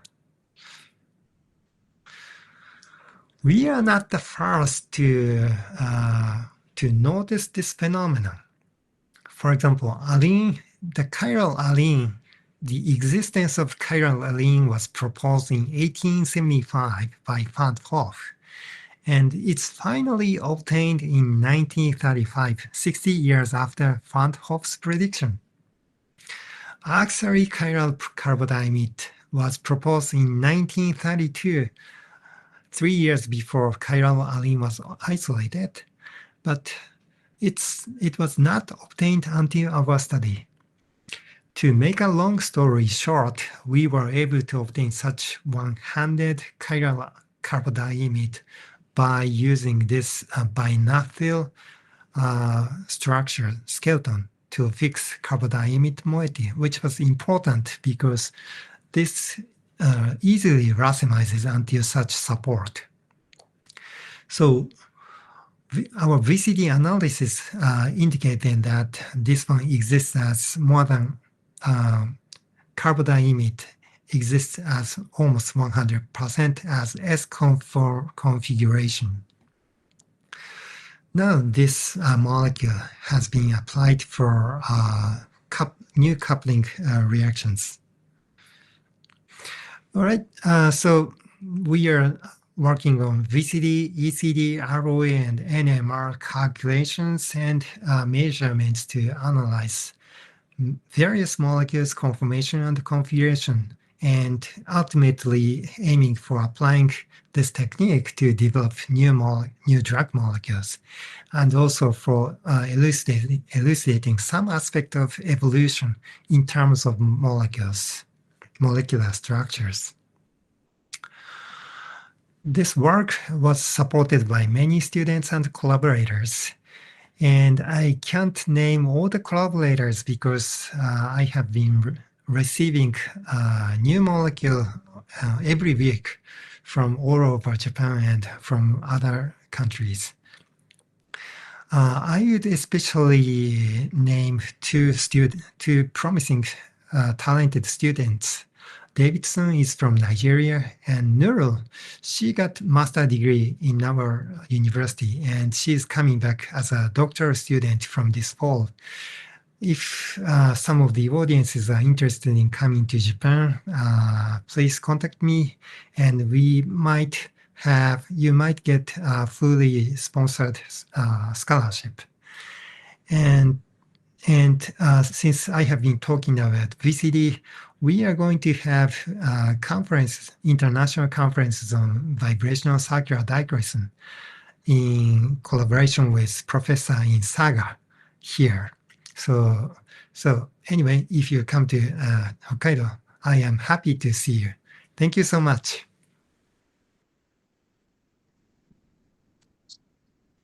Thank you very much, Doctor, for enlightening us with the interesting speech. Now I open the session for question and answer. So I have 2 questions for you, Doctor. This is from Sorato Okida's Flower.